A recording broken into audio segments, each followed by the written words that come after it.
syukurlah. Just went down. Are those cracks in Dyer's top tower? My hero.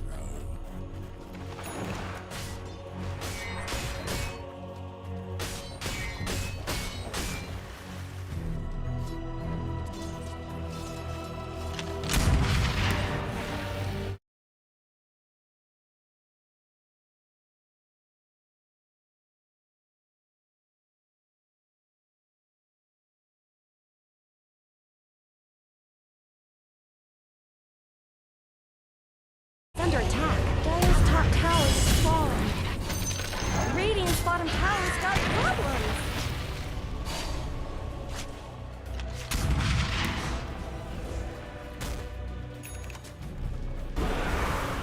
They're beating on Dyer's top tower. Dyer have fortified their structures.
Dyer's top tower is under attack. Got it.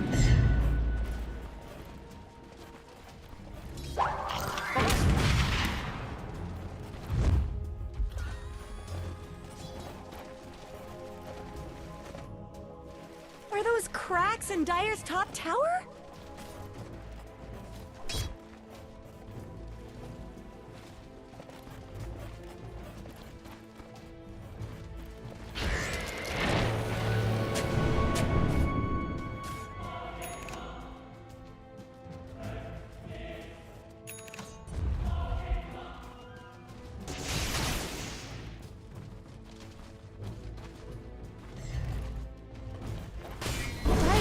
Tower is under attack.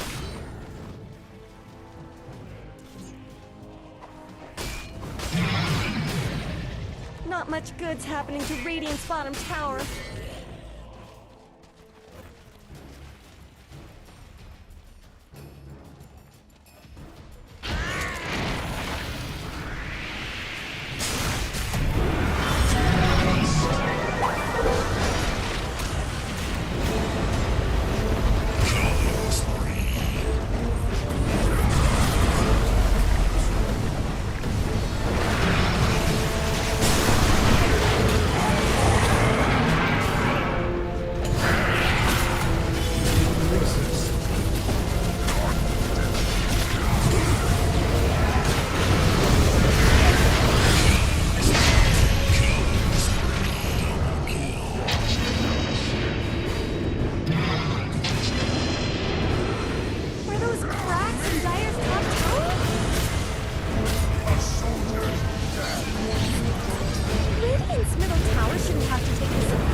Middle tower could use some help.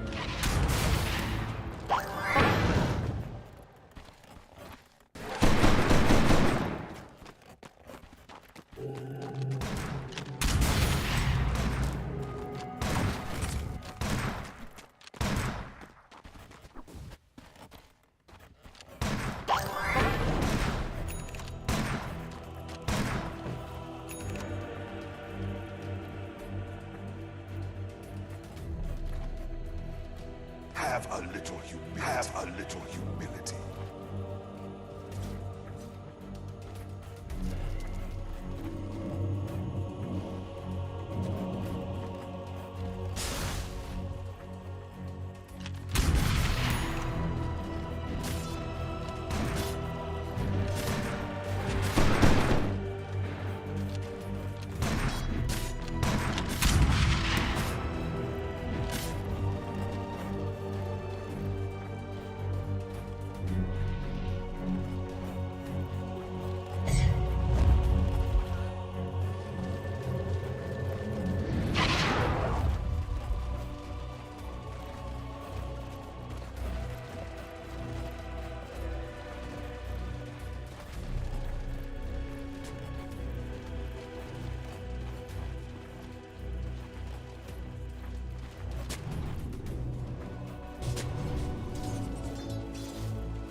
Dire's bottom tower needs some help.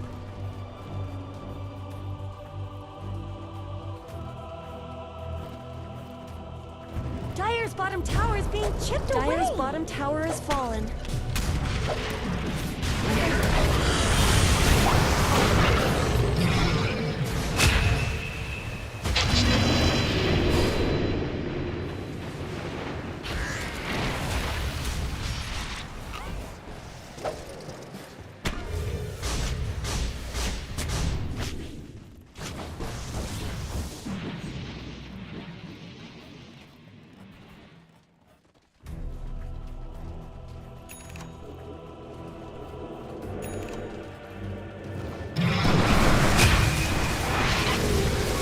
Visibility.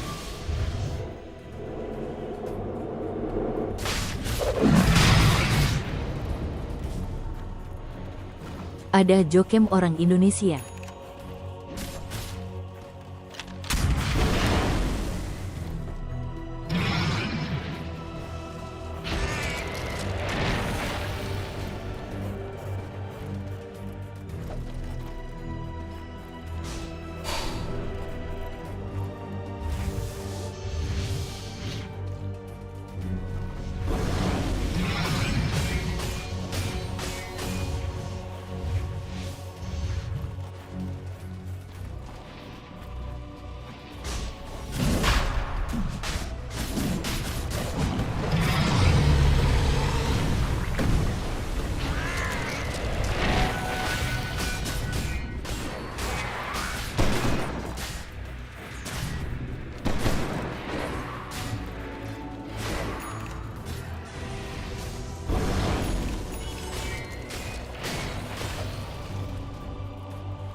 Dire's bottom tower needs some help.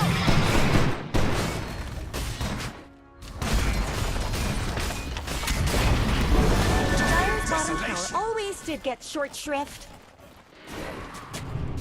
It looks like Dire fortified their structures.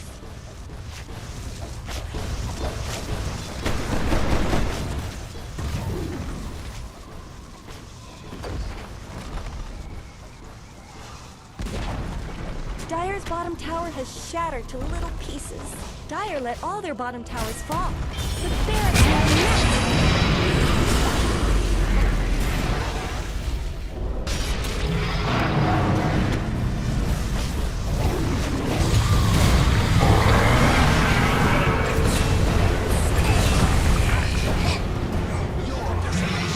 Radiant's middle tower is under attack.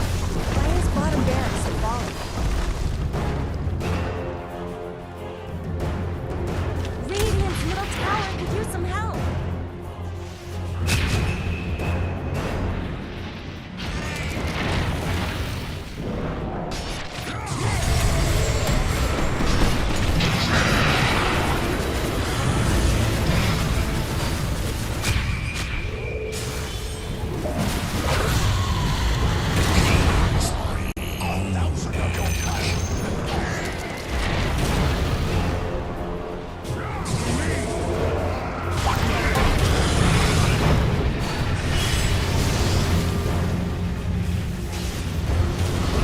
Something better help Dire's middle tower.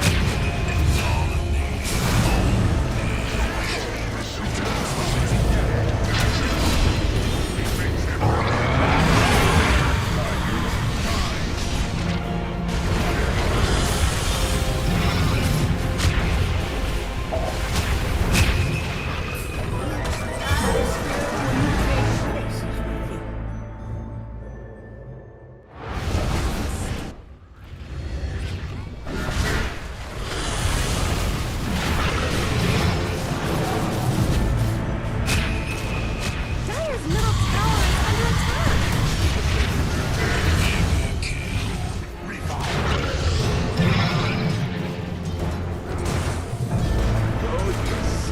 Dire's middle tower has fallen.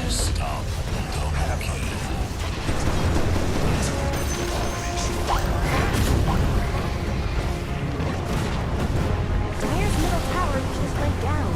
Radiant wins! Stop it. Dire's middle tower isn't going to last long.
tower shouldn't have to take this abuse?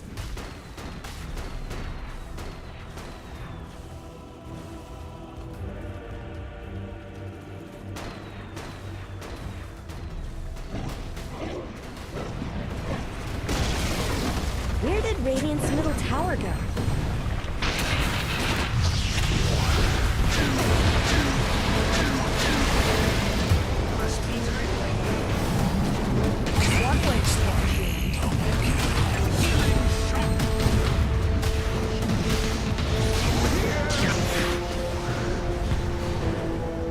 Radiant's middle tower is under attack.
Radiant's bottom tower is under attack.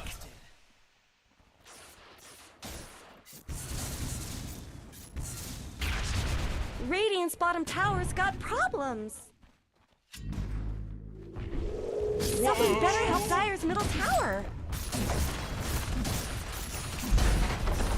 Radiant's bottom tower is under attack. Dire's middle tower is falling. Some bad things happening to Dire's middle barracks. Dire's middle barracks have fallen. Dire's middle barracks are taking fire, which is obviously bad. Dire's middle barracks have fallen.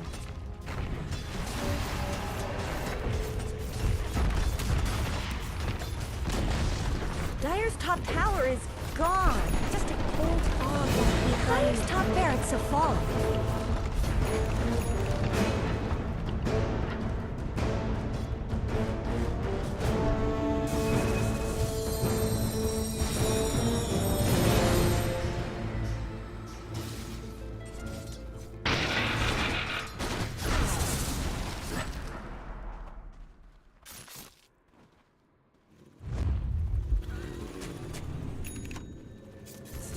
这大概就是年轻人的操作，这大概就是年轻人的操作。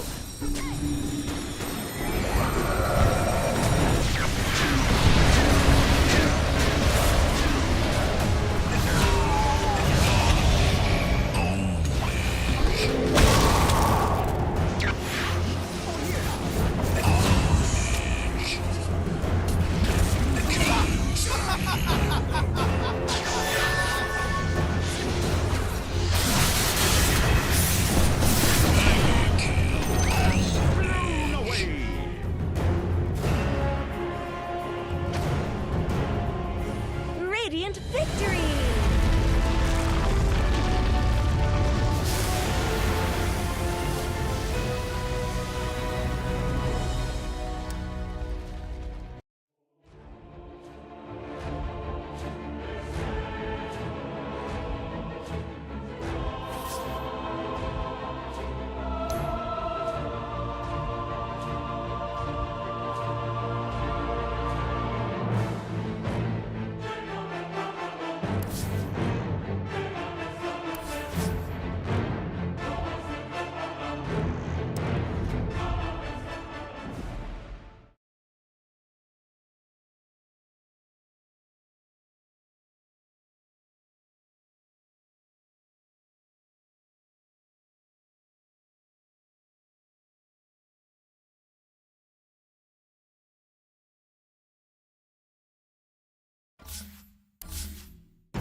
Radiant team's turn to ban.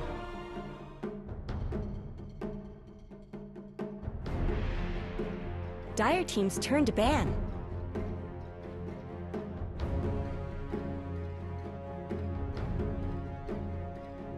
Ten seconds remaining.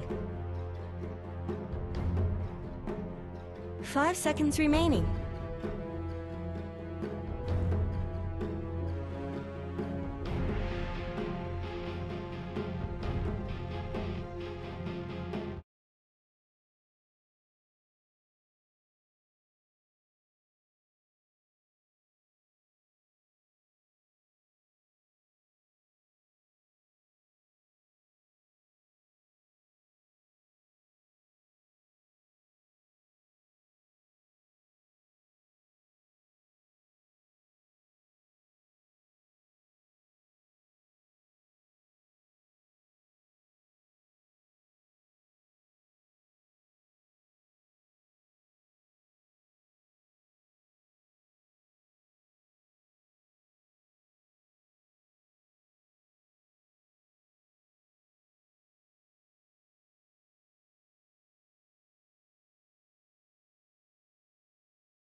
Ten seconds remaining. 5 seconds remaining. Radiant team's turn to ban. Dire team's turn to ban.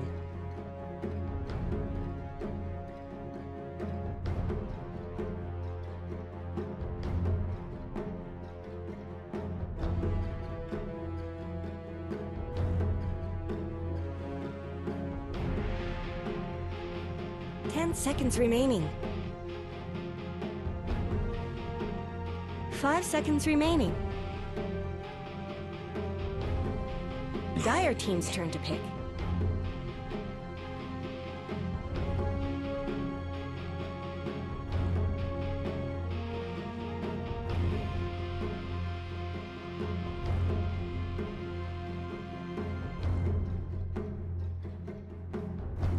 Ten seconds remaining.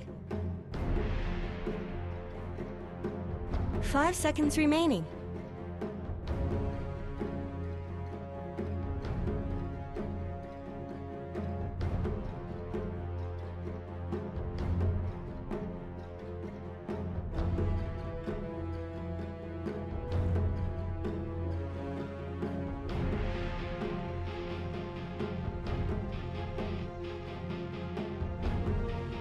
Radiant team's turn to pick.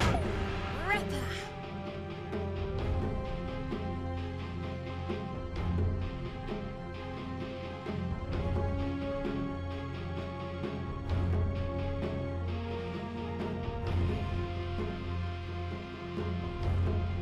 Seconds remaining. 5 seconds remaining.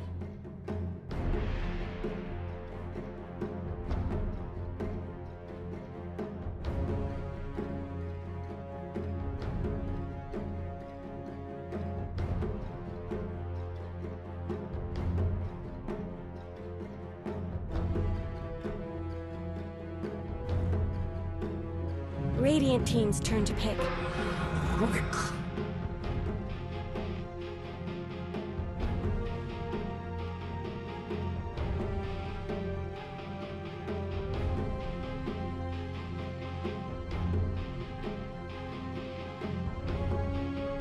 10 seconds remaining. 5 seconds remaining.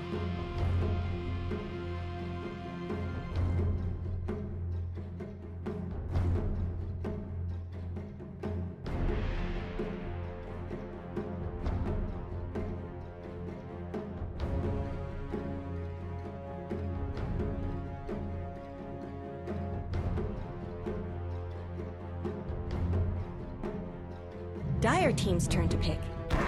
Underlord.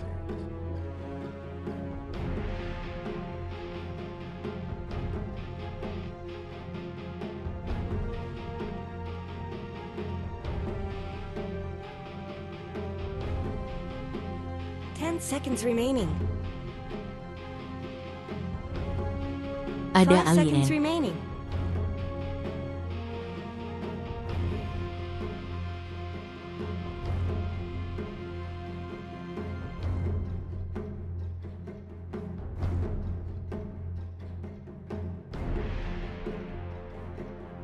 Dire team's turn to pick. Warrior.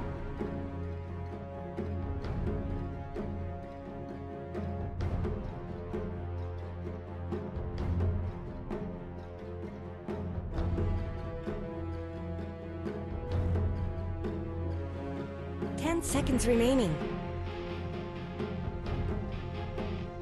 5 seconds remaining.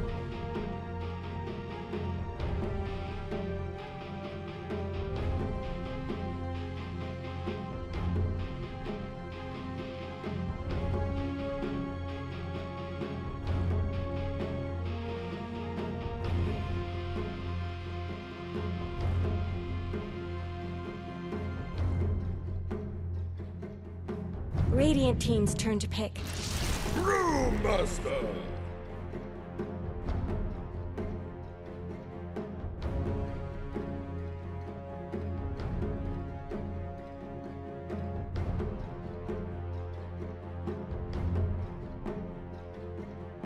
Seconds remaining. 5 seconds remaining.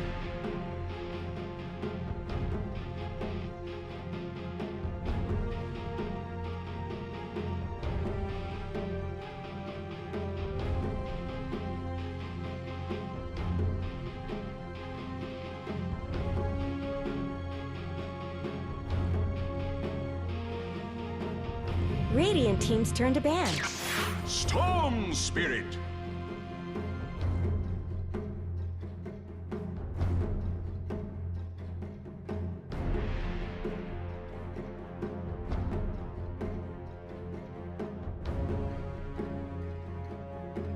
Seconds remaining. 5 seconds remaining.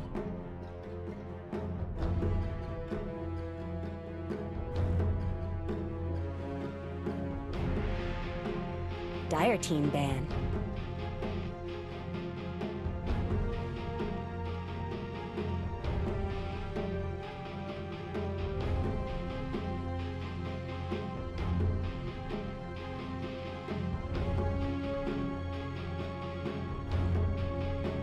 Seconds remaining. 5 seconds remaining. Dire Team's turn to ban.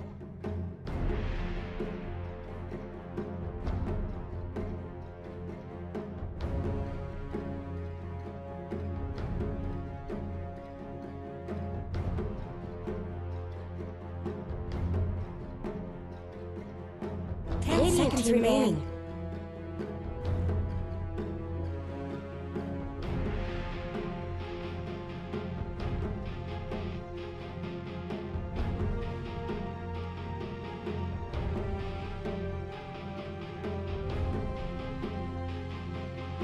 Seconds remaining.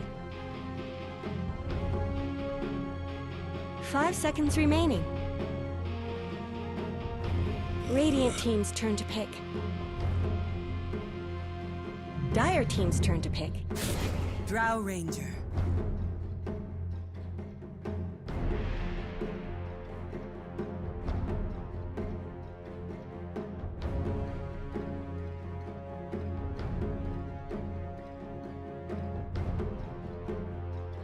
Seconds remaining. 5 seconds remaining.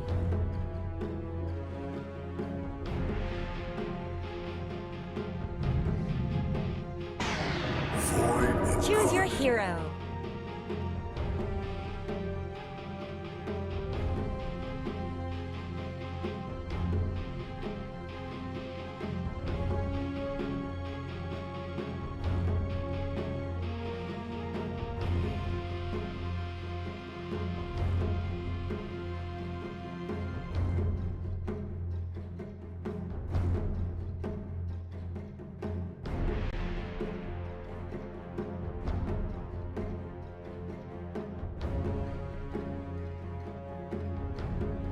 Five seconds remaining.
Prepare for battle!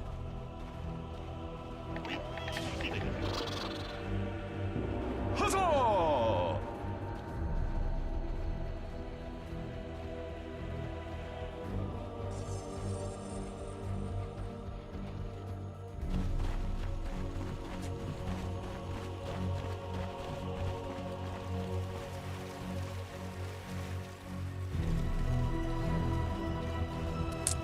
Quick smoke up from Navi, going earlier than most teams do. Usually we see kind of smoke up around 45 seconds or so, a little bit later. Zero Tenacity will pop their own. Ward place for Navi Jr. walking straight into them. On to say, going to get the dual breath, does take the rebound. 30 Level 1 seconds to here, so battle. not going to be in too much danger. They reveal their position, they're all sitting on a ward. Very likely still to get 2. Runes here to get a little bit of a trade. Their Tenacity is really weak level 1. They even pick up a ward for themselves, so I don't mind doing that kind of earlier invade. Potentially as Marcy as well.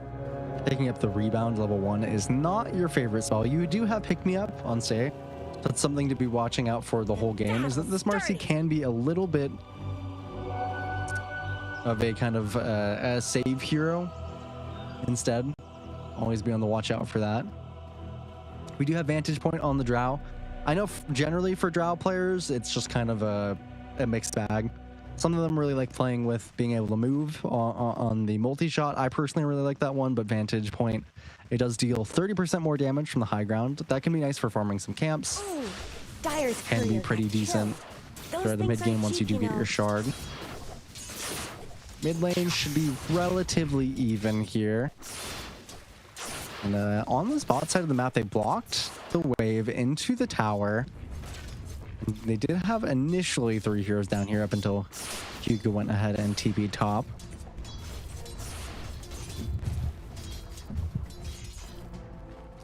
This will be a big matchup for GBC heading up into Mirage.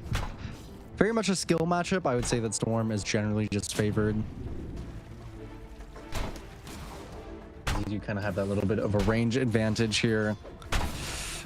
Bot lane extremely important to see how this one goes. 4-2-3 putting some good damage onto Kroll. Beastmaster, of course, not a hero renowned for its kind of level 1 to 2.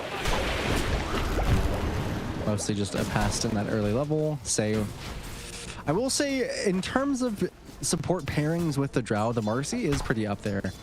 This hero can have pretty significant damage on its own. Part of the reason, again, that it's so, early picked in the draft. Could be nice at posturing, kind of for waves and blocking camps. I expect the early levels to be pretty decent as well for this top lane, Nefrit and GZ. I don't think, again, I'm a little bit of a Rubik hater. I'm sure that GZ is going to be very good at piloting it. I'm sure he can steal a lot of spells. But the question is always, can you get to level 6 at a reasonable time? Can you have impact in the game before that? I think in this lane, just being able to poke Rubicon out is nice. Something that the Ursa, I mean, typically the Ursa matchup into Underlord again is kind of, does he get isolated? He's getting a lot of damage right now. Can the Ursa get to level 3? Because you do lose these trades generally pretty hard. Stacking up onto the Fury Swipes, has a heal. Very nicely done. Gets away with 20 HP there at the end. GZ trying to clean up onto Hugo, but I don't think he's going to be able to. There is a 9 wand. So as much as he tries, not going to be able to get that return kill. Of course, as soon as I praise the likes of Nefrit or say that this matchup but can generally be annoying for Ursa before level 3, gets a kill, and even on the bot side, they're looking on to Kroll. Does have a healing salve to get himself back up to a decent HP. The CS not too bad for either of these offlaners. But that kill is very nice again for Ursa, setting yourself just a little bit ahead. Secure Lotus on both sides for Zero Tenacity, mid winning decently as well, even for Mirage. So overall, lane's going quite decently for them. I do think the lanes are a lot of times where you can kind of get lost in these kind of experience gapped kind of matches. And in Rubicon, he is going down in the top lane. Just a little bit of the early Pit of Malice, which we don't see a lot from Underlord, but with the Telekinesis is a strong combo. Back when Rubik was more popular, back when Underlord was a bit more popular, this combo just make a lot of sense in theory and just wasn't able to heal up enough on Rubicon. Mid lane, though, pretty brutal for GBC. Again, maybe to be slightly expected, Void Spirit not the strongest laner, but it's not always a great sign for the game. If you want to try your very hardest to go just about even with Void Spirit, you can do a lot with that little bit of net worth. Get into that early urn, which he's kind of eyeing.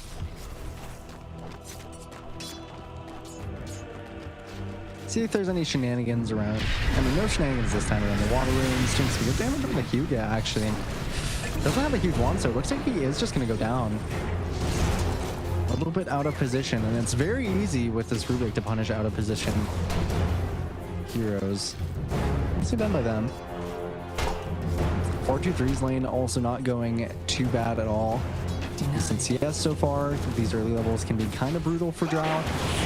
We'll see again how it swings. Some more levels on the Kroll as we do rebound on top of the Brewmaster. Not much more to be done. Afterwards, nice bushwhack from Gothic to stop that aggression. It's very important that 4-2-3 doesn't get off to a good start, because again, Drow with net worth is one of the scariest heroes in the game, just typically does not get to that point. So that's really the thing to watch out for. But man, yeah, these lane losses so far are a little bit brutal. for Navi Jr. I guess Radiant fortified their structures. Want to give yourself the best chance throughout the laning phase. Mirage, he will use the fortify just to be annoying under the tower. Huzzah! Gets a deny extra off of it. Quite a, about a half a level lead in experience here. We're coming up on the 6-minute runes here, which I'm sure there's going to be a lot of pressure set up on. Trying to deny him that early, or that kind of level 6 on GBC. Should be able to get it before the rune. Golmana having the best time in top lane. Actually a trade on to 2 kills. Cheesy for Hugo, Hugo for Jeezy. Support for support. A little bit of violence. So we're on support violence here. Gothic will stack the camp into looking on the bot side. Bot side should be Navi's, top should be Mirage's. Sucks that he loses the rune for Mirage. Maybe you should have had slightly more pressure there. It's just an illusion rune, shouldn't be too big of a deal. Let's say bot side, he's a little bit out of position. Actually missed the bushwhack. There's going to be a rebound coming out from Say. Might have fumbled that kill by missing the bushwhack. There was a lot of extra damage to be adding in. And even the top side is a little bit brutal for Rubicon. You can see they're just constantly using the Pit of Malice with the Firestorm. Mirage is even eyeing here. They do see Say on the gate. So they know that he's here, but Mirage, they might not know. The TV over by GBC and even by Gothic, so they're going to go on to Hugo to dive. Does miss the Void Remnant onto Jeezy, but he still will go down. Get Hugo on the other side. Say uses the Lotus early, should eventually go down here to Rubicon. So a little bit of a kind of gutted dive here. Nice responses with the TVs on Navi Jr. Getting, I think, a bit antsy on the side of Zero Tenacity. I don't think they won't lose their Wisdom Shrine or anything for this. But kind of an awkward way to use their lead that they have from mid. Mirage losing a decent bit there. But the big story for Zero Tenacity, 4-2-3, perfectly happy in the spot side. I'm curious to see if we'll see Rubicon rotate at all onto the Drow. I'm curious to see how much pressure they'll put on him at all. Because again, ideally, you really want to stop this hero early so that it can't ever get to that late game. Because it is kind of the ultimate hero in the late game. Granted that you don't get blown up, but getting there is very difficult.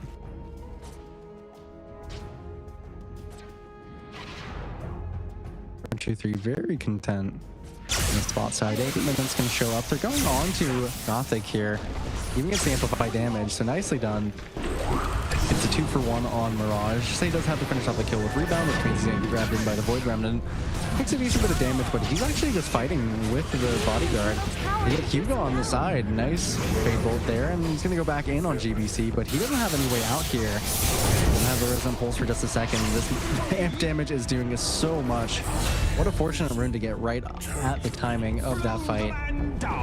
So they unfortunately give away 3, and those are all galvanized stacks to Mirage, so he's very happy off the back of that. It's about an 800 gold and XP change. He's going to lose some waves for GBC. That feels pretty bad.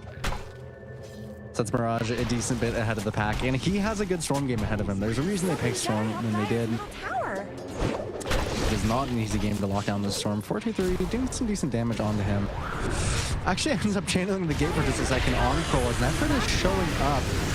It's a little bit forced again by Zero Tenacity. GBC does show up as he just respawned. There's 5 heroes in the bot side for Zero Tenacity going on to Hugo, who's very exposed. Nice telekinesis, but doesn't actually bring him back. Zip forward is going to be connected with like the Remnant, but he has, again, no fear on Mirage. There's no CC for the Storm. So Netford will get that kill onto Hugo. Again, rotate all 5. I don't fully know if it's worth it, but it's shutting down some of Navi Jr.'s early game. They're going to look again onto Mirage. Actually misses the Astral Step. Ooh, Mirage, nice dodge onto Assimilate there in GBC. He is going to take out, I believe, the Firestorm. Actually lives for just a second longer. Say he's going in a little bit deeper. Bushwhack is up in 1. Not going to be able to finish off save, and Kroll walks away now, hitting the level 6 here for that Primal Split. It means he's a little bit more confident to walk up. They're spending a lot of time in the spot side. Say he would love to punish GPC on this rune. Does get an arcane rune on the bot side, so rewarded for staying around on GBC. It's kind of necessary that he makes a bit of an aggressive move here, or at least a little bit of a risky move to get that rune. Can't really take the risk of being off map for too long. Tower needs some help. So a decent move by Zero Tenacity, but it does leave Rubicon completely free in the top side. Popping that Earth Charts now. Gonna get very likely into that early Battle Fury. GZ, he does hit the level 6 quite early. 6.5 at 10.5 minutes. It's pretty good for the Rubik. He has, of course, some very good spells to pick up this game, and he has had pretty good impact before hitting the 6. So I'm feeling a lot better about this Rubik. He's actually sitting on GZ about equal in net worth to Kroll, which is not a great sign. Kroll is even just going to go straight into the Radiance on the Beastmaster. So it's I mean, that is a smart play, I think, by him. I do think that this is generally the build I like the most on Brewmaster. I have seen the Dom one work out a time or two, but I do really like this Radiance Rush. But it's going to be a pretty long time before he gets even into the Sacred Relic. Onto Ward Mirage is going on to Kroll. Does miss the first Remnant. Sayer is here as well. Can he interrupt the Primal Split? Tries to, but he's not even going to press it on Kroll, it looks like. Just going to go ahead and save it. Probably could have lived, but maybe Value's just having the pressure. Again, quite a good number in the bot side. They're going on to GZ in the top side, or in the mid. Sorry, who does steal the Assimilate there. Actually goes back in. Really well played there. Sequence of events. It's the barrier first and then steals the max to Assimilate. That's an extremely nice spell to have on Rubik. That damage is really high, and Mirage is jumping back in. GDC does have the Arcane, so he'll be okay for the moment. Another Astral Step to play with, but they're posturing for the 12-minute runes here. A regen for Mirage. Knew that it couldn't be all the runes that came before it, so regen was quite likely. That feels really good. Nefrit in the top side. He's getting walked on by Rubicon. They don't really have many TPs to respond to this. So Nefrit is going to go down. This is a pretty scary bear. Right now, I think that Rubicon is a pretty solid win condition to play around. Again, Ursa is just a very strong hero. Pretty strong into the strap. Can jump onto Kroll again. Does have the Primal Split, does have a Lotus to play with. Even for the moment, just walking away. Looks like he'll be fine. 4-2-3, not being able to pump too much into that kill. Mirage, he wants to stick around with the regen rune. Radiant's top tower deserves just as much It's help a as tiny bit dicey. Again, has the cloak, but it looks like he is going to go down. We have the Gust back up, and they're going to go straight on the Q, but GZ is here. The damage is good. I'm going to assimilate another stack. The Galvanize for Mirage. They're even smoked on Gothic and GBC, which is not going to pan out to anything. Gothic just about half HP. And GBC, he completely rushed the Spirit Vessel here on this Void Spirit, but 0 charges on top of it. So really just no pressure at all until they get that first kill. Really good reaction here by DZ. Kind of expecting that to happen. Doggy's in the bushwhack on Mirage. He has no mana though. The Primal Split is going to be out here. Say, trying to salvage it. A little bit of HP and mana onto Mirage will go a long way, so he just sits out. Don't think they'll have the damage to kill off Kroll's Primal Split here, but they do force it. And he's been holding that for quite a while. Again, a very, very poor Brewmaster here. Has looked better. So as good as the concept of the hero can be, they get punished once again for making a move. And Kroll, he had to switch from going the Radiant straight away, which means that he will probably never have a game as Brewmaster here. He's going straight into Pipe, straight into Crimson. Maybe recognizing that his role here is going to be supporting Rubicon, who does have the Battle Fury already, and he's even playing GBC. Should have the Astral Steps out. Should be perfectly fine. Jumps away on Mirage to grab this Invis up top here.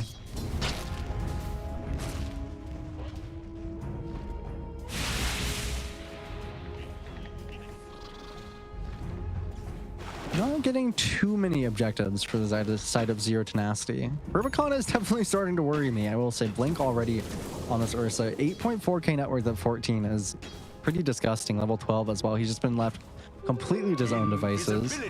Effort is even rushing a Pipe, which I think is perfectly smart. But at this point in the game, it's really going to be Rubicon against the world, and then Mirage. He scared me. He's fighting a battle with some stacked Ancients here. Only vaguely winning. Coming out quite low. After going for the pipe, again, I do think it's perfectly reasonable, but gate onto the bot side. If Rubicon can connect onto 423, his damage is really high at this point, level 12, with the Battle Fury. Sei is here. Watch for him to get the save.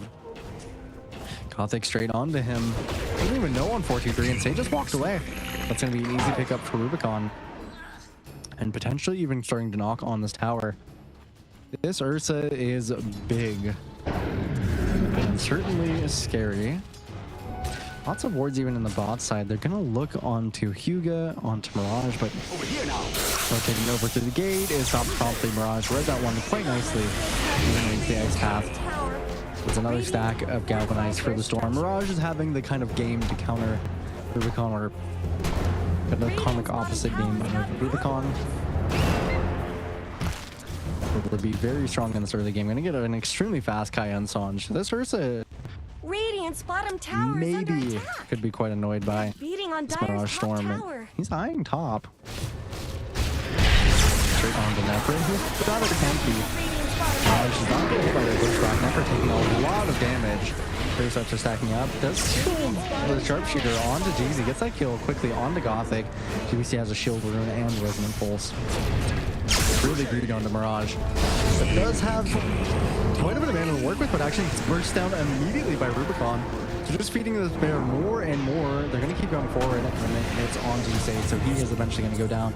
Don't need to give that one to Rubicon, who's level 14 with the Basher, mind you. Just as much help as bottom. And they're kind of taking away on Navi Jr.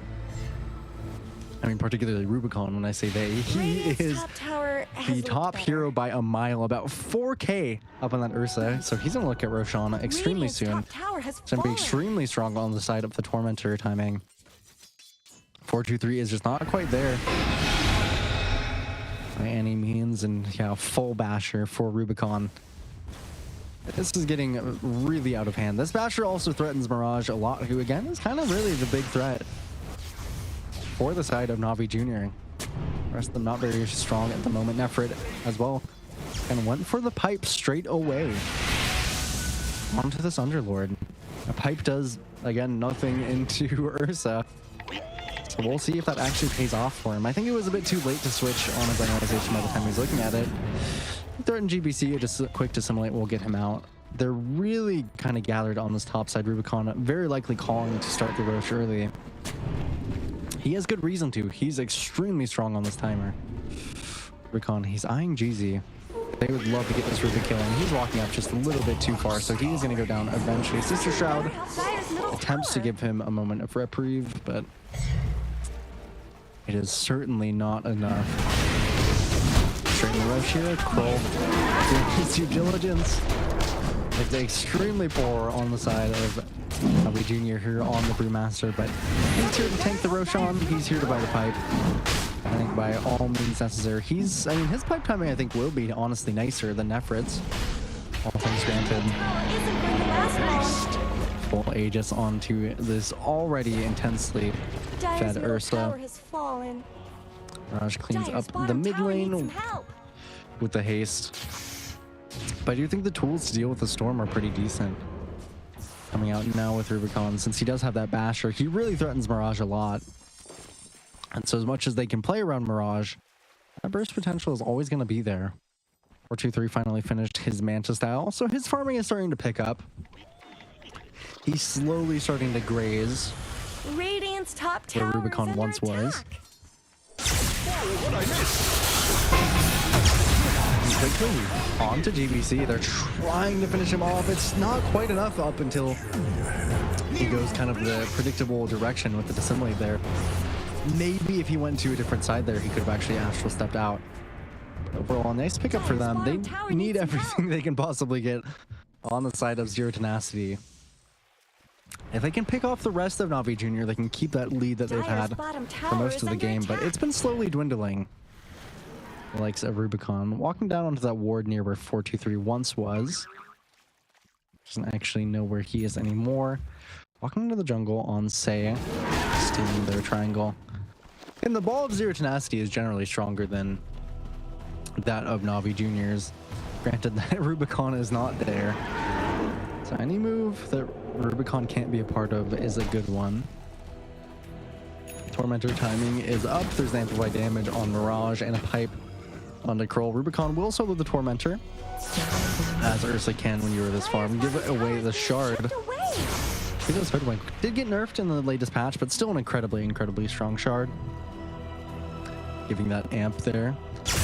I believe the spell amp probably does even apply to Fury Swipe, so just extra burst damage in general. Very strong. Really nice pickup for Gothic, even good for the farming, of course, with a decent bit of damage that it adds. I'm not sure what they do about this Ursa. Yeah, I mean, Ursa in theory, I believe, did get very slightly nerfed in this most recent patch, but kind of in many ways did get actually buffed. Actually, it looks like Ursa wasn't changed. Oh yes, was changed very slightly. Level 10 talent and the Aghanim Shard nerfed, but neither of those really taking any effect this game at all. And now you can't build BKB and Ghost Scepter. Not that maybe any of these heroes necessarily would. Maybe Marcy eventually when Sei can reach it, but it's not an option anymore. And Mirage straight on the Huga. That pipe is not going to save a Jakiro, and they're even going to look onto Kroll, who does have a big Lotus, so he should be okay. Has the Primal Split if necessary. Keep it in from GUC, and not much support to offer. The Either Remnant just barely goes on to creep somehow there, and there's GZ in the mid lane. Getting a quick pick off. Well, getting quickly picked off, unfortunately. That does lend Rubicon his BKB. Middle tower shouldn't have to take this abuse. Unfortunately, on Navi Jr., they can't leverage much of how strong Rubicon is, and they're going to go straight on the GBC, so dying once again in the exact same area here for the Void Spirit. Rubicon TP's up, the Nephrit is going to portal out. Acting a little bit scared, but jumps right back into Sei, who he is going to quickly claw down. The rest of Zero Tenacity is getting out. So unfortunately for Navi Jr., they can't turn really much of this into tier 2s. Their lineup is quite hard for taking objectives. It's really only Jakiro who's good at taking the objectives, and not even, as he has only 1 point in Liquid Fire. So there's a lot of kills for the Ursa, but not too much space on the map actually being taken away by Navi Jr. I think that's a one saving grace. The 4-2-3 is slowly Navi but Junior steadily might win this match. attempting to catch up, but it's hard. As Ursa keeps on getting kills. So getting more and more, and a quick jump from Mirage. Maybe trying to bait something. Rubicon couldn't jump in, so ends up baiting kind of himself out of his mana pool. Maybe a reaction or two. GBC, he's not having the greatest game on the Void Spirit either. Both these cores not very farmed for the side of Navi Jr. So again, they're really grouped up on the side of Navi Jr. They don't have much other option. And Kroll is pretty much a pipe right now. He's a walking pipe, a relatively tanky pipe, all things granted. So he's gonna smack away at this mid tier 1 as Rubicon kind of solos on the bot side. If he can get 4-2-3, he would be extremely happy, but of course does not have vision. And 4-2-3 is even coming to the mid lane where they would love to get onto Kroll, who is currently silenced. Jump onto the backside onto Gothic from Mirage. Looks like he will clean up the Hoodwink. Silence is enemy for Kroll, so he's going to get the Primal Split off, but Huga is getting absolutely decimated by Mirage in the background. Rubicon jumps onto GZ, so they will kill the Rubik in quick success. Kroll 9 does come out of the Primal Split, has the pipe immediately out of it. Mirage is going to keep jumping forward. And despite Rubicon's networks, he's not able to jump into all of them. At least not for the moment without the blink. So an overall very successful fight for Zero Tenacity. Rubicon just a little bit too far from the team when that initiation broke out. So not able to get a kill up until they got cheesy. The runes have been really nice for Mirage. I will say I like this a lot by Zero Tenacity, is they've been really kind of forceful about getting Mirage every single rune. Stupendous. And keeping the Storm extremely enabled. 19 Galvanized stacks. Just a really well done game by Mirage and his supporting cast here. Even again boosting the net worth a little bit of 4-2-3, who's still very much in farming mode. It'll be for quite some time. Once up until the point of getting really the butterfly, probably 4-2-3, it's going to be quite considerably weaker than Rubicon. And I see Rubicon on a ward. Can they force his BKB? Not quite. Just going to back up for the time being.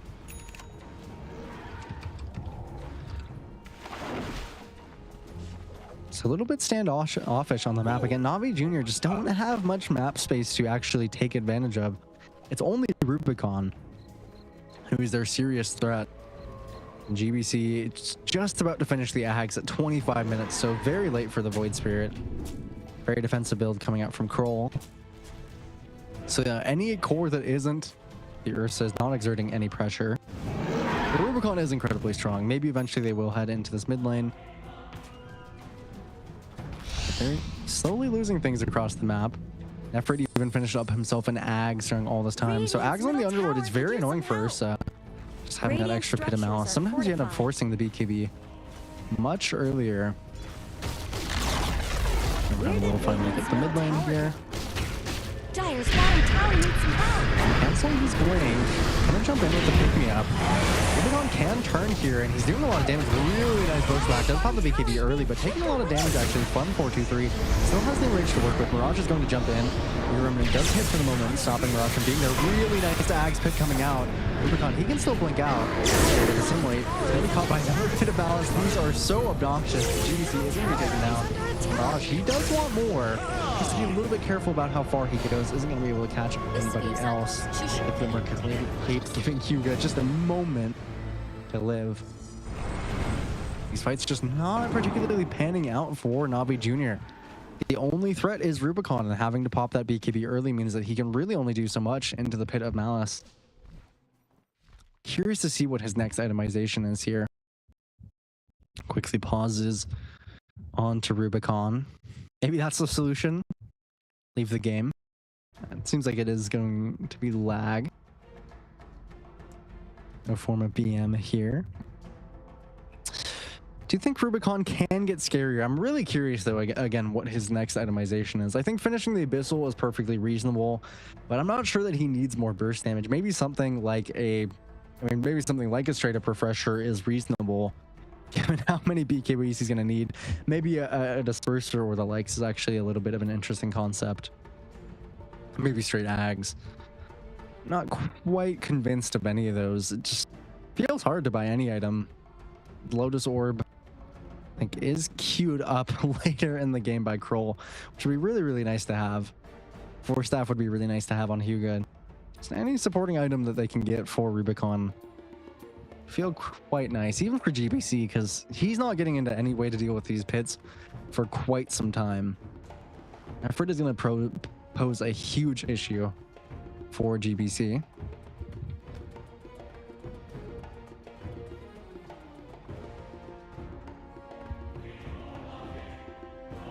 So it's going to be, I think, a pretty decent while before Navi Jr. actually gets into relatively good fighting shape outside of anybody who isn't Rubicon. And this is a game where it's not exactly easy to carry all the weight onto Rubicon. You have some decent saves, and everybody can itemize against you. The Hurricane Pike already out from 4-2-3. Getting onto Mirage is relatively difficult. There's a Yule's and Glimmer onto GZ, who, by the way, has a huge amount of net worth on this Rubik. So as much as I doubt Rubik, I do think in this kind of game it really does shine. If you can get a ton of net worth, this hero does use it exceptionally well. Either Remnant with the Yules eventually is hopefully going to either get the shard from Tormentor or be able to buy it himself, which will be a real bane for the Ursa. Roshan up in 18 seconds as well. It will be on the top side, which is very commandingly Zero Tenacities, and it won't roar because Rubicon, of course, took that first Aegis here. Tier 3 items could be maybe big for Rubicon. He just keeps the spark of courage for himself, so just really valuing that burst damage. I don't necessarily blame him, but I could have felt like the Gale Guard might be nice just to have. A little bit of slow resistance can go a long way. Regardless, getting a quick kill is extremely important. These tier 3 items can be decently meaningful. Serrated Shiv for the likes of 4-2-3. That's the Alert enchantment. Ags finished up for GBC. He gets his own Serrated Shiv. The Mystical enchantment for that extra magic resistance and mana. Some decent items coming out for Navi Jr. Don't know if they will lend them into much of a significant lead. Radiant's middle tower could use some help. And this lead really only, or The lead is only 4k for Zero Tenacity, but it feels significantly more if Rubicon is kited out. If he has to pop his BKB early, he buys out a Swift Blink for this next fight coming up. Navi Jr., of course, knows that this Roshan is in the spawning window, very likely to have spawned already. Well, that's up in just a second. Wards set down on both sides. Gothic sees Mirage. Nice pushback early. Picking up preemptively to keep the Storm out of danger. Overall, Zero Tenacity not bothering too much, knowing that there's not really anything Navi Jr. can necessarily do. Can take the ward out. Again, they cannot sneak the Roche. This will be the second one, therefore has the roar. I do the roar, as they say. It is really annoying for the team that takes first Aegis. Kind of do get punished on the second one, not being able to take it without winning a fight first. Very fair, I think. A good mechanic that they added, but Rubicon has to be annoyed. Smoke ups from both sides. Really wrapping around here. Onto the side of Zero Tenacity. Nice placement on the ward. It is seen under the sentry, and they do know that. Dire's bottom tower needs some help. Actually sitting in the pit on Rubicon and Kroll. Kroll's up to get on first. That's a really nice bit of balance. Unfortunately, he's currently just hitting Rubicon. Has caught the BKB early. Seiya's going to be a victim of the first couple of hits of Rubicon. It was nice from Nefrit, and BKB is coming out shortly. Mirage, he's straight on the Rubicon. He actually does get the kill, so Navi Jr. They have really nothing left. They might get this kill on Nefrit with GDC, and Hyuga does end up finishing him down, but they are going to be 3 already killed on the side of Navi Jr. Gothic is trying to run away as best as he can. Doesn't have much mana on Mirage to actually keep track of him, and Kroll is going to walk away as well, so they only get 3. It's a 2-for-3 trade, but it's going to be the Roshan 4-4-2-3. Will be his butterfly finish pretty reasonably, and we're seeing that as scary as Rubicon is, which granted he is incredibly fierce, he has to pop his BKB really early in these fights. Nefrit is posing a very significant threat and just annoyance. Trying to get away. They get telekinesis. Doss is 4-2-3 out of the pit, which is quite annoying. So Mirage ends up taking the Aegis, which I think is perfectly reasonable. Probably best, if anything. 26 galvanized stacks on the Storm. Looking at a Scythe of Vice, which would be incredibly powerful. A really nice game from him so far. Gotta give credit to him. And of course, Say and GZ playing around him very nicely. Say even just annoying Kroll. A little bit of a bluff. He doesn't actually have a good hand, but he's going all in. Of course, there's not much that a Vanguard pipe of Insight Brewmaster can do. And the pressure just not really prevalent from anyone on the Navi Jr. stack, except for the presence of Rubicon, and he's a hero that's very bad at hitting buildings. These 3 tier 2s have still been up 31 minutes on both sides.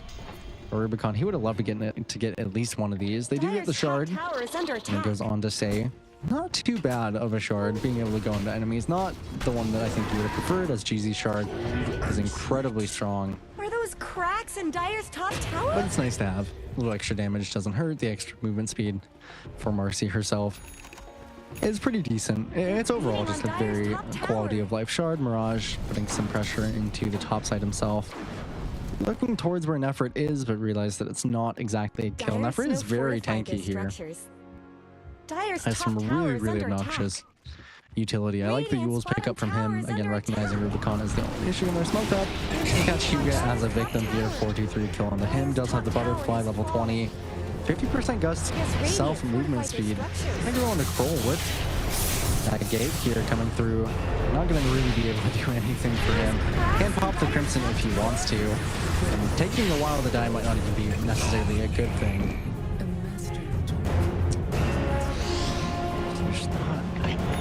This game feels so awkward for Navi Jr. I'm struggling to see their kind of outs here. Zero Tenacity, they only have to itemize for one issue, and it is an Ursa. Ursa, again, really only good at getting that kind of initial kill. So this utility coming out from Zero Tenacity is absolutely crippling their game plan. Mirage gets every single rune. He's going to be in a Scythe of Vice in about 500 gold here. He can just jump on the Gothic. No dust, but there is going to be vision down despite anyway. The dust comes out eventually from GZ.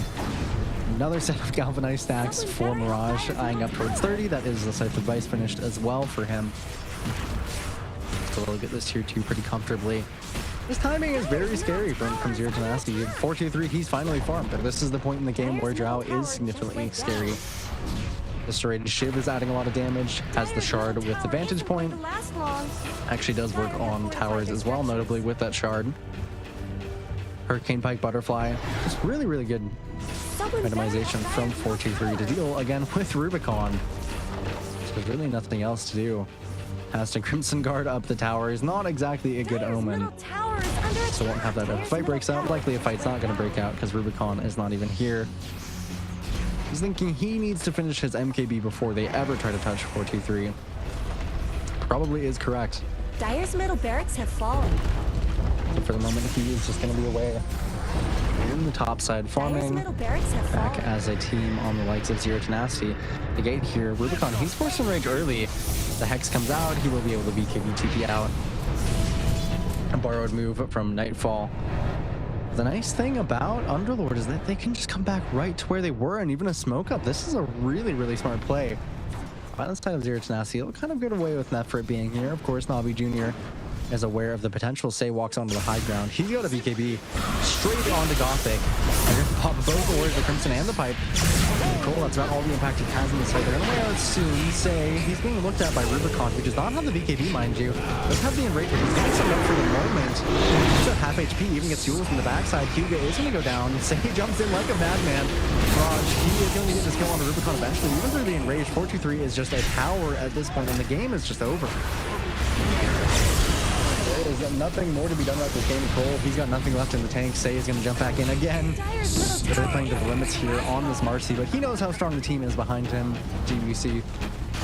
It's a 1v5 into Aegis. They don't like his odds, so they are going to go ahead and call the game. Unfortunate set of just an unfortunate set of sequences by Navi Jr. I think the fact that Kroll was so weak on the Brewmaster and GBC, he got the Spirit Vessel and then had no charges, some early smokes missed.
Radiant's middle tower shouldn't have to take this abuse.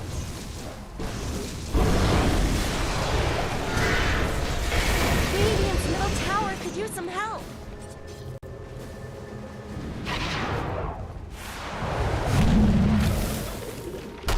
Dire's top tower is under attack. Radiant structures are fortified. They're beating on Dire's top tower. Dire's top tower has fallen.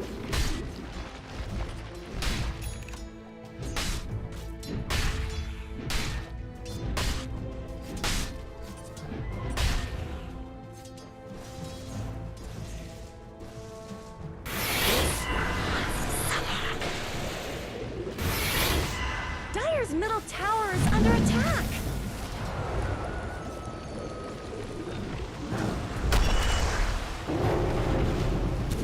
Dire's top tower is under attack.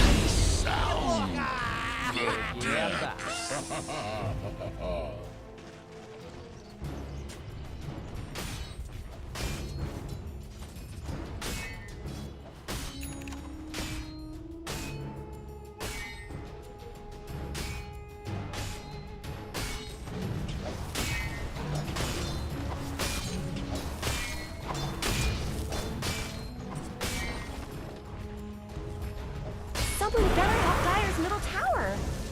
It looks like Dire fortified their structures.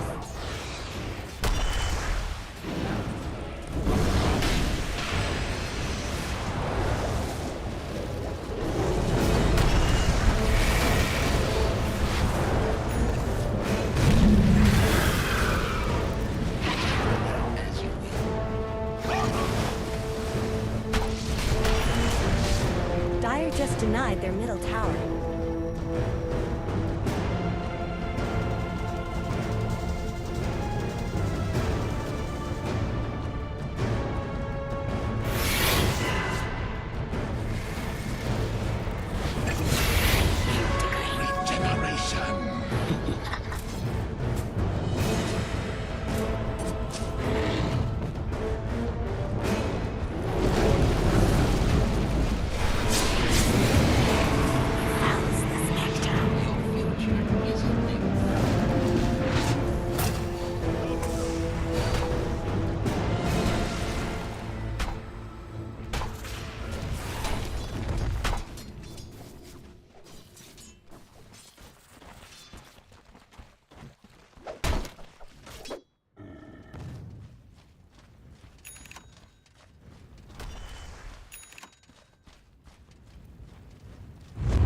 I'll take that.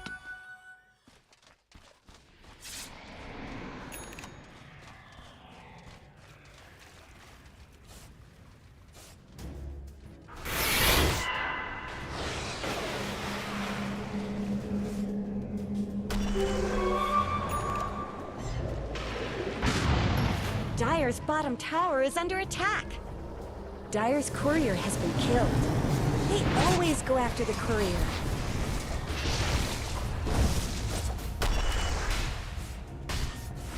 Dire's bottom tower is being chipped away.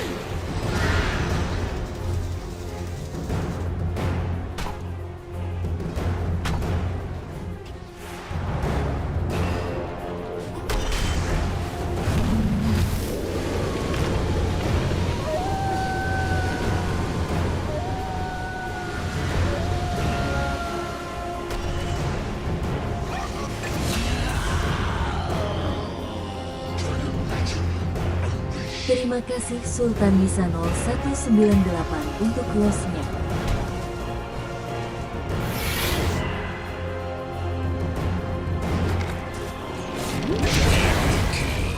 I know I'm on no lists, assassin. What's your business here?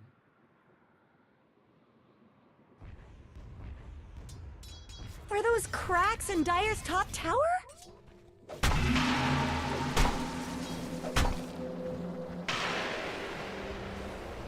Radiant's bottom tower is under attack.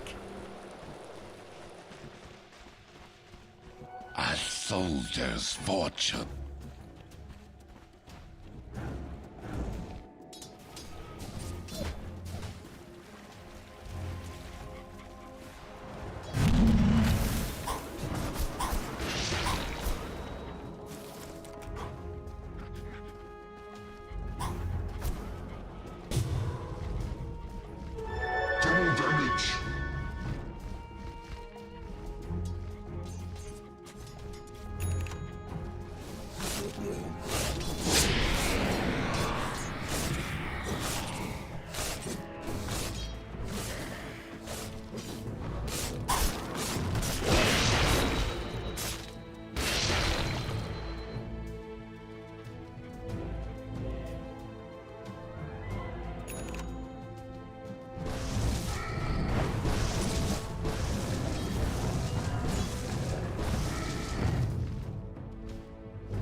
tower shouldn't have to take this abuse?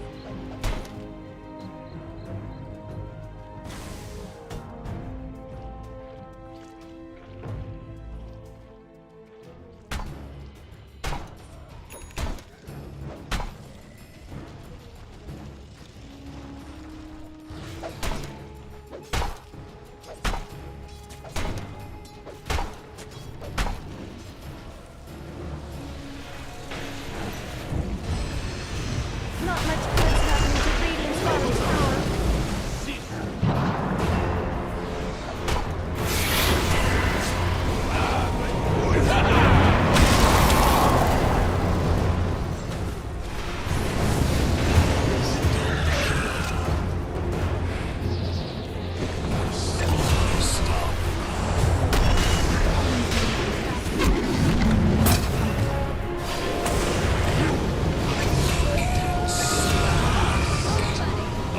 Radiant's middle tower is under attack.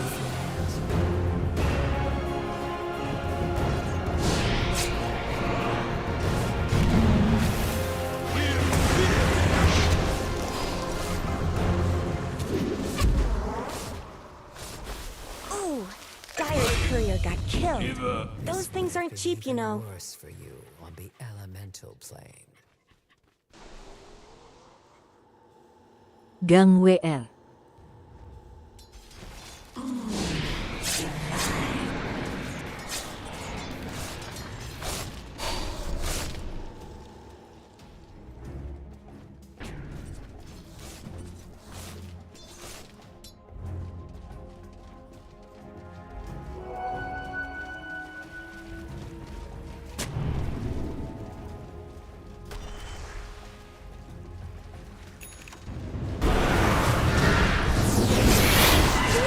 The tower shouldn't have to take this abuse.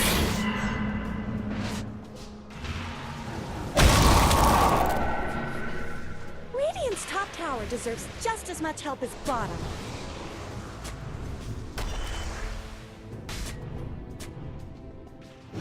Radiant's top tower has looked better.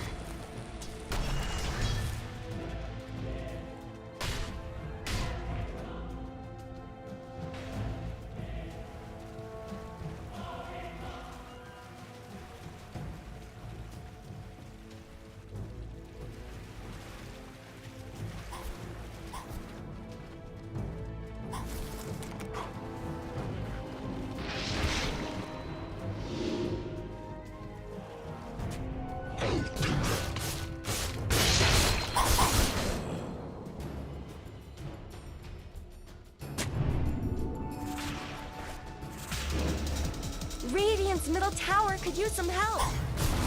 Look at that. Radiant's courier just got killed.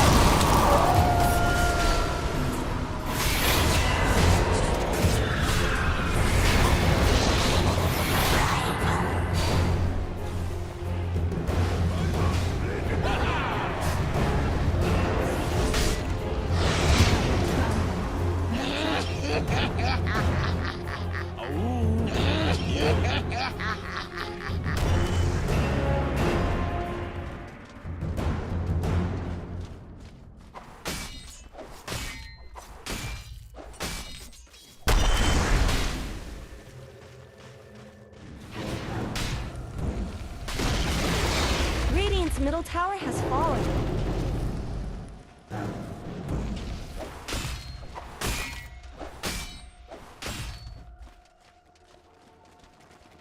To your help. Dire's structures are fortified. Radiant's bottom tower's got problems.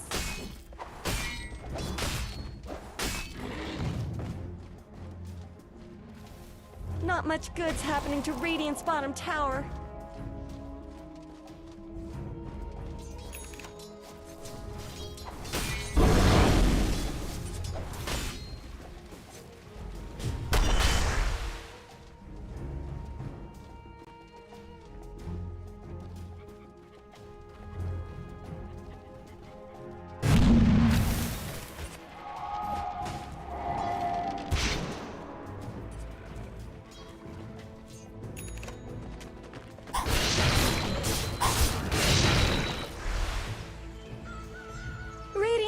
tower is under attack.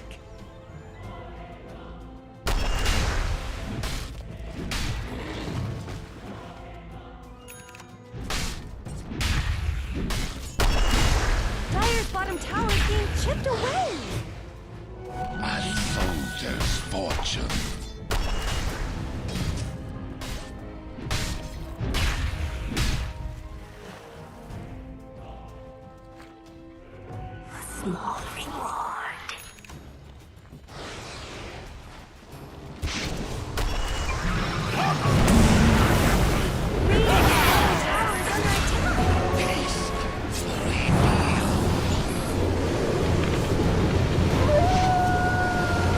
Radiant's bottom tower's got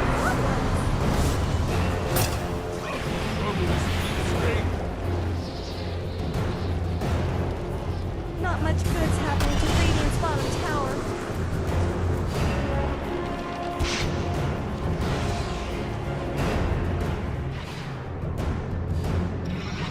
Radiant's bottom tower is under attack. Radiant's bottom tower is no more.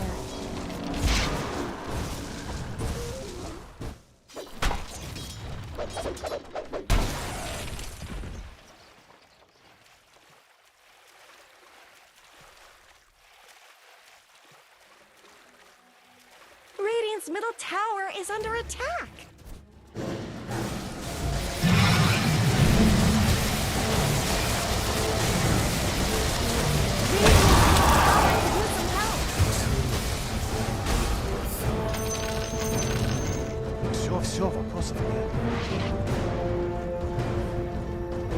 I will say thank you, but I recognize no debt.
seen the last of him.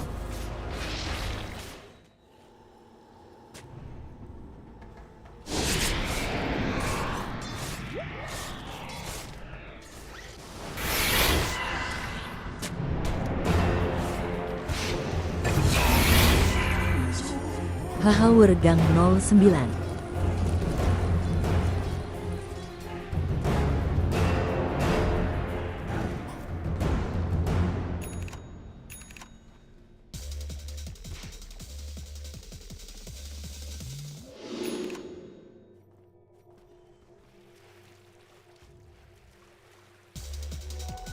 soldier's fortune.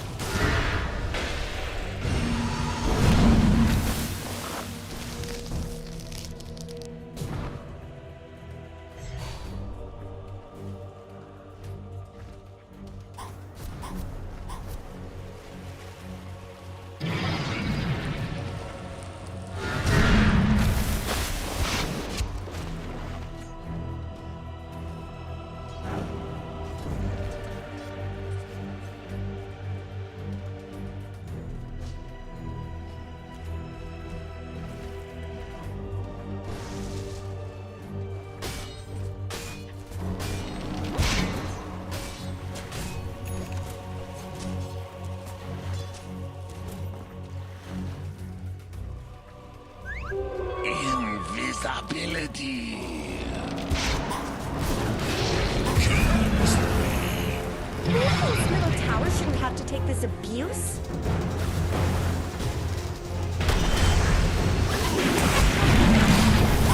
Radiant's middle tower could use some help.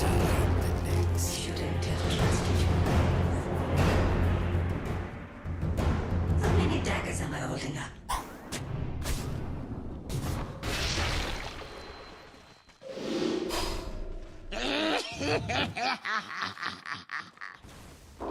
Radiant's middle tower shouldn't have to take this abuse.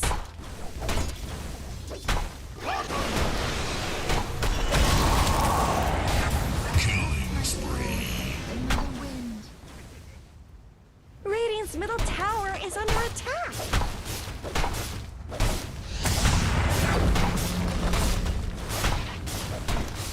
Radiant's middle tower could use some help. Where did Radiant's middle tower go?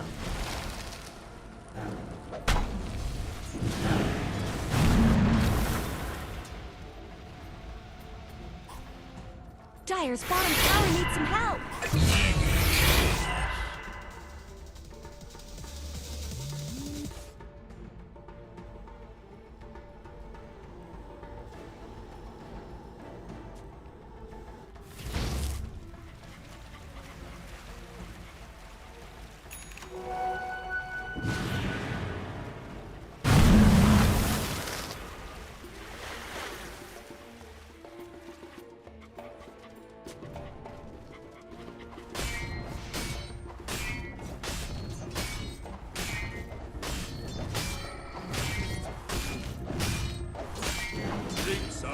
You!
Radiant's top tower deserves just as much help as bottom.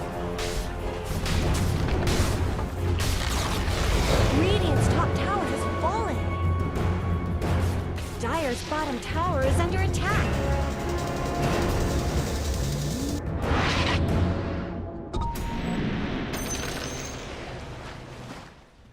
Radiant's middle tower shouldn't have to take this abuse.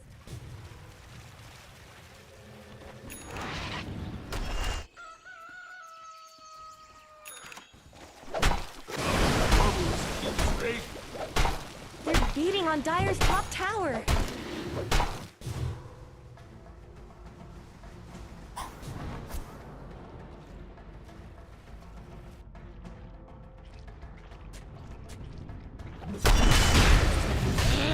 Radiant's bottom tower's got problems.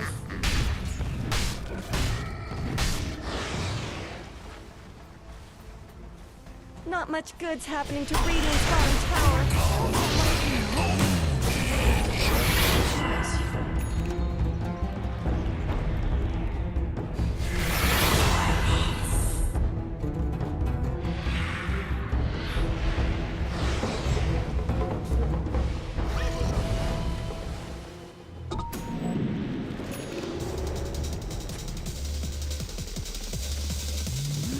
Radiant's bottom tower is under attack.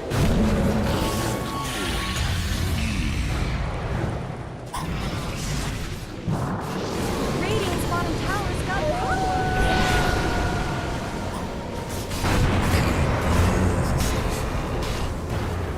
Not much good's happening to Radiant's bottom tower.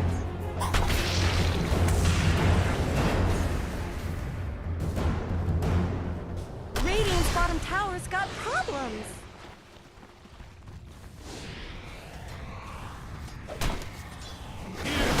Radiant's bottom tower is under attack.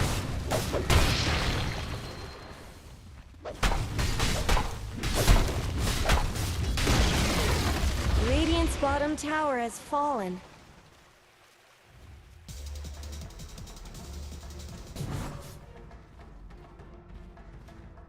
Radiant's bottom tower's got problems.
Kerupuk.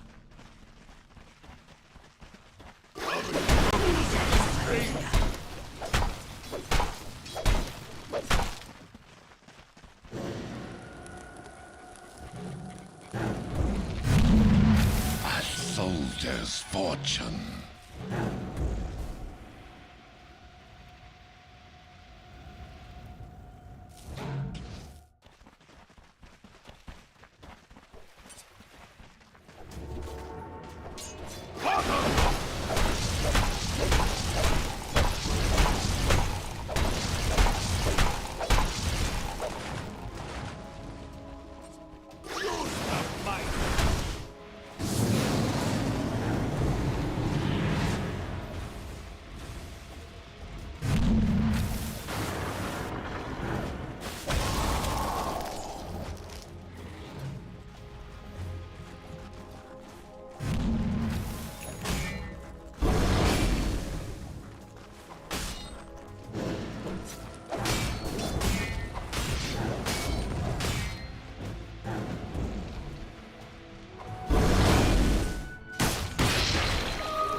Not much good's happening to Radiant's bottom tower.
Radiant's middle tower could use some help.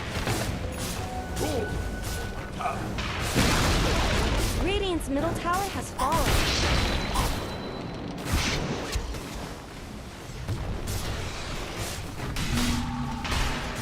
Look what they're doing to Radiant's middle barracks. Radiant's middle barracks have fallen. Radiant's middle barracks have fallen. Radiant's bottom tower is under attack. Radiant's bottom tower is no more. Is Radiant going to let their bottom barracks fall? Radiant's bottom barracks have fallen.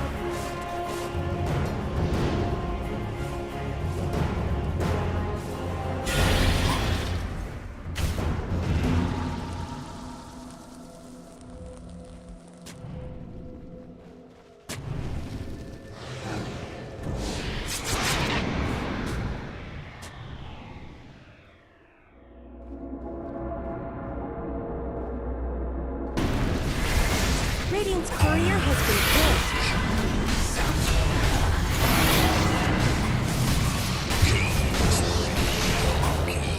The sisters of the maid.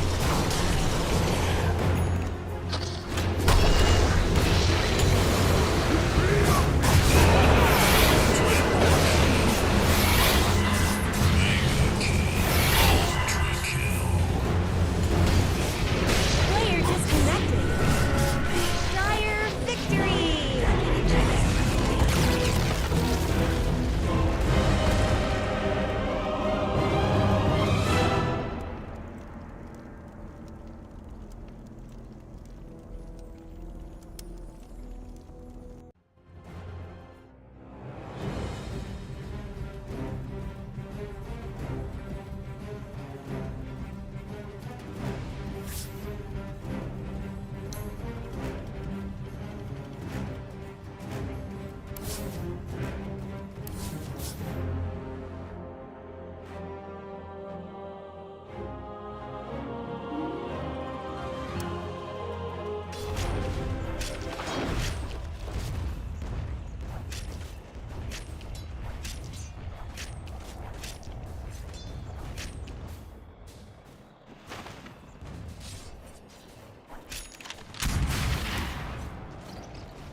Invisibility.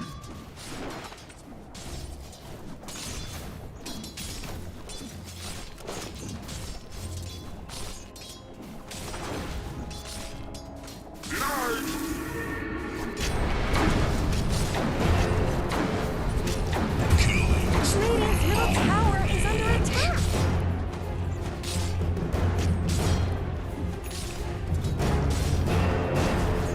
Radiant's middle tower shouldn't have to take this abuse.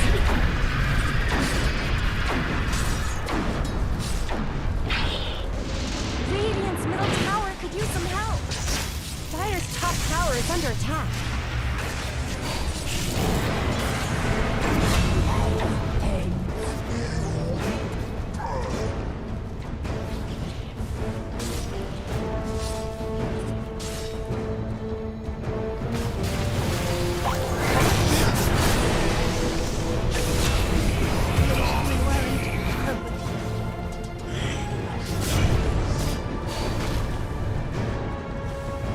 Radiant's bottom tower's got problems. Are those cracks in Dire's top tower?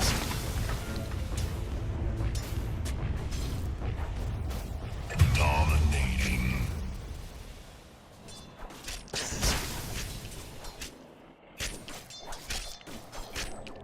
Dire's middle tower isn't going to last long.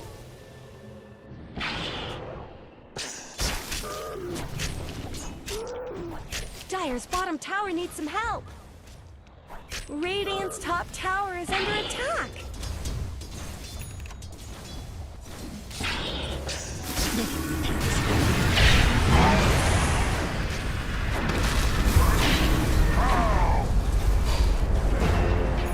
Radiant's top tower has looked better. Mega kill. Relax. It's okay. Radiant's top tower deserves just as much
Radiant structures have been snow fortified.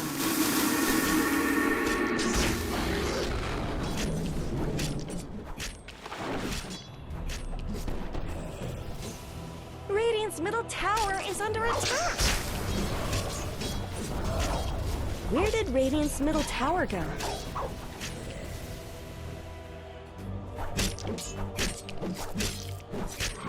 Dire's top tower is under attack.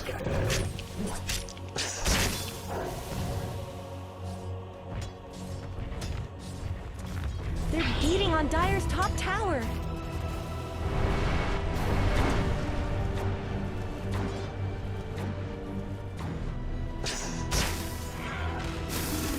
Dire's top tower is under attack.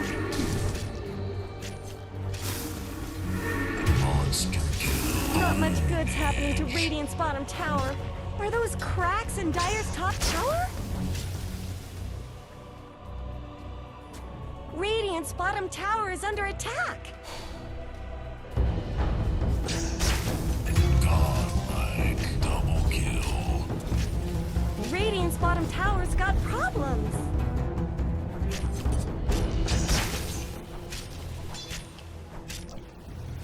Radiant's top tower has looked better.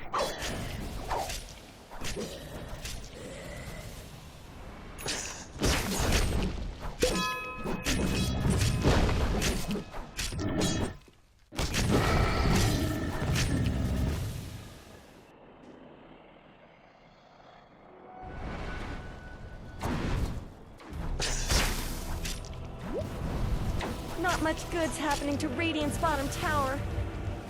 They're beating on Dire's top tower. Radiant's bottom tower has fallen.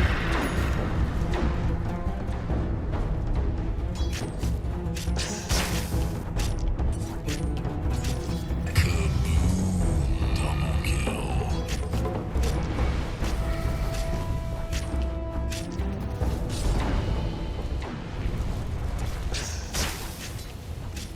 Radiant's bottom tower is under attack.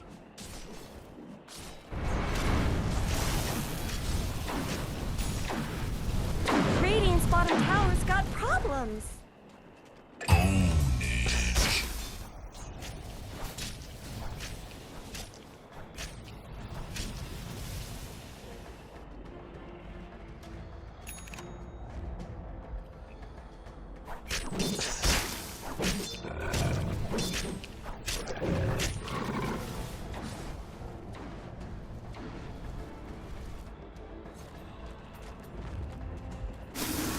Radiant's top tower is under attack.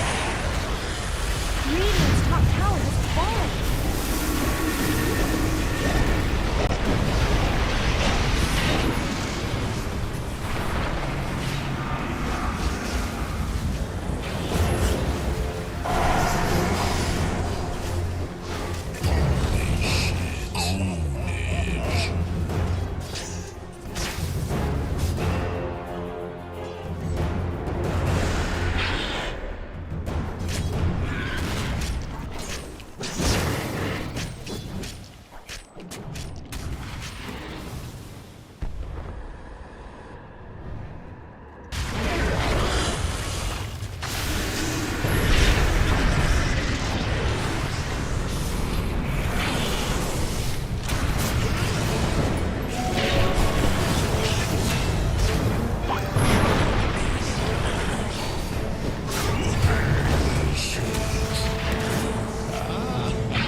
Radiant's middle tower shouldn't have to take this abuse.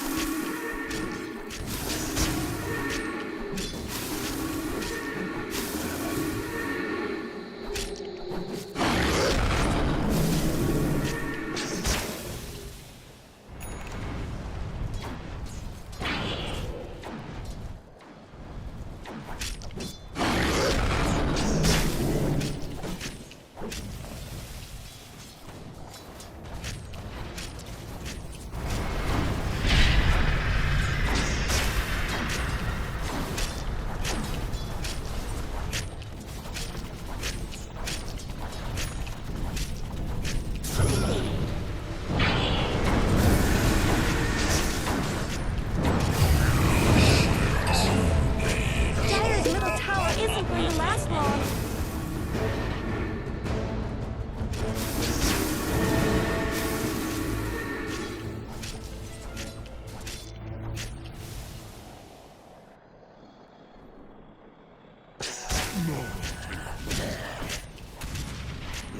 Radiant's top tower is under attack.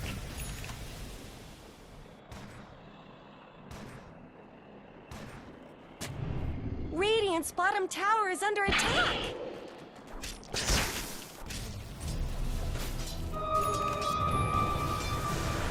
Not much good's happening to Radiant's bottom tower.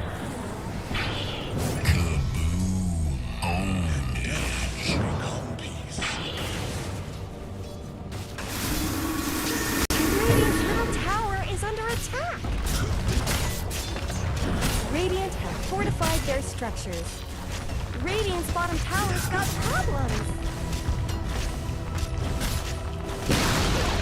Radiant's bottom tower is no more.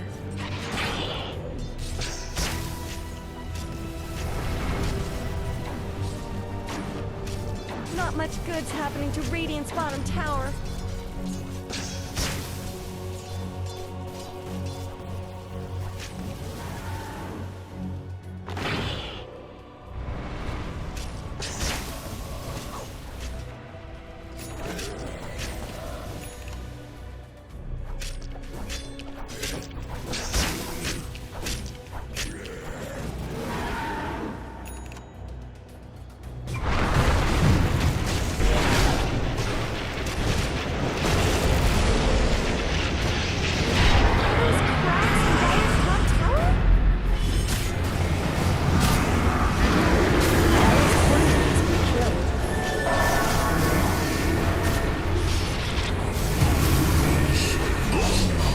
Gun nothing.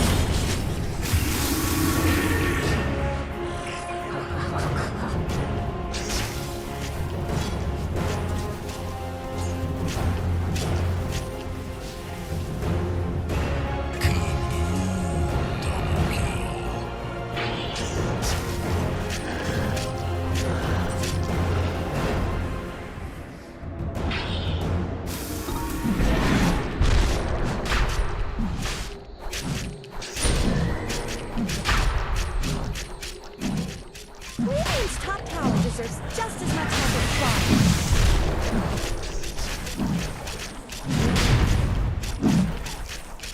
Radiant's top tower has looked better.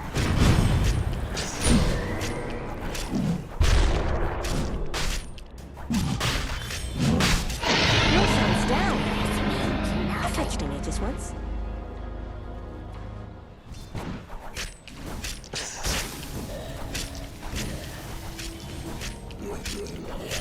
Radiant's middle tower shouldn't have to take this abuse.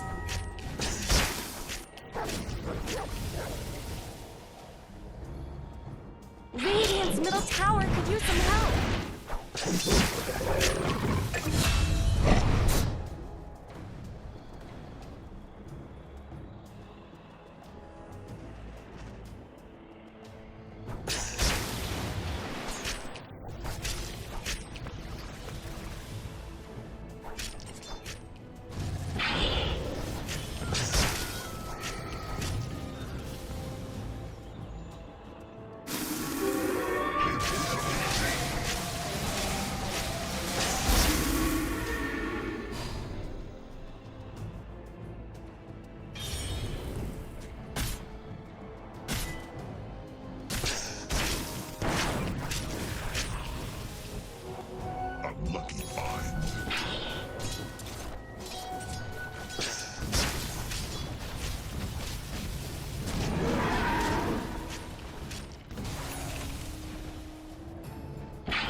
Radiant's middle tower shouldn't have to take this abuse.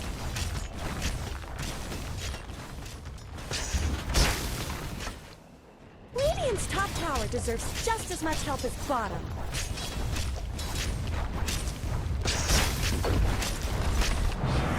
Radiant's top tower is under attack. Radiant's top tower has fallen. Radiant's middle tower could use some help.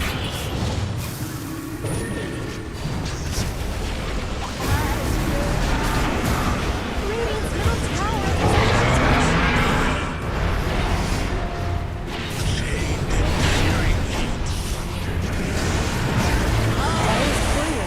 under attack.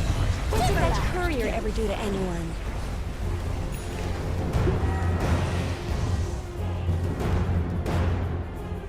Ooh, Dyer's courier got killed. Those things aren't cheap, you know.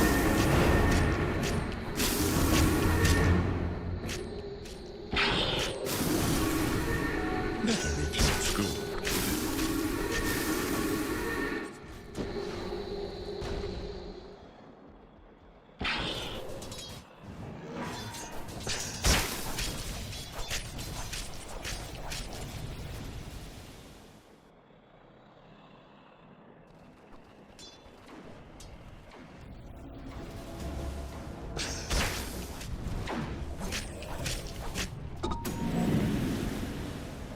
Radiant's middle tower could use some help.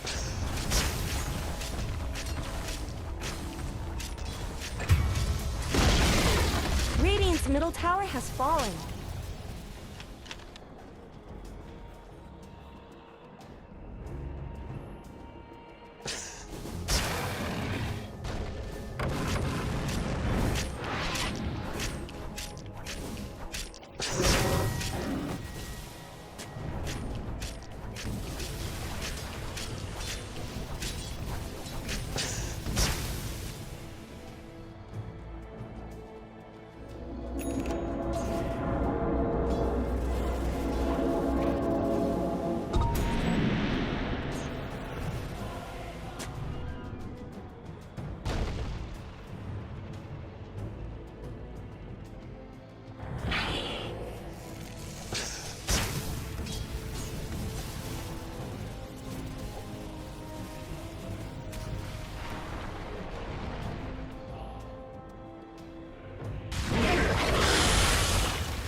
Radiant's top tower has looked better.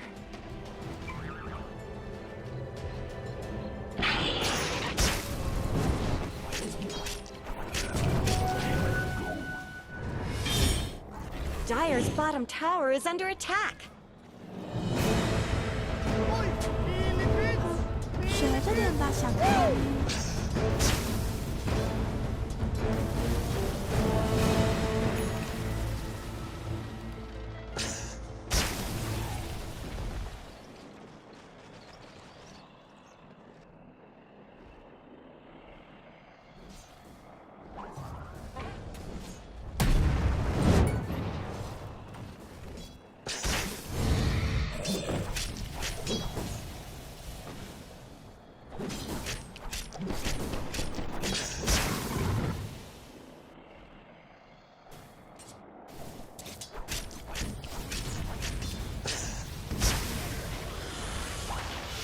Trickster's rune of illusion.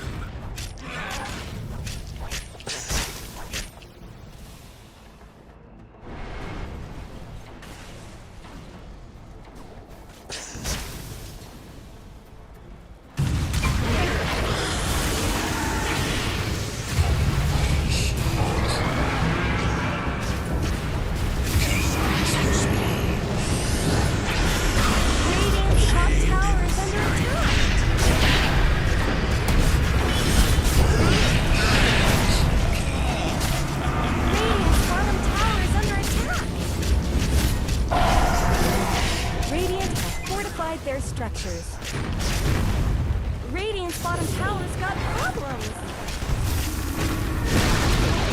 Radiant's bottom tower is no more. We're attacking Radiant's bottom barracks. Radiant's bottom barracks are falling.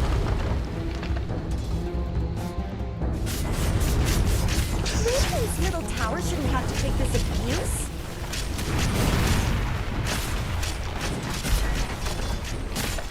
Radiant structures have been snow fortified. Radiant's middle tower is under attack.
face your end.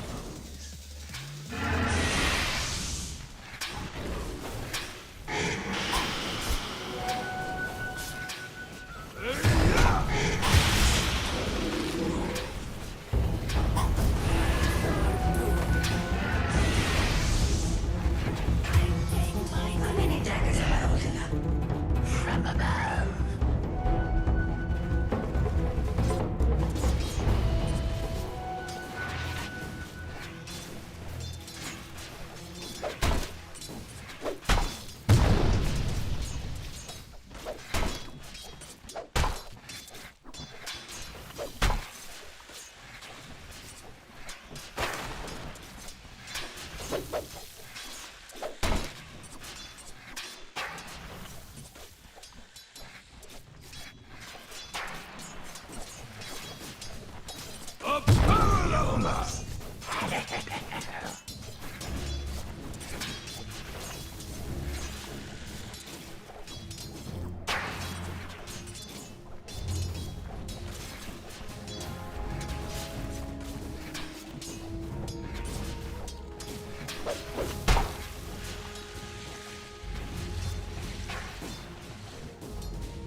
This is much better die.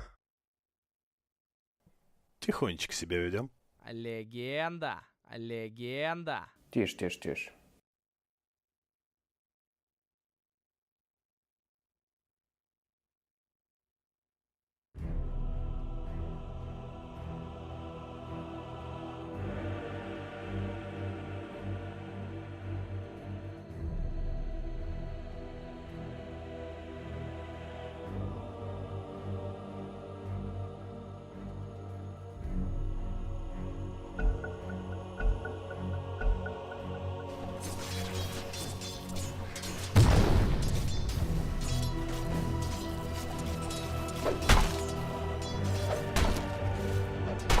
Dire's middle tower is under attack.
Dire have fortified their structures. Radiant's middle tower could use some help.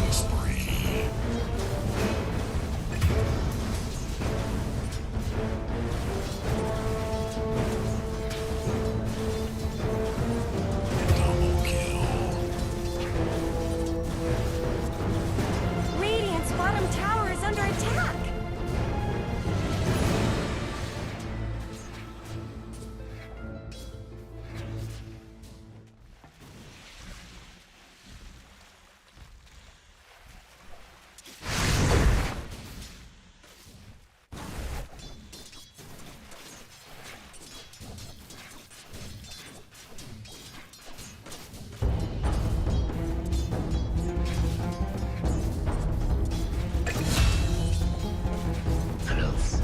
but not quite.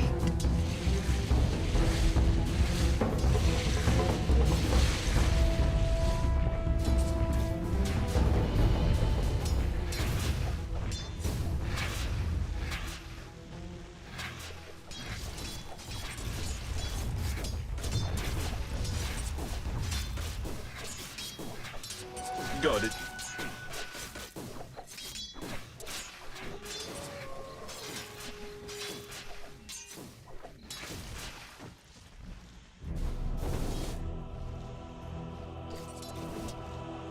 Radiant's middle tower shouldn't have to take this abuse.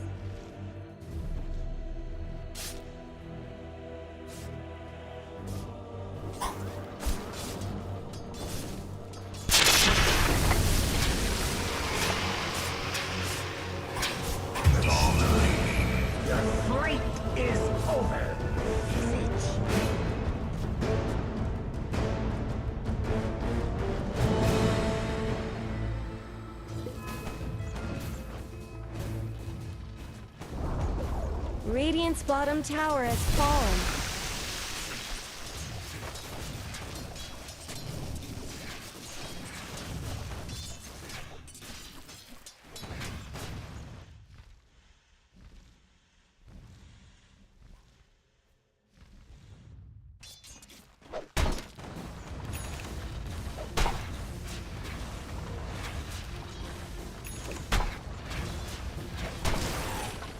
How many daggers am I holding up?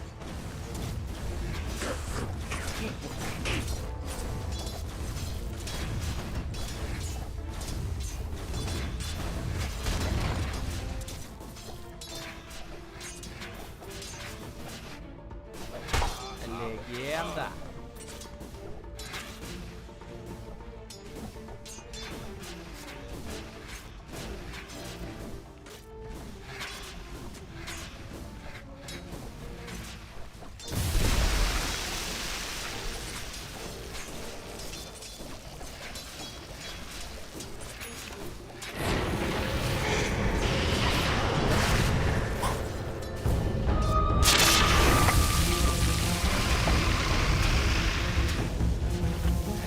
Легенда. Radiant's middle tower shouldn't have to take this abuse. Ребят, будьте добрее. Это всего лишь компьютерная игра.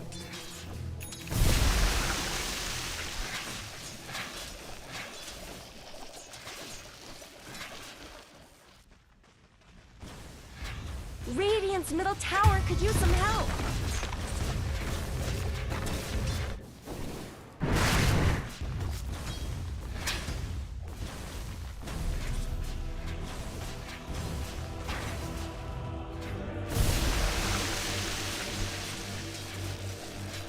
Radiant's top tower has looked better.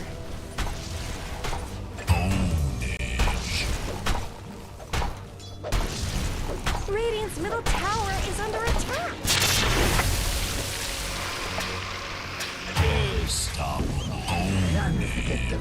Radiant's top tower deserves just as much help as bottom. Легенда. Легенда.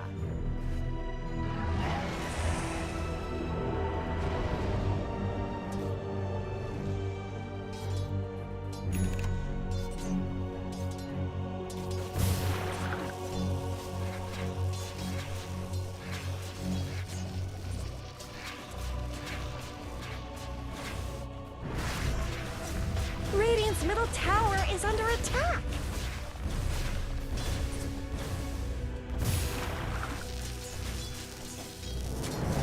Radiant's top tower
Radiant's middle tower has fallen. Все, вопрос.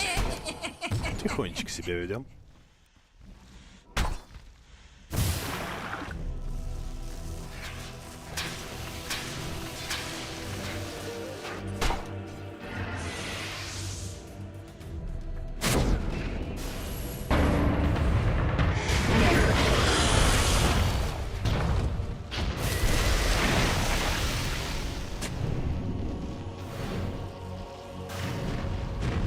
Not much good's happening to Radiant's bottom tower.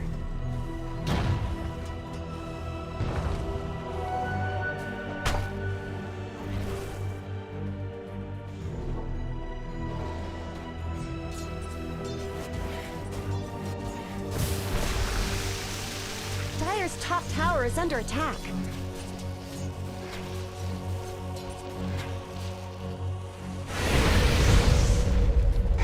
They're beating on Dire's top tower. Dire's structures are fortified.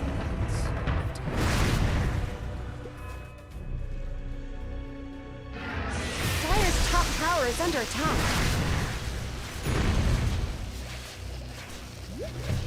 They're beating on Dire's top tower.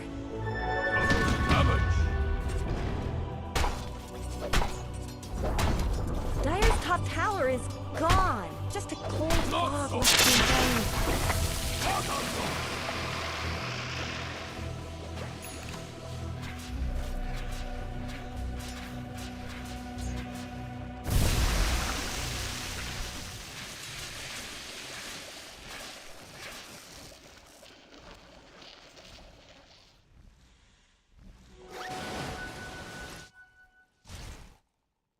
Radiant's middle tower could use some help.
Radiant's middle tower shouldn't have to take this abuse.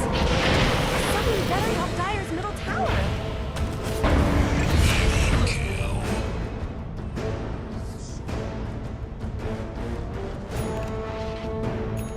Dire's middle tower is under attack. Dire's middle tower isn't going to last long.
Someone better help Dire's middle tower.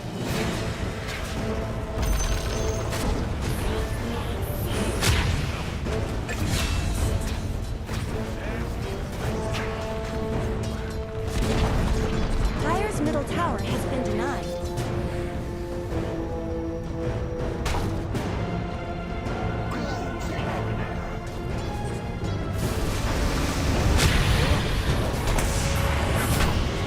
Stop.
선수가 들어왔어요. good job. Wipe bitty. Exquisite. Absolutely exquisite.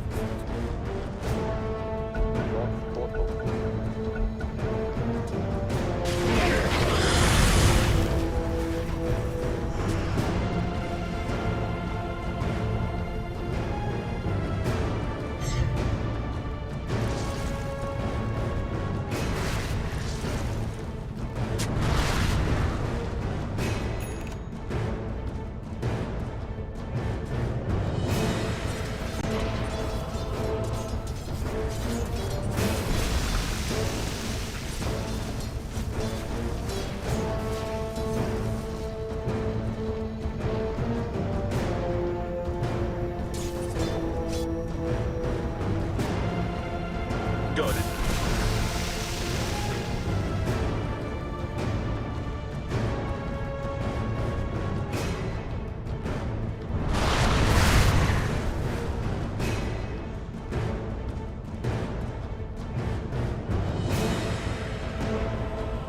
Were those cracks in Dyer's top tower?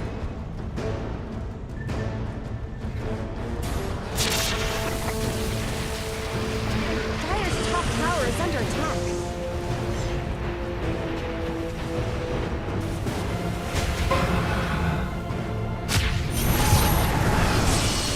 There shall be shakers by the acres.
happening to Radiant's bottom tower?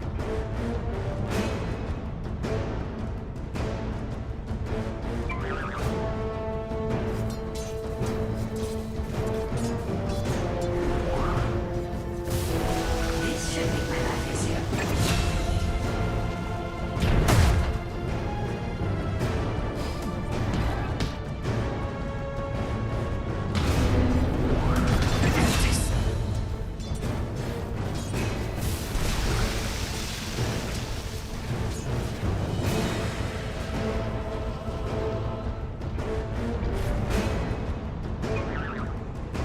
Radiant's middle tower could use some help. And so you die.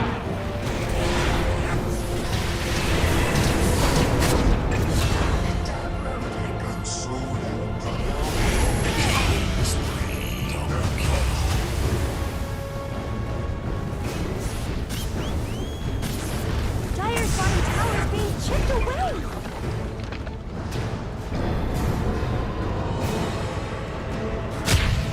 Dire's smooth fortified their structures.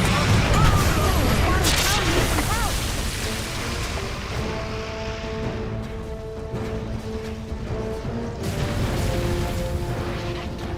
Dire's bottom tower is under attack.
Are those cracks in Dire's top tower?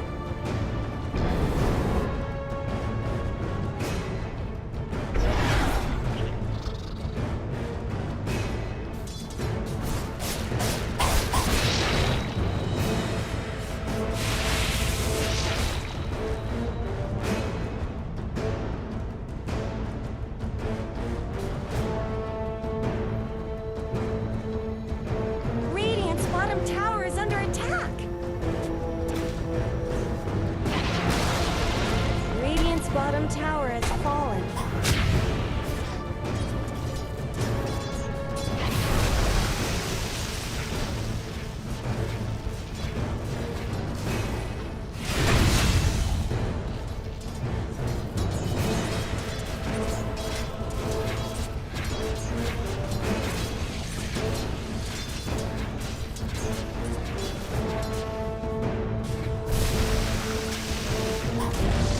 Dire just denied their bottom tower.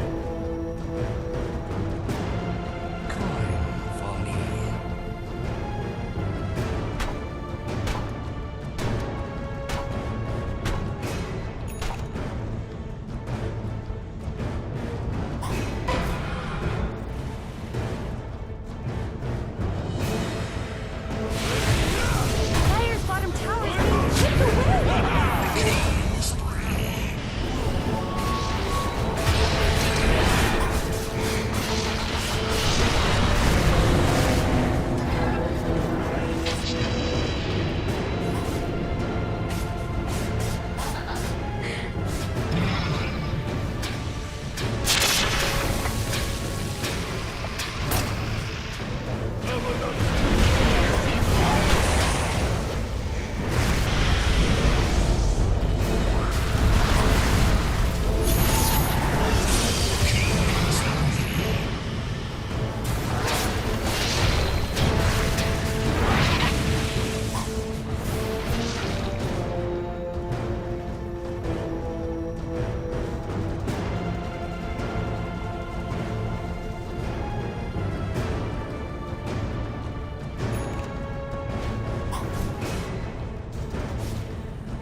Radiant's middle tower go?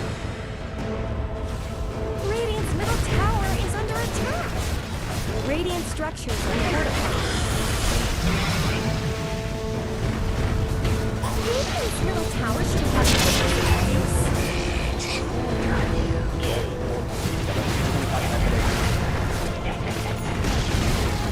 Radiant's middle barracks are under attack.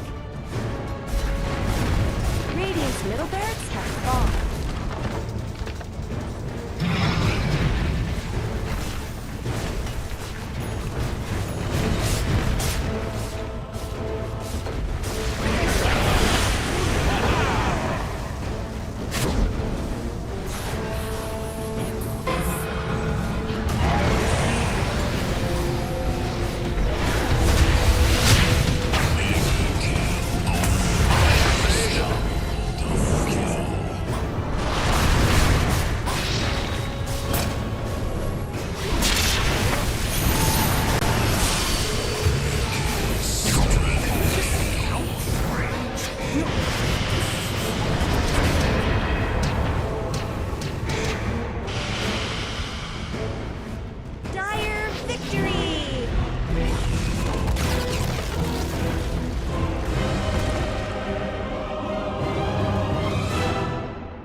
Давным-давно мы не видели маленького муравья, а вот на него и выход.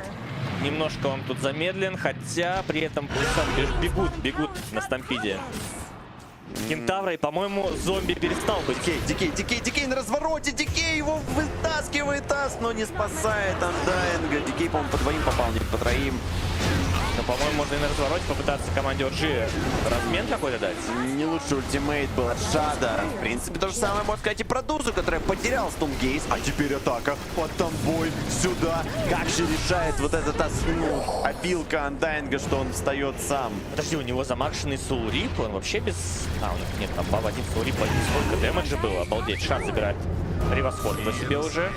Еще и подвязывают Джантера, здесь он вообще не удел. Офигеть. Что здесь происходит вообще у нас? А у нас турбо-мод. Квалификации не в цеме играются, а турбо. Потому что OG, ну по-другому не объяснишь, играют очень быстро. Они только что дрались все вместе на нижней линии, все тэпки прожали в топ, чтобы спасти Undying. И вот Undying, вернувшись за счет врожденки в ту же самую секунду, Тамба его зарешала. Мне только не нравится билд Undead, он берет себе сразу пайп. А пайп, как известно, это итем, с которым, по идее, нужно давить. Они хотят давить, слушай. Но я имею в виду, что тебе вроде как нужно немножко получить сперва нетворса, там взять какой-то блейдмейл, промежуточный предмет. И есть и прыжки Уэки. Вот мы узнали, что больше их нет. Но он может прыгать только на месте, если подбрасывает таск. А ты умеешь битбоксить? Нет. Жаль, там можно... Ты можешь бегать, ты можешь прыгать. Это для олдов. Это мы подключим лампу с КС и позовем. Он нормально забежит. Что у нас тут? Вась-Вась, поехали. Мы туда, они сюда.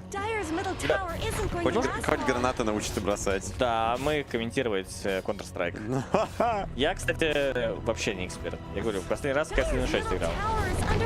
Вот что-то как-то мне стрелялка именно КС не залетает. Вот абсолютно. Ну, у тебя экстракшн-шутеры сейчас. Ну, в голове. последнее время, да. Последнее время именно так. Ларинов пытается вывести пачку, но, по-моему, Тавер медленно, но верно будет погибать. Кстати, Мистик Флеер бы, да? А его нету. В КД еще 10 секунд. Здесь, под фокусом. Ракета, говорю. Стрела пошла, в итоге точная. Не успел сноуболом, так, да? Лелис еще и погибнет здесь. Хотел как лучше получилось, как обычно. Севервайт сделал 2 дела. И в боте сам себе, по идее, помог, хотя за ним погоня. Там с мигалками едет гирокоптер. Летит, едет, не знаю, называйте как хотите. Делает все, что хочет с оппонентом. Он как минимум взлетает по нетворсам, потому что 6400 это гирокоптер с удачным стартом. Вот объясни мне, только что Лорик на своем бесте, да, скинул Рор, но он нашел только что хосту, и он знает, что Шат убивал Кентавра. А почему не нажать хосту, нажать птичек и побежать в этого полхпшного гирокоптера?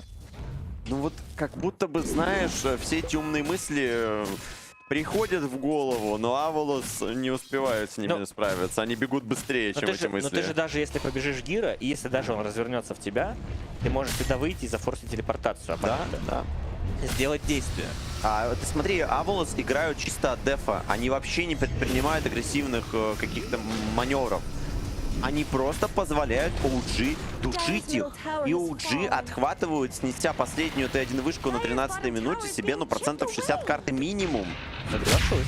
Так, Лелис докопался здесь Дайки, но, к сожалению, без тактима урона нет. Просто липы выбивать. Да. Знаешь, что я тебе скажу? А можно нам аспект Скаймага показать на секундочку? Именно аспект. Он же получает за каждый дэмэдж, который носит щит. Да, то есть Блейдмейл особо против него не работает. Ну, то есть ты скинул Мистик Флэр, там 20 зарядов будет этого щита в размере 10 плюс 1 за уровень владельца, да? Да. И при этом ты как бы себе нивелируешь дэмэдж, который ты получишь с Блейдмейл. Это на самом деле очень крутая штука. Потому что раньше Блейдмейл Скай работал, ну, как часы. Идеально, да. Скай сам себя убивал быстрее, чем вас. Здесь теперь так не получится. Кстати, выход по 14-ю от команды Наунс, хотел сказать, но это OG. По-моему, он не самый плохой. Есть Рор. Лайт прожимается. По центре, конечно, можно еще подраться. Стрела прям в упор залетает в Таска. Андалит под ультимейтом. Вы не хотите тут драться, Тамбу. Тамбу разбить необходимо. Аволус, самое главное сломать Тамбу. Потом можно еще как-то поговорить. И под стампидом. Второй волной. Хорошо. Аволус распилили этого Анденга. Распилили ли? Потому что под фокусом уже Феникс. Фениксу не успели дать панч. Норм. Молодцы. Они все в Тамбу вложились просто. Анденг еще ее хотел захилить. Пытался продлить ее жизнь. Ну, если честно, тут подворовал, да, кто-то еще алтарь экспы. Можно нам показать? Джантер успел и прилетел в бот. Ну, 1-1 размен по итогу. Луч в один, аспект на луч. Надо ждать 10 уровня. Надо ждать 10 уровня Феникса хотя бы. Вессел уже имеется у Стайкова. Это, кстати, не шутки, потому что все эти герои по типу вот этого самого мастера могут погибать за считанные секунды, даже без мистикфлэра за один Вессел. Вроде огромная дуза, вроде все неплохо складывается у команды Аву с точки зрения там неперсов, коров. Но ты потом смотришь, а как линия проиграла здесь с мастером? А какая потма? Что она делает? Еще один вард ставится, сразу же ломается, но Эки вообще не тут. Его только что Кора перед лицом убили, и стрейф был после смерти влево. Ты еще секунду видишь? Да. Ну да, так работает. Потому что ты после тычки еще секунду видно героя, там, или полсекунды. Потому что крипы умерли, которые вас подсвечивают, но видно, куда ты как бы двинулся. Да, стрейфанулся, да. Можно сделать фейк стрейф, там на этом играют некоторые профессиональные игроки, делают такую историю. Но там все 3 героя идут к тебе в тройку. И только что твой вард сломали 10 секунд назад до этого. Давай поставим еще один. Ну что с Эки происходит? Ну, ребят, ну... Перелив золота идет сейчас команде OG для суппортов. Это же бред сивой кобылы, честно. Ты смотришь и дайте Эки уже этого алхимика. Пусть он безвылазно стоит в лесу, стакает кемпы, дает аганимы. Это хотя бы осязаемая польза. Да, она хоть как, знаешь, это кредит в долгую. А здесь ситуация, где вообще ничего не получается у Эки сделать. Чтобы у вас все получалось и было хорошее настроение, фанбет заготовил фрибет 15 тысяч рублей, которые вы можете получить, просто зарегистрировавшись по промокоду PGL Dota. Поэтому, ребят, баннер в описании по трансляции. И удачи вам с этим фрибетом. Смотри, как легко медузу можно развести на кнопочку. На самую главную в ее жизни, так сказать. Еще и Смолинайт играет через пляй. Он обязан здесь этим заниматься. Но сейчас нужны ТПшки в бот, если хотят напасть на Бестмастера.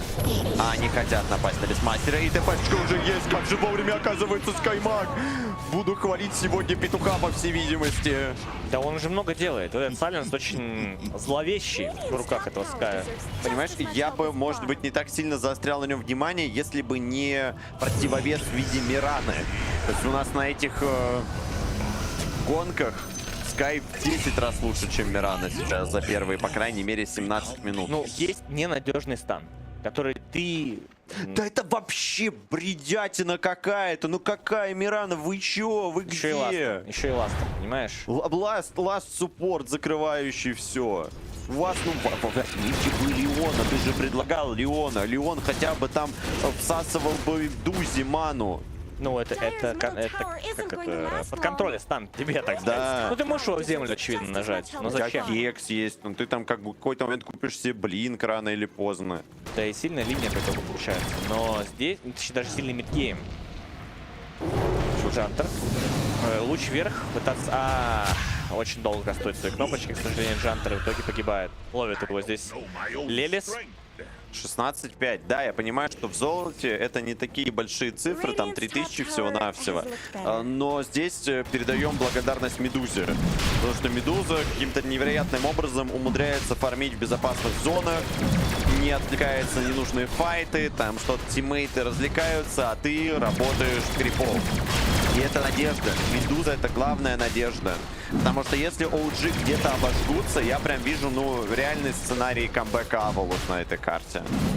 Закон на хэграунд. Если он будет не так академичный, как это делали ребята из ВП, например, сегодня, то и там какая-то одна микрооплошность, и после этого действительно могут OG поплыть. Но пока на данный момент, смотрите, 2-3 тысячи вот прикрепились, Медуза качается, ей пока особо ничто не грозит. Да, выбивает с нее кнопочку, но эта кнопочка имеет функцию откатиться, но смерти нет. Смерти никакой нет у Медузы. Да, Медузу не останавливают. Тем временем блинк у Кентавра. Вот, ну, у вас блинк. Вы же явно хотите там зайти под онлайтом с кем-то подраться, кого-то найти. Ведь правда же? С Рором, с блинком, со стампидом, со всем. А вот кого убить? Ну, желательно гирокоптера. Два раза. Но 2 раза не получится. Понимаешь, за Гирычем играет теперь Тускар. Все, он понимает, что ему нужно купить 2 шмотки. Это Солар и Лотус. Не Тускаре.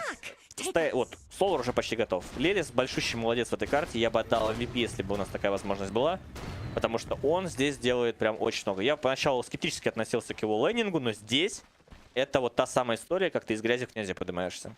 Ну и все же идея этого Авалоса напасть под Мунлайтом действительно проявилась. Проявилась в том, что они вчетвером потеряли кучу времени, пробежав нижний лайн, ничего не зафармив. Тем временем OG душит топ. Медуза. Гирокоптер понимает, тут прям вот как Кора чувствует, знает, где Дуз должна быть в этих таймингах. Но лишь прогоняет ее от фарма. Ну, вообще, Медуза грозное оружие. Мы видим, что нетворс действительно растет у персонажа, и рано или поздно она может стать так, что ее убить-то нечем будет. Там еще и карета появится. Да, как такового урона у гирокоптера нет. Ему нужно точно разбирать этот, не добирать Кристаллис, не делать точнее Далус, а делать себе МКБ, по идее, чтобы мэнфайтить Дузу. Но Дуза купит себе флэскаде, и вот дальше будут шутки уже плохи с ней. Опять же, глазами OG им с этим Аегисом нужно реально просто заходить в вышки, ломать уже. Смотри, что делает опять Эйки, заходит в варды, вот так вот ставит опасно. И что, он там кату хочет развить? Да, у него получается. Ну, вообще, кстати, Дейс смог принять стрелу лицом, и либо форснуть катапульт. Ну, насколько вам нужна эта катапульта? Вы там в топе пока вышку ломаете вроде бы, и разворот под терзателя. Скажу так, с точки зрения макрозадач, если ката даже даст там условно 5 ударов по вышке, это очень сильно, потому что дальше тебе будет проще, и с каждым разом вот эти вот лишние несколько ударов могут облегчить Дота тебе игра малых цифр. Да. Звучит смешно. Нет, я эту фразу от тебя запомнил, и она мне очень нравится, потому что вот эти все изменения патчей, типа дали 2 единицы урона, разброс увеличился. Ты сделал 100 таких тычек, вот тебе импакт, который в 100 единицах дэмэджа измеряется. Так, Эки нашел себе килл вместе с Саберлайтом и Джантером. Ладно, я немножко призадумаюсь и скажу, что, возможно, даже Авл смогут это перевернуть. То есть тут вообще ничего не решено. Вся задача устоит Устайкова, как бы звучало тоже незабавно. Вестл вешается. Очень неприятно Кентавру. Прям тикает плотно. Блин, инициатива в руках у команды OG, им надо продолжать. Это критически необходимо. Ты обратил внимание, что произошло? Сбили ТП Эмберу в бот. Стрелой Мираны, из-за этого он не может отпушить и оказаться в миде опять. Причем такая рандомная стрела была, она вообще, по-моему, в матч полетела, но сбили стайкову. Видишь, как бы по итогу сами OG решили, ну мы тогда пойдем по боту, мы просто придем на помощь. Отпушим лайн, Dota 2, нет, у вас тоже вышки сейчас не будет. 1,5 минуты, а Эги за эти 1,5 минуты снести нижнюю линию, все шансы есть. Должны попробовать. Так, появляется Кримсон уже у Миксы, он же Undead, он же маленький муравей. Ну, нифига не маленький, кстати, уже муравей. Ладно, сегодня зайду в Steam, напишу Миксе, почему у него такой никнейм. Интересно, что за отсылка. У меня нет никаких идей. У меня тоже. Ну и посмотри, как стремительно падает вышка в бой за счет Солара и как раз таки этого Drinking Buddies. А интересно, вообще талант на него брал? Я думаю, не стоит. Вот левый, да, обязательно брать. Это длительность действия Ваурус Панча на 0.75. За счет него ты как раз с ним пускать, ты, собственно, играешь. Потому что толки БКБ контроллер работает точечно. Но это заход на хайграунд от команды OG. Там 50 секунд, а Егиса осталось очень мало. Надо пробовать, безусловно. Туз там добирается, пытается. Джантер здесь. Офигеть, урона, это что такое? Домик сломался. А домик-то будет падать. Значит, в такой момент хочется какого-то пуджа даже после 4 иметь, чтобы вот иметь возможность хукнуть оппонента. У тебя нехватка пуджа в крови, мне кажется. Ну, Нанда меня не порадовал, из-за этого, к сожалению, ничего не получается. Тебе надо прийти домой, давануть каточку. Как это? Прописываю вам 3 катки на пудже. Ну, такое. Не на твоем рейтинге, да? Мне вот интересно, что со вторым Аегисом? Дадут ли, точнее, второй Аегис забрать ауру своему оппоненту или нет? Пока что первая карта как будто бы вся под контролем команды OG, но графики не растут. И вот Авлос добрались до своих шмоток, это фляй на дузе. БКБ, да, есть на гирокоптере, но, по-моему, нужно сейчас за луч Феникса просто убивать. Давайте смотреть, как это будет. Нашли Андеда, у него все, это самый лучший таргет, ну, конечно, хотел бы я сказать, но прошли, а дэмэджа нет. А тамбу поставили, и Кентавра теперь можно точно уничтожить, да и в принципе все остальные отсюда вынуждены бежать. Дуза остается без маны, и вот теперь Дикей может сделать так, что с одной тычки Дуза рассыпается со всеми своими нетворцами. И вот вам тот самый Drinking Buddies от Лелиса, который просто на хайграунд затянул своего тиммейта, дал ему пожить. Ну и эки слезы скупые опять пускают. Нет, к сожалению, скорее всего, не пробьют именно бараки, потому что будет бэкдор. Так, находит Дейс своего оппонента. Форстав тэп-аут, к сожалению, мистикплеера не имеется. 4 в 0 драка. Но это показательная драка. То есть Аулус хотели драться, они были готовы, они напали на таргет. Но не получилось его зафокусить. Очень сильно играет Лелис. Вот мне Серега Смайл рассказывал в свое время, что Лелис типа один из лучших вот исполнителей на этом персонаже. Из последних, то, что он видел. И я вот не могу даже спорить, не имея ни единого шанса. Огромнейший молодец в том плане, что выбрал правильное позиционку. Ну ладно, давайте смотреть. Как бы не остались, не заигрались бы здесь Уши, хотя может прыгать Кентавр. Не стал действовать здесь Сайберлайт, боялся. Я, знаешь, я ввиду аспекта, который я выбрал себе таск, вспоминаю Бокси на прошлом интернешнале, не на этом, да? который закончился. Он же там показал этого героя и был лучшим таском как раз таки. Да, здесь что-то Дейс решил побить вышку на Скае. Потеря концентрации произошла, очень неприятная история. Без Ская дэмэджа может не хватить. Сейчас самое главное вот это окно Рошана не пропустить команде OG, чтобы они были фулл составом, со всеми кнопками, со всеми ресурсами. Так, надо самое главное, хотел сказать другое, но ладно, давайте посмотрим пока что коэффициенты от наших друзей с FonBet. Что нам дает в лайве на эту карту? 1.2 уже на OG, 4.0 Авлос. Напоминаю, все было намного красочнее. 2.05 было стартовое на 2.08 на OG. И 1.77 что-то такое было на OG, наоборот, на Авлос.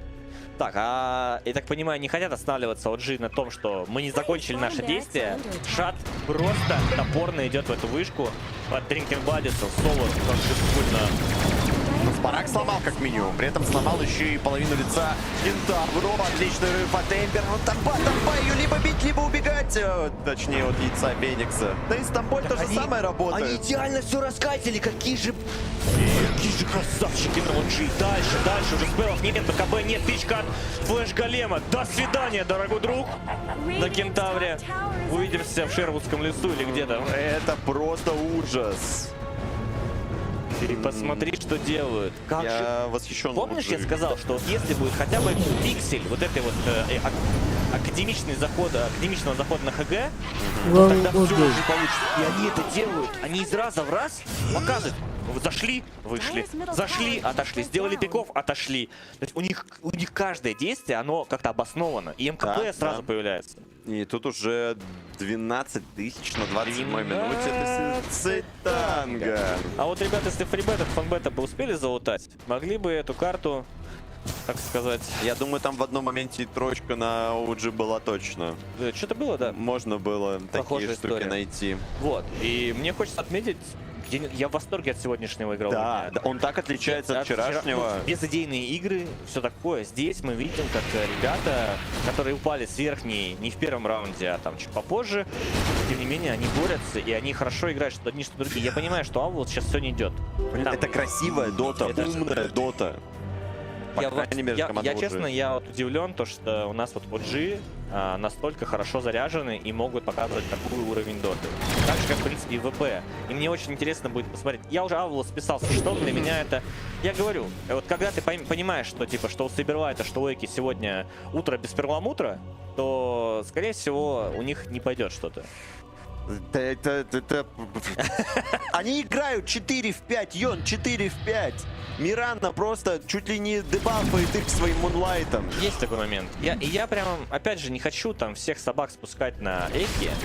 Но черт возьми, но сколько игр мне нужно отмечать эту вот плохую игру. Знаешь, как это? Но фас. Но фас, да. И здесь действительно ситуация, она из раза в раз все хуже и хуже. Ну просто ты понимаешь, что, скорее всего, я понимаю, что там был ростер лог, какой-то еще, стейки поиграют, но я не вижу перспективы. Вот при всем, не знаю, каких-то вот адекватных расцениваний ситуаций, что-то не то. Либо просто у них какой-то химии в команде нет, либо просто ребята не могут сыграться уже из раза в раз, и надо что-то менять. Ну вот Эки завел, да, получается, в темный лес, обманул всех, липами ушел. Ой, играет Мирана, а? Да, тебе кажется. Там аванпост мудрости чекается. Блин, жаль, что все уже забрали. Знаешь, в чем проблема? То, что, возможно, даже Эки сам не осознал то, что он зашел в лес. Так, подожди, Сайберлайт в мунлайте. Попытка убить Ская. Ская, ну, за такие, конечно, кнопочки можно. Двух связали, но как это, вау, как же. Здесь один Эмбер всего Ты понимаешь, мне кажется, Скай сейчас хохочет у себя в таверне и говорит: давай еще, жми, братан, БКБшку, делай ее 6 секунд. Ну, на Дусе такую игру протащить одному не получится. Я не знаю, Смолинайт классный парень. Ну, я с ним знаком. Ему плюс 6 тысяч нетворса надо, чтобы тащить эту катку. Да тут даже не плюс 6 тысяч нетворса, ему бы команду в команду. Не, ну ты уж совсем какие-то вещи говоришь. Команду дайте еще Медузе. Может быть, СВ Читс 1 еще написать? Да. Амплифайер, кстати, в боте не удел. При этом 15 секунд еще времени, никто не законтролил нижнюю руну. Это на самом деле ошибка двух коллективов одновременно, потому что OG могли с ней пойти, что Медуза от команды Аволос, но действий не произошло. И вот, кстати, по поводу Мираны еще один момент, который хочется обсудить. Мирана же это персонаж, который позволяет тебе поставить очень глубокий вижен, очень хорошо там карту читать. Всю карту читают OG. Всю. Вот прям они постоянно девардят, ловят эти апсы Мираны.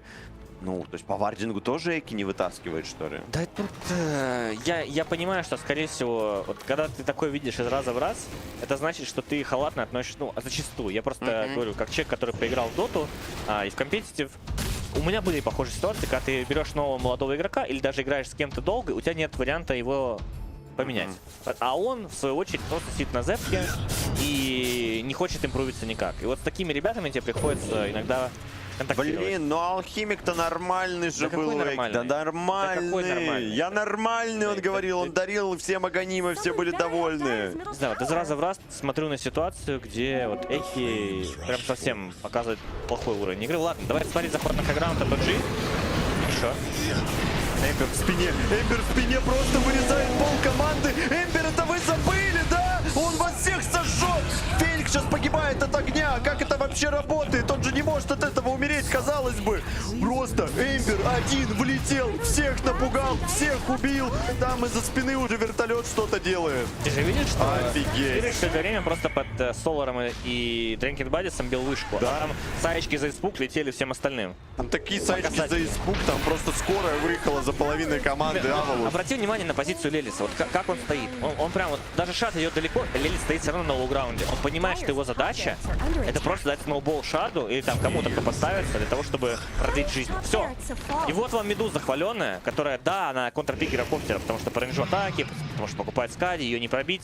Но Гирыч говорит другое. Он говорит, я сам решу, пробивать мне Медузу или нет. Да. Но это первая сторона. И они уходят. Нет, я думаю, они сейчас просто отпушат мидпачку и дальше выйдут. Да, ну ты смотри, они пошли не через верх. Я этому восхищаюсь. Да, это конечно. вот правильность решений. И вы скажете, да все так играют. Так играют тир-1 команды. Зайц, а можешь сказать жизнь за Нерзула? Давай. Жизнь за Нерзула. Все, спасибо. Я жажду служить. Ну ты и похож на послушника. Да, если да. честно. Капюшон мне дать Конечно, просто. да. И там один в один. Ладно, но это заход на хайграунд, наверное, будет еще один на тот же, потому что 50 секунд Аегиса имеется, или же отойдут. Это на самом деле не будет ошибкой, можно профармить всю карту, дождаться снова Рошана. А тут смотри, как Шат решает вопросы гениально. И Дейдаус, и МКБ, нападение на Сибирвалис, ответное, можно Дренкин Бадис нажать на Эмбера, даже не стоит. Не нажимает, ждет Лели с позиции, дождался, убили Кентавра. Я не знаю, восхититель, просто восторг для глаз. Насколько же сильны, ну яйцо зонище, понятно. Никак. Эмбера накричали в Эмбера. Он стоит все это время в контроле, его не могут убить!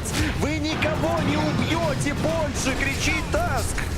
Все это будет просто на наших условиях. И они реально убили, ладно, Ская, справились, Шада вроде попытаются добить Шада. У него 4 секунды, но сейчас захилится. Он захилится. Ох, ну за то, что Ская убили. Эх, негодники, да. ГГ пишут. 2-0. Слушай, 2-0, 1-0. Я уже хотел сказать 2-0. Вот он. Хороший флекс от Little Энта. Красота. Браво, OG, победа 100% заслуженная. Даже без кеза, кстати. Да, даже без кеза. В целом.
пока, к сожалению, слишком мало, чтобы утверждать, что она точно до лейта доживет. Но у нас скоро начнется момент, на котором будут уже драки почаще. 20-я минута близится. Да куда Меня тебе радует то, чаще-то? что... Куда тебе еще? Не-не-не, я наоборот, я радуюсь тому, что у нас вот последний патч изменил тайминги так, что у нас стакается большое количество объективов на 20-ю минуту, что и Рошана уже пора забирать, то, что и Торментор, и это провоцирует вот действительно какую-то вот новую волну подготовок, потому что раньше можно было и 30 минут без файтов сидеть, а сейчас ты железобетонно пойдешь что-то сделать, чтобы хоть что-то из этого заиметь. Но у нас без Урсы вчетвером внизу играет команда Passion UA, и если вдруг как-то это узнает 1V, они могут попробовать поиграть в эту драку. Но они не знают, разумеется. Хотя нет, слушай, тут на видео не показывались герои, и смог был нажат не на варде. Нет. Но все равно мне кажется, что они могут иметь понимание о том, что что-то смогообразное происходит. Они сами застакались. Ой, там могут спать дэмэдж банки у Мунлайта. На центр и... Да, дабл дэмэджем надо подраться. Кол очевидный, влет от шторма, дабл дэмэджем нашли. Дизраптора сразу должны убить его, пытается Джеки Росс выйти, но вот в этом проблема двух булок в тракте. Особенно учитывая, что они еще и заняли одинаковую позицию. И теперь уже за ультимейт получается, да, и дабл дэмэдж забрали одного сапа, забрали вышку, можно в целом и отойти. И в Рошана заходит Кристаллайз, полит ребята, у меня Урса, мы сможем быстро забрать объектив, нам надо этим заняться, а одновременно смог от Сквадикса и его друзей. Элдер Драгон форма и есть, надо залетать внутрь и стилить Рошана. Станчик пошел, ой-ой-ой, Эгистрон забирает Урса, Сквадикс оказывается не в позиции, должен его хоть как спасейвить, он умирает инстантно. Летит какой-то там пауэршот, но он совершенно длиной, Мунлайт залетает на ССС-а, ССС, Рора нет, все в КД, Мунлайт на одном ХП все-таки спасает. Как же жестко играет Мунлайт в этой катке. Ну, это опять же Шторм Спирит, который у него крайний скилл. Касание. До свидули. Да, просто плетью добили. Все? Интересно, почему не было ульты Дизраптора, когда Шторма убивали? Хороший вопрос. Не обратила внимания на позицию Дизраптора, но факт остается фактом. Урса забрал первого Рошана, и драка была проиграна в салат. И 9000 перевеса за Passion UA. Ну вот, да. Видно, насколько комфортнее играть Passion UA своими героями, да, то есть вот этот Шторм, который вытаскивает здесь, уже две ситуации, где у него одно хп, и он выходит. Да вот знаешь, если бы только в этом дело было, но и 1V ошибаются, играют эту карту гораздо грязнее, чем предыдущую, и гораздо больше там отдают каких-то лишних фрагов, моментов, ситуаций, недооценивают свои силы.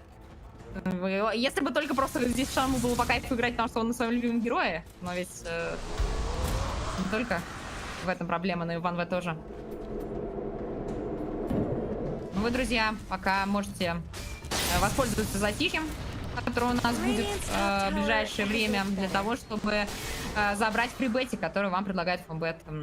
По промокоду PGL Dota вы можете при регистрации получить до 15 тысяч фрибетов. Никаких дополнительных условий, депозитов и прочего. Просто регайте аккаунт, убивайте промокод. Так что дерзайте.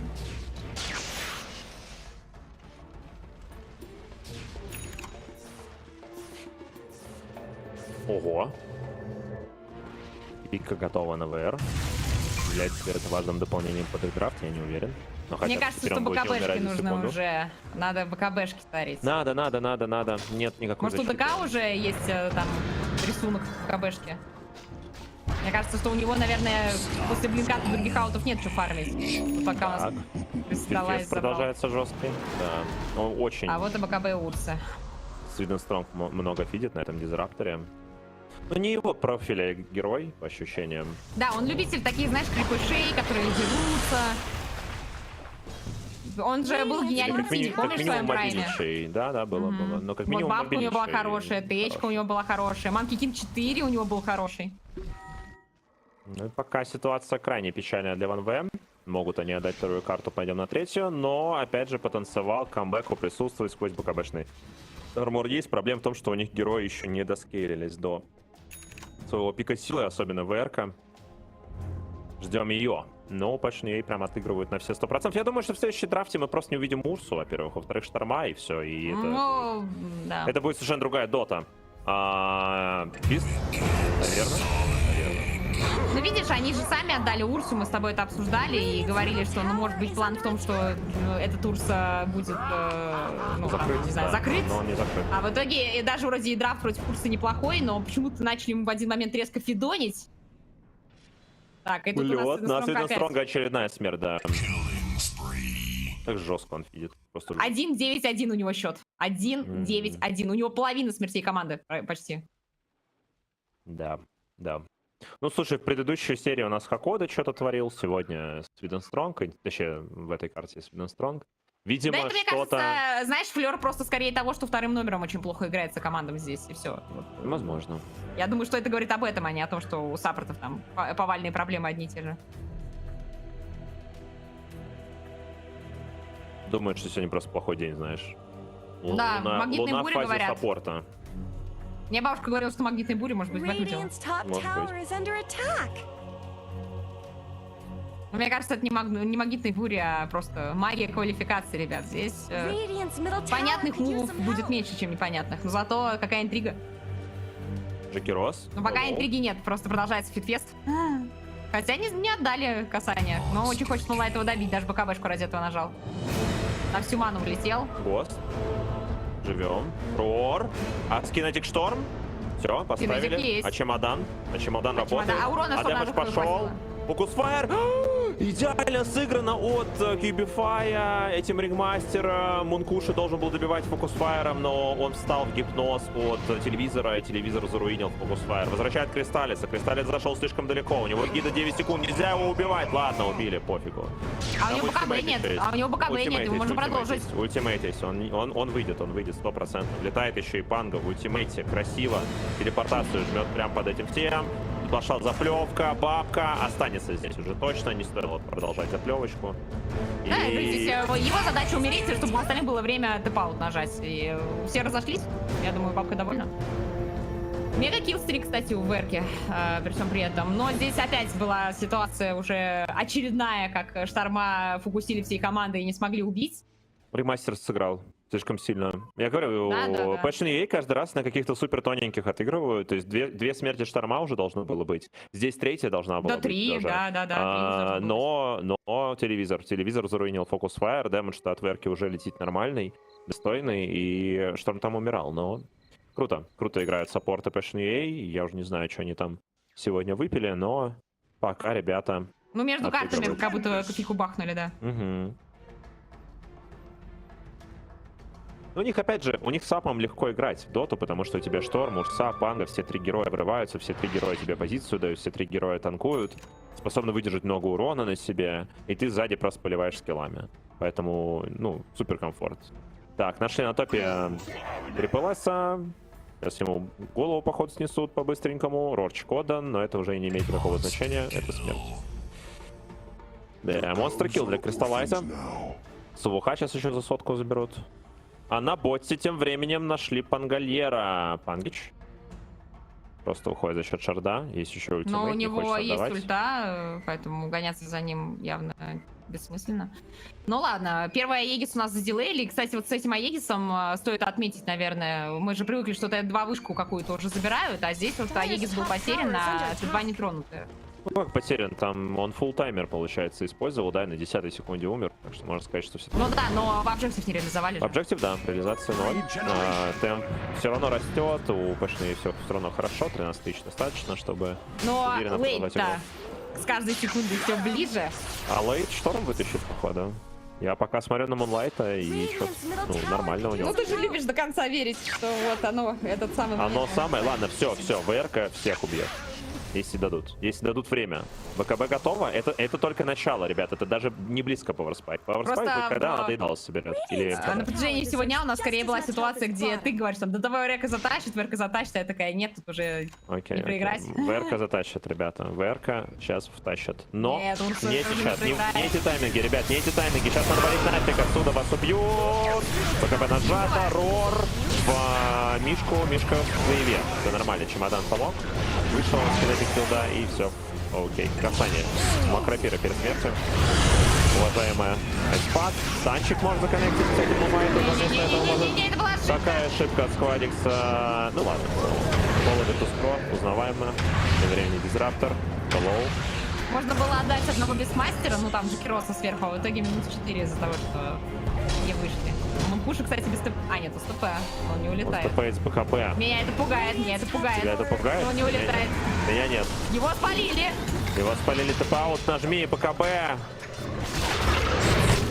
Пожалуйста. Значит, А был это Вашер, ну ладно, нулик он собрал, чтобы Виндран снимать. Поэтому к нулику претензий нет, просто Башер-то дешевле в разы.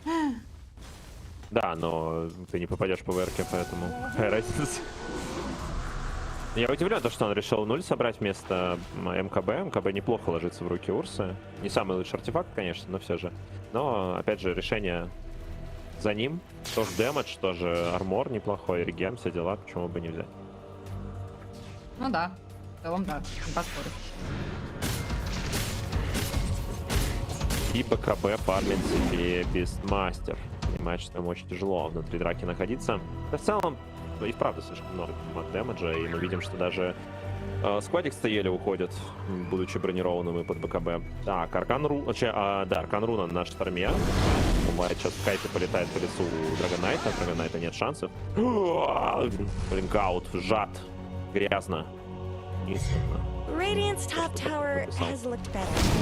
Продолжают саппорты там печалиться. Конечно, разница между сапами и тудворцами вызывает. Ну, потому что одни саппорты 1.9, а другие 9.1. Да, примерно такой. Закономерность весьма понятна, почему так произошло. Ну и плюс карты уже довольно давно у саппортов нет. Вот они только высовывают куда-то нос крипочку побить, их сразу убивают. Так что будто с них и не спросишь. Рошан отправляется без боя для команды Fashion. Ну и с этим Рошаном можно на ХГ попробовать заехать. Смог прожимается сразу же. И ползут Вингейт. Они идут в Вингейт. Они хотят какую-то лютую грязь сейчас сделать. Правда, Урса идет в противоположном направлении от этой грязи, и это меня немного пугает. Они без Урса идут вингейтиться. Неужели прокатят? Неужели настолько хороший шторм, что ему не нужен никакой кэрри? Пока выйдет.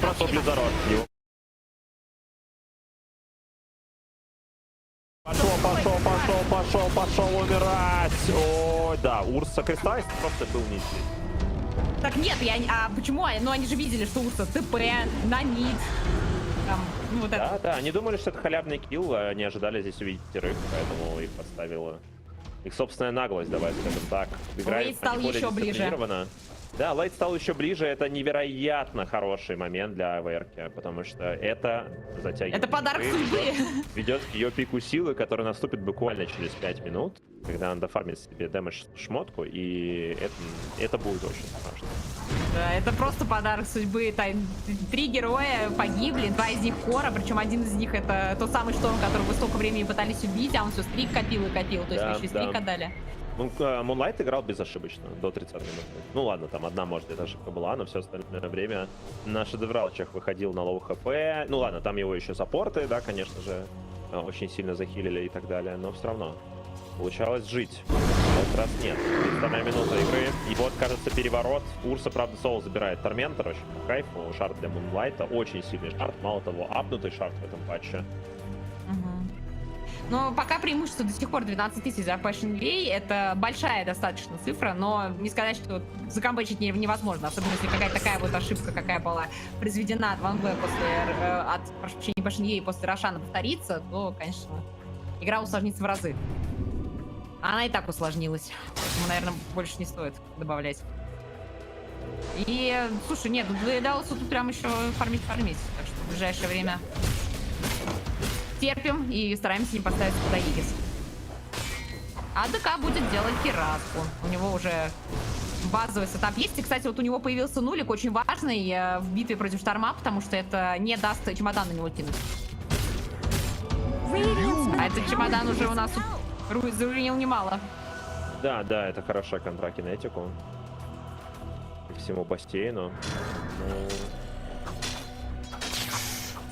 Такое. Что ж, 12 тысяч перефарма, Пашней все еще имеет возможность играть первым номером. И гида 2 минуты, надо забирать Т2. Я не знаю, пойдут ли они на хайграунд с таким набором артефактов. По ощущениям, они довольно сильны сейчас, но уже... Хотят ли они в оверлейт затягивать? Вот вопрос. Потому что план такой тоже может быть, и Медведь может... Но у Медведя же гораздо более рандомная игра начинается в оверлейте. Да, ну, все еще очень хорош. Зависит от того, что у вас за тебе. Hello. Просто вынос в одну калитку. Фокус-файр был заюзан, поэтому дальше драки никакой не будет. На контратаке убили одного на одного. И надо валить отсюда кристаллайзер по ходу, потому что что-то пахнет. Хотя не пахнет. Влетаем в эрку. Давайте. БКБ нажали. Ладно. Ну, в эрке БКБ. Решили не передавливать. Ну, тоже. Это скорее минус для Passion.ua. Да, я говорю, что это минус скорее для Passion.ua, потому что это подстопорило реализацию гиду. Они потратили 2 БКБ и уже 5 на 5 драку не хочется, пока не откатится. А еги заканчивается потихоньку, минута осталась. Неумолимо... Да, вот все, у Верки неумолимо накапали деньги на ее Дейдалус, поэтому вот та самая вундервафля, которую мы ждали от нее. 11-1 у героя, если что. Если у кого-то есть вопросы по керри ВР, вот. Образцово-показательная катка. 13 тысяч герой проигрывает, но при этом всем столько лоскитов, он не умирает, потому что держит всегда сзади. И Манкуш пока отыгрывает на все 100%. Хватит его, чтобы порвать всю команду? Я думаю, хватит. Минусов по ППР, конечно, один всего, но на 25-м можно взять талант. Ну вот я... Мне кажется, что в этой битве нуликов все-таки вот нулик, который есть у команды 1V, он может сыграть свою роковую роль, потому что Шторм, который полагался на какие-то сейвы от команды, он может их недополучить. А с учетом того, что дэмэджа становится больше, это может стать причиной, по которой Шторм начнет умирать. А может и не начнет, конечно. Может, Шторм все прекрасно понимает, и если сферы, которые он, кстати, себе купил, сделать себя настолько неубиваемым, то уже и нет смысла пытаться его спасти. Слишком много условий, давай скажем так, должно быть выполнено. Так, ребят, смотрим. 1.25 на 3.55. Победа в 1V. 1.25. Чё? Кого? Я зайду на сайт фанбета и перепроверю. Или у тебя поближе открыт? Да не, там похоже наоборот, все. Все в порядке, ребят. Пашней здесь флейт, все нормально. Итак. 14 тысяч перефарма от Пэшена. Ванвэ попытались смог, но у них не получилось. Смог. Хорошо, погнали. Смотрим, кого найдут. Просто, ты знаешь, вот про твои разговоры про лейт, мне кажется, единственное, что я могу заявить из опасений, это то, что у Урса же всегда одна проблема в лейте, что чем дальше в лейт, тем больше кайта на него появляется, конечно. И тем сложнее дать эффективность. Ну, и у Урса появляется больше кнопок и возможности заресетиться заново, да, из-за того, что рефреш можно купить вот это желание. Аганим какой-нибудь схавать, вот это тоже даст ему дополнительную выживаемость. В общем, вы понимаете, есть вариант, как Урса сыграет. Я согласен, что мне левый драфт, очевидно, больше нравится просто по причине того, что у него есть КБшный контроль. И потенциально Аган на дизрапторе, который появится, кстати, всего лишь через 200 голды. Им надо просто АФК встать, 100 голды добрать дизраптору, и не надо никаких смоков. Зачем сейчас драться? Какой в этом смысл? Ребят, добейте Аган. Это может решить всю игру от начала до конца. Можете выиграть. С учетом того, что никакие тайминги не горят, и там срочно Рошана не надо контестить. Да, если монстр будет не в позиции, то никакого спасения для любого из споров не будет вообще. Все хорошо, угроза отступила. Дизраптор дофарит. Я бы на месте бабки сейчас начал Аганим собирать под дизраптора, потому что это, возможно, будет решением вопроса о том, как спасать людей внутри кинетик филда в отсутствии, например, сундука. А кто у нас в итоге собрали Аганим на бабки? Это Ван В вчера были или Бикини Бот? Не помню. Бикини Бот. Или... Да, вот, мне кажется, точно... бабка полностью все понимает, но из минусов, да, Аган поест через 4000. Ну, если сейчас будет успешная драка, то это будет не такая долгая дорога. Возможно. Но если успешная драка будет, то это закончится игра. Ну, нет, там Мне осталось сделать один шаг. Одну драку, одного Рошана и заканчиваем игру.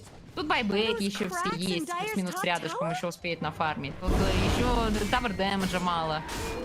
Надо вот прям вот минус 5, потом минус 5, а там можно игру закончить. Да, вот это прям железобетон. on Dyer's top tower. Ну, так и должно быть, да. По плану. Точно. Но Ванвайт борется и все еще. ВР-ка страшная. Мне страшно, точно. Не знаю, как вам. Еще я Ну да. Выстрелит ли эта пушка теперь? Да. Мне просто вот... Чем мне не нравится нулик, что за время нуля ты должен убить героя, все дела. МКБ дает тебе всегда дэмэдж по эвейжену, да, там. Ну, ты снимаешь этот виндран один раз в целом, и ты, по идее, за это время ты убиваешь в любом случае, потому что следующий виндран откатывается секунд 10. Да, тебе нужно для этого находить ВР-ку, точно по ней давать нулифайр, вот это все, типа, она в инвизе там где-то носится, что-то делает. Она не в инвизе, она еще огонь не собрала. Ну, она скоро будет. Да, там если байбэк особенно оставлять не будет, точно. Да, я думаю, что стоит оставлять байбэк. Черт его. Вот Кираса, да, вот эта шмотка. Ну, все-таки инвиз на такой стадии. Ну да, видишь, он закупился на фул. Ей, наш матч. Никаких байбеков, богу байбек. Сразу видно, нафиг байбеки, погнали просто на решающее сражение, без баев, зато с Аганом. Ну, может быть, они нарочно будут ставить 500 лет. Так-то байбеков у ей тоже нет.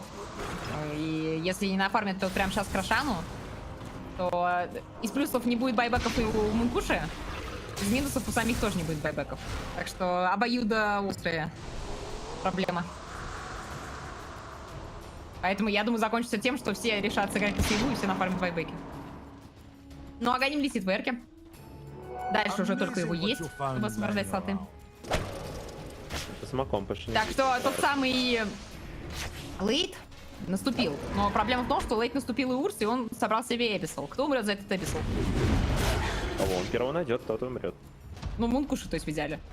В идеале, да. Но вообще, в целом, убить до Рора Беста тоже очень много импакта даст. Да, и Беста у нас убивали, как правило, когда на него садились. Но Кирас появился, который как усложнит в команде убийство Урсой. А может и не усложнит, может ему вообще плевать окажется. Убийство ложкой. Ну или сапиков вырезать просто, потому что все еще, да, статик Шторм, Дизраптора. На него, правда, на Диза должен прыгать Шторм, очевидно. Первым же делом, если находит его или Джеки Росса, надо вырезать, убегать обратно. Тоже статик Шторм. Сфера, кстати, да, на Мунлайте появилась. Вот тоже о чем я говорил, что в этой игре на Шторме нужно собрать и БКБ, и Линкенсфера. Оба слота, иначе ты здесь не живешь. Поэтому Мунлайт красава, что собрался 2 сейф слота. Это, конечно, много, это дорого, но приходится.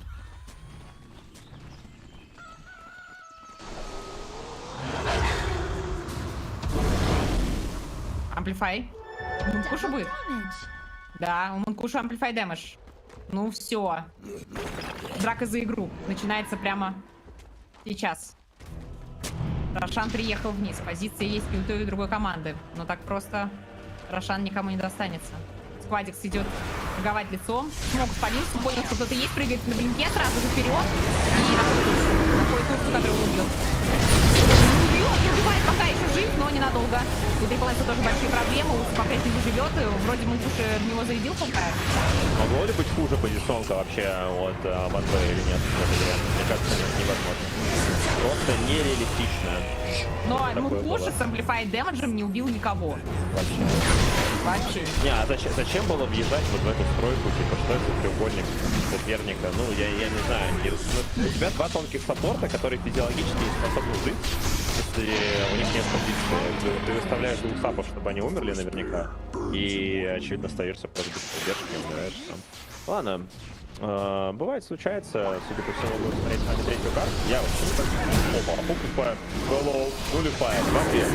Пошел. И кажется, могу наверное. Ой, далее. Очень рад. ГГ не колет. Ну, объективно и будет еще шанс на одну драку. За 70 секунд, я думаю, трудно не сломают. Да, я думаю, это тоже... Главное, чтобы никто не нафидонил. Главное, чтобы сейчас никто не умер. Сидите на базе. Сидите на базе, нажимайте глифы. Не двигайтесь, не дышите. Ждите ВР-ку.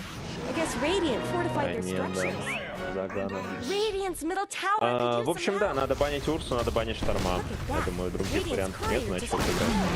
Ну, либо кликать Шторма и Урсу, либо банить, не важно. Но точно не отдавать его Кристаллайзу в руки. Да, Кристаллайзу Урсу и Мунлайту. Все остальное в целом, ладно, окей, понятно, что Панга все равно не то, чтобы очень много дал. Да, напрягал, да, мешал, но... Хавали мидл бараки, лидер на флоту.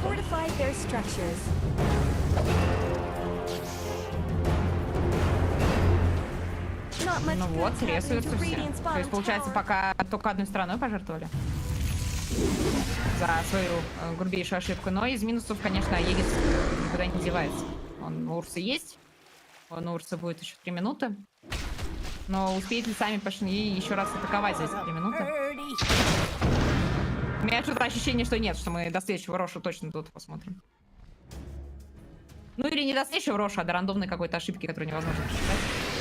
На которой Ван В теряют какого-нибудь ко без байбека, типа Мункуши.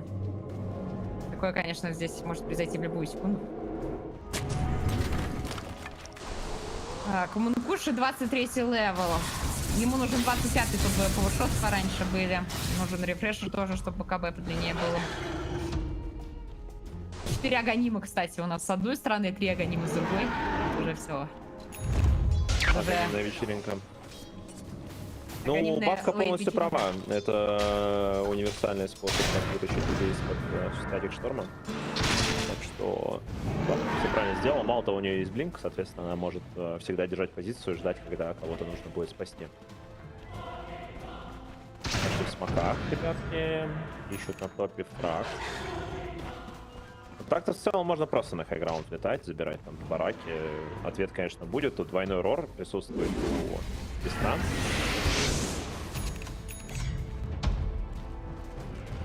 Это ж да, по кому особо не ударил этот рефрешер. Его монокосты 30. Это по бесту, у него монокосты минимальные, а билды с аганинами работают. Поэтому много монопула, траты минимальные. Можно позволить себе продолжать играть с рефрешером.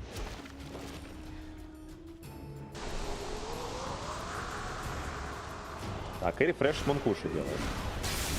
Хочет двойной ультимейт, хочет двойное БКБ.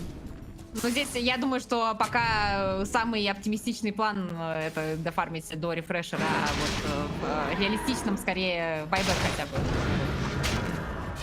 Так, ну совсем скоро мы узнаем, почему Ван В не пишут. Сейчас узнаем. Сейчас вот тот самый момент, где они показывают нам, что шансы еще есть, то, что борьба еще не окончена. Надо пытаться что-то делать. И будут отвечать на заход на хайграунд. Надо как-то забайтить их, забраться на фонтан. Думаешь? Ну, да. Чтобы он погнался за кем-то на фонтан, умер под фонтаном 2 раза. Походу их не надо... А почти вообще не хотят на хайграунд идти, правильно я понимаю? Да, да, им неинтересно с этим Аегисом. Что-то дофармливают. Что-то дофармливается. Что-то очень важное. Я, кстати, еще на одну вещь только сейчас обратила внимание. У Passion UA 5 шардов аганимных, а у Ван В 0. Просто 0. А нафиг им они нужны? Гейл на ВРке не нужен, без мастера шард тоже не то чтобы супер полезен. Ну, кстати, знаешь, вот по поводу Гейла на ВРке, ну он за свои деньги топ. Ну, на саппорте, да, на коре ты же не хочешь. Ну, да, но уже когда слоты заканчиваются, наверное, будет, когда уже там аганим появится. Фото аганим появится, когда уже рефрешер купит. Ну, короче, на всех юзы с шарты. Вот, если левый драфт, и реально, ну, драфтер очень сомнительно. Джакира, ну так, но если говорить с позиции 46-й минуты игры, то да, вот, а если бы они появлялись в то время, в которых обычно покупают. А вот вордстав, кстати, вот у Шторма уже кучу времени, который тоже помогает, очевидно, что-то доджить. Уворачивается у нас здесь Шторм от всего на свете. Ну там теперь не настолько универсально работает став, да, что больше не выпадаешь из мира, только становишься неуязвимым и не двигаешься. По факту очень похоже на часы из Лола. Так.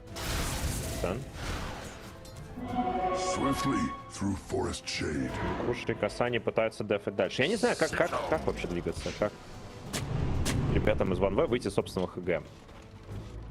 Что-то сделать. Или не стоит? Дождаться, когда точнее заберут еще один Аегис и еще раз побегают вокруг хайграунда. А почему бы и да?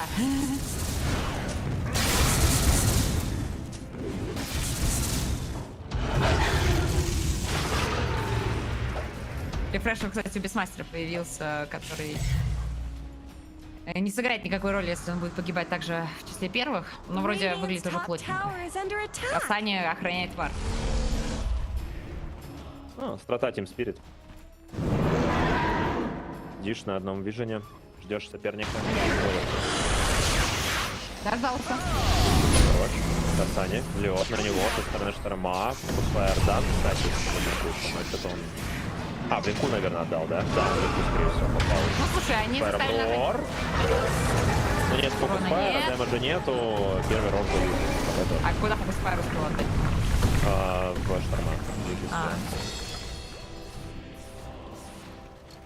Он сбил линку, я так понимаю, чтобы дать шейкл шот, но шейкл шот не коннектнулся, так что не пахнуло. Теле, фокус-файр откатился, можно нажать, в эту гусу. Гусу нет байбека же! А Егис у него нету. Да, но это фокус-файр, ребят, это фокус-файр, это он. Смотри, Димон, получается, план всего этого варда, вот это вот как бы байбека Джекироса был в том, чтобы забайтить Урсу на фигню, и они забайтили и Урсу, и Шторма на фигню. А сколько они за эти 2 фрага денег получили? Покажите итог боя, пока не пропал. Если будет варик. Итог боя Самари. Ну ладно. Не, забей. Мне кажется, что они просто вот 1004 только за 2 фрага получили. 5200 только за фраги. Это без учета того, сколько они заработают, пока эти герои в таверне сидят. Да, вот еще игра еще не закончена. Вот это да. Вот видишь, это ВР-ка. Кэрри. Да, это нежелание заходить с Аегисом, но потом без Аегиса заходить. Ну что это такое? Я согласна. Картина какая-то очень непонятная получилась. Явно очень минусовая для команды Пашинье. Непонятно, какого план был. Но этот план явно не сработал. С учетом того, что 2 кора сидят в таверне. Если эта ВР-ка разорвет, то все, и мы фанаты ВР-ки до конца столетия. Да, до завтра, когда он вылетит от следующих своих соперников. Если вылетит, конечно, потому что мы еще не знаем там будущего соперника. Но рано или поздно они наткнутся либо на Руну, либо на Нави, и там будет, конечно, очень сложно. Надо будет доказывать, что первое поражение от Руны Тим было рандомом, а не закономерностью, да. Так, заход на Рошана. Ну это прям вот, да, реализация пока плана Спирит похвалить. Но там еще успевают резаться герои, как будто они собираются смог нажать, но они не успевают. Они не прочитали то, что Рошана уже бьют. Вот, кстати, вот важный момент с керри, который я начинаю замечать все больше и больше, потому что на керри это лучше всего видно, что довольно многим керри на Т2 не хватает терпения. Как только они один раз совершают ошибку, дальше они просто сноуболят ошибку за ошибкой за ошибкой. Очень важный скилл хорошего, сильного, стабильного игрока именно в том, что ты совершаешь ошибку, но ты потом стабилизируешься и играешь уже из той ситуации, которая есть. Да и самое удивительное при этом, что, ну, я согласна с тобой, что вроде как, знаешь, это такой аспект, который у любого кэрри-игрока, который, ну, планирует ворваться на про-сцену, это фиксится в первую очередь. Но здесь у нас столько команд с таким паттерном, что это удивляет. О, это Т2 и есть Т2. Вот в этом ой, Спадик без байбека! Просто раз его спасли, в этот раз уже... Некому. Байбека еще поставилась, умерла. Да что ты сделать? Так, надо выйти, ребята, стяжка пошла. Ой, помрачительный дэмэдж просто, terrible damage, ребят. Ну, вот. Там БКБшку за секунду до смерти только успел Микуша нажать. Смогли мне хайграунд найти своего соперника и с легкостью сразу его врубают. А БКБшки-то нет, ВР, ты его потратила ее. А у ДК байбека нет, из-за того хуже. А это Вегас означает. Здесь 70 секунд, к сожалению, уже не дождаться. Тут даже не Мегас, наверное, а фрон пойти. Есть всякий смысл. Да не, Мегаса надо делать, не надо. Они не знают, есть ли байбеки у ДК и у Дизраптора, надо играть операцию. Если бы они знали, что нет баев, то в этом случае можно было фрон. Ну да. Но сейчас ДК бай не нажмет, поэтому они пойдут до 4 кажется, нет? О, врыв на касание, но не долетел немножечко. Лайт вот...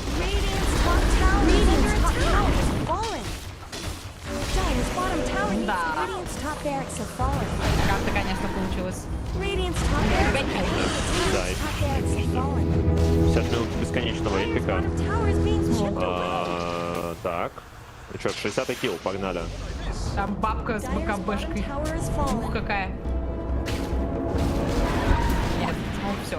Ребят, но Falcons говорят, что 48 тысяч можно заходить. Сколько нужно точно есть, чтобы заходить? Вот сколько у нас они ждут сейчас КДшки все. бикини-ботом закинули 1000 преимущества. Я вот Не помню. Где-то 20-ку, наверное. Я посмотрю.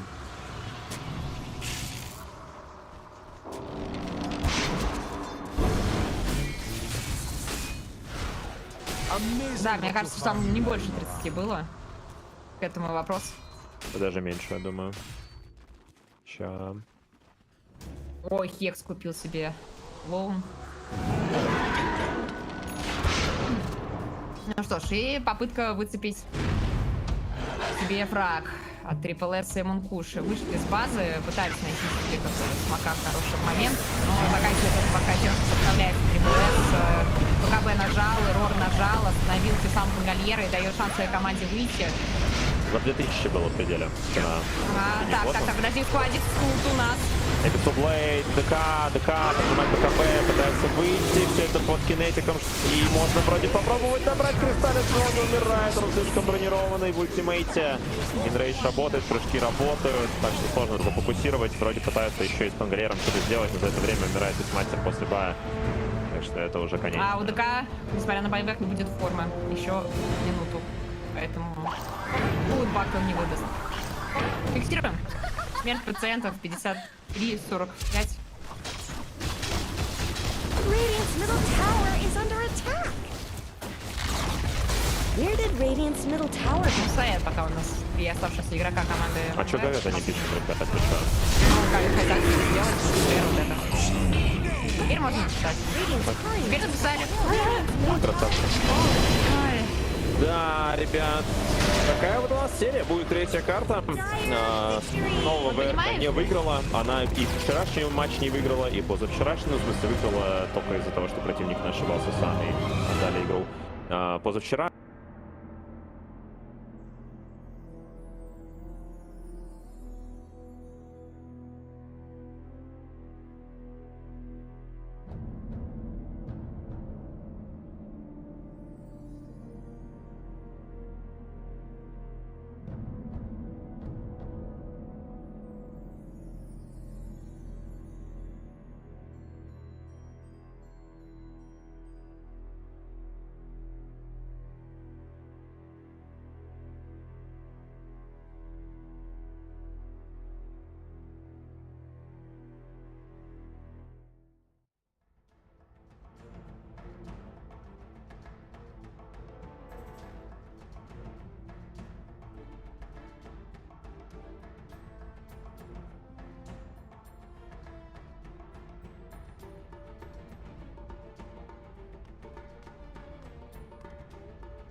fighting recommence!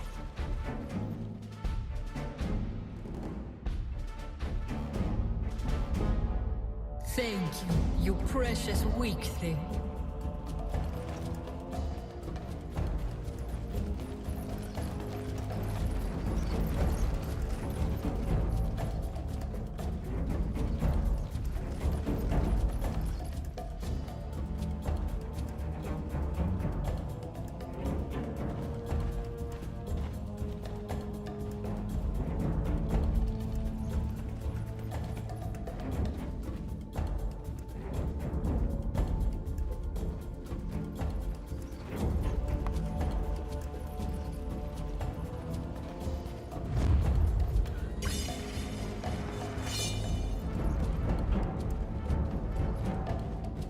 "30 seconds to battle."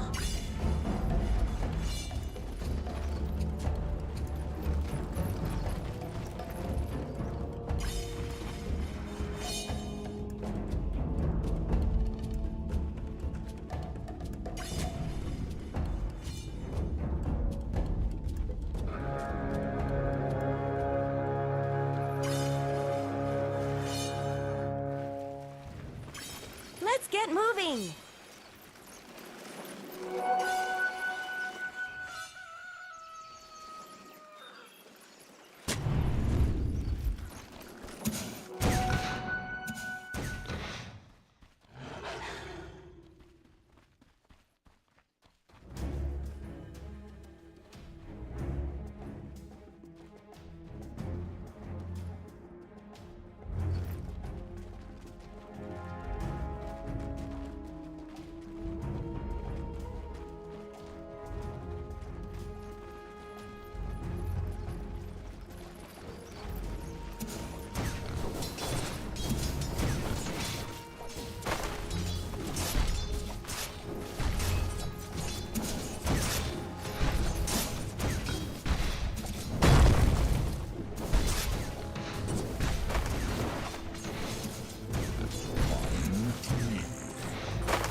Dire's courier has been killed. That's animal cruelty in my book.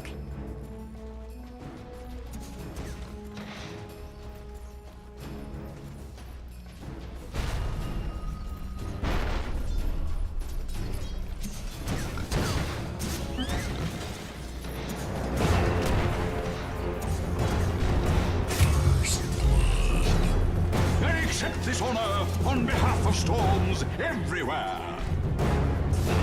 Radiant's courier has been killed.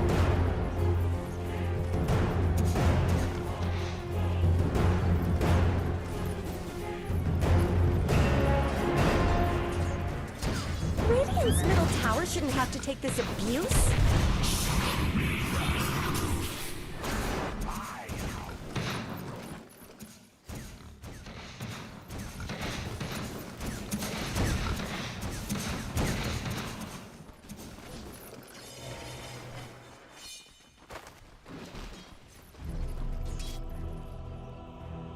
Relax.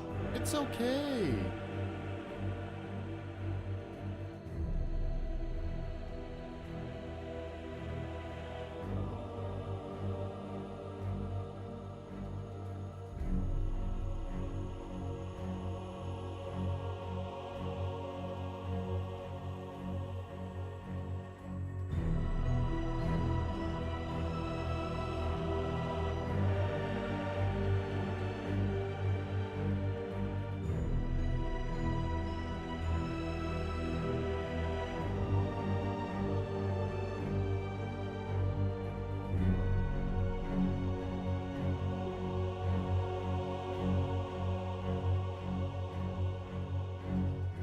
Even at a fraction of my best, I outshine you immeasurably. Even at a fraction of my best, I outshine you immeasurably.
The worms. I'll be creeping while you are sleeping.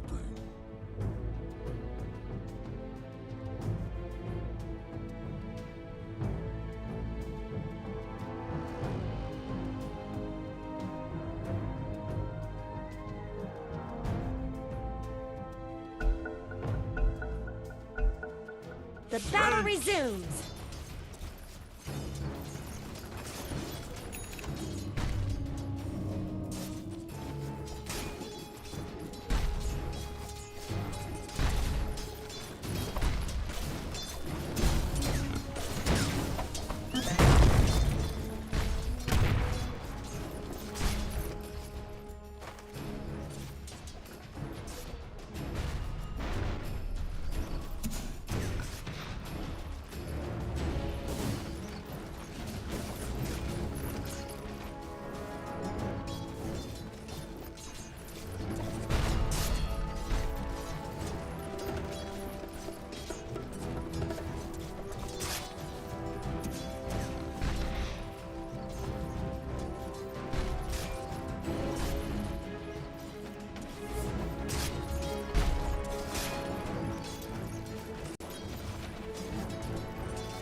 Radiant fortified their structures.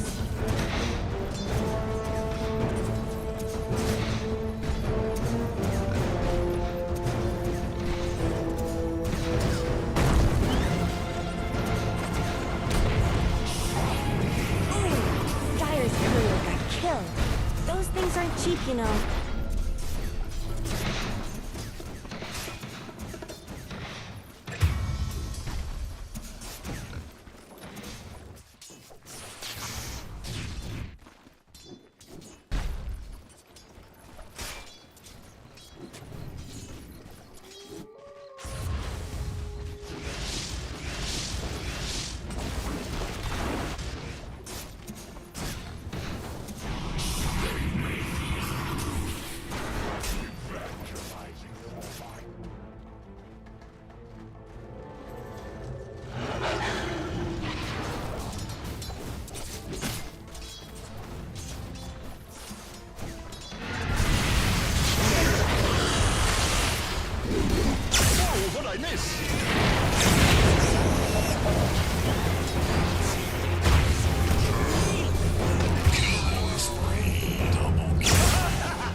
Look at that! Radiant's courier just got killed!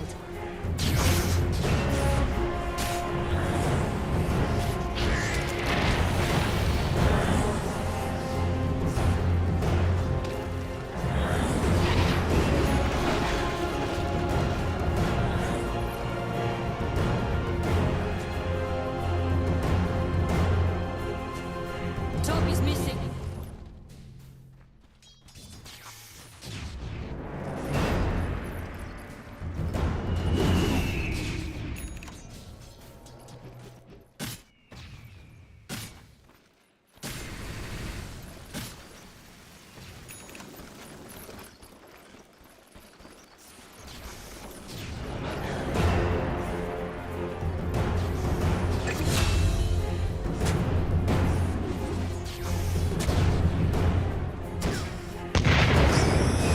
Dire's middle tower isn't going to last long.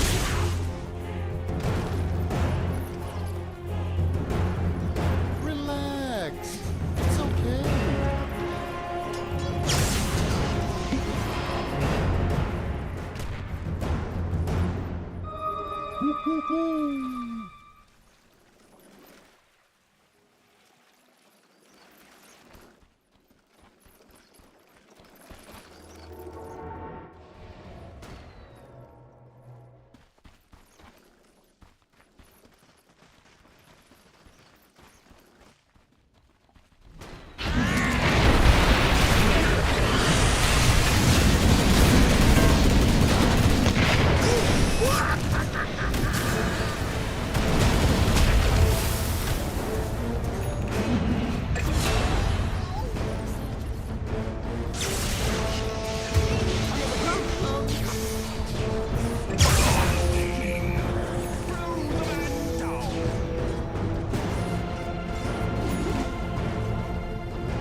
Radiant's middle tower could use some help.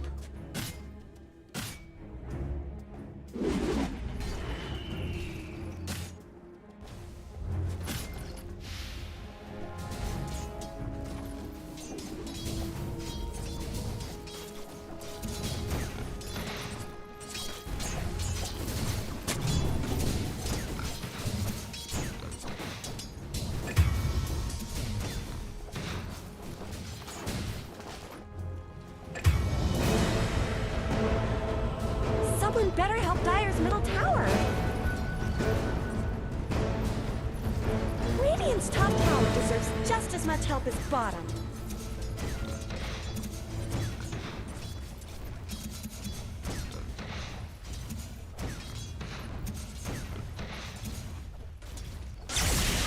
Here I am. Radiant's top tower has looked better.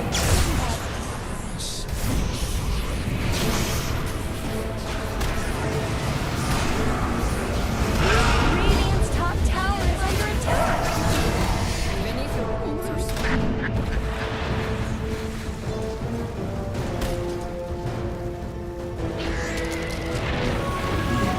Generation.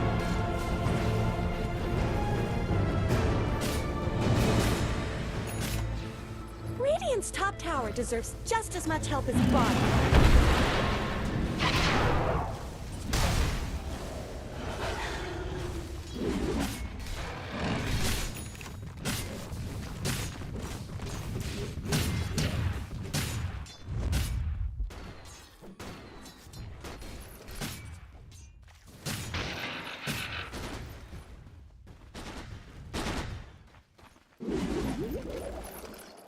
It's amazing things. You're so annoying even gods fear you.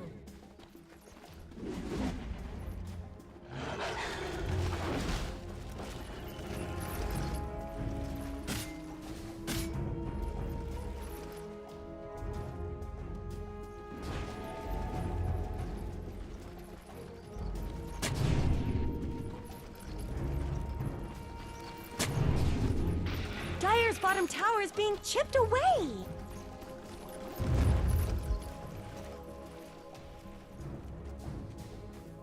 Dire's bottom tower is under attack.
Dire's middle tower isn't going to last long.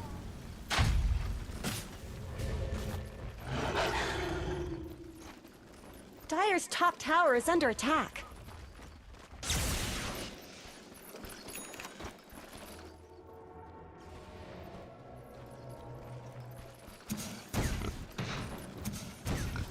Bounty.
Radiant's middle tower could use some help.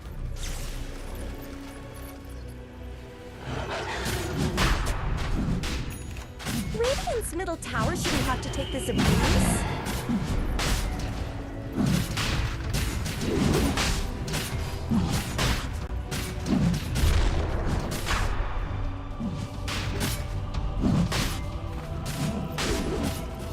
Dire's bottom tower is under attack. Radiant's middle tower is under attack.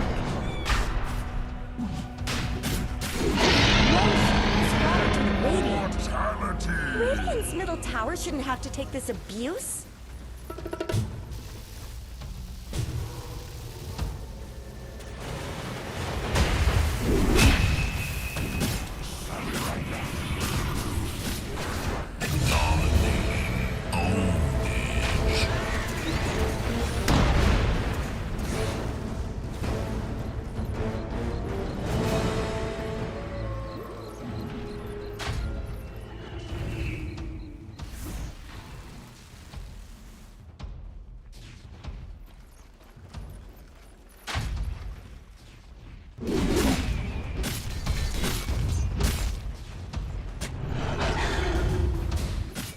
Dire's middle tower isn't going to last long.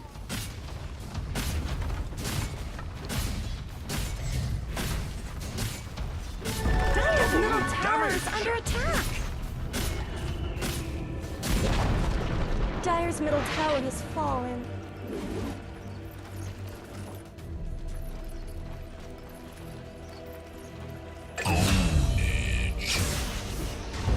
Something better help Dire's middle tower.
Dire's bottom tower is being chipped away!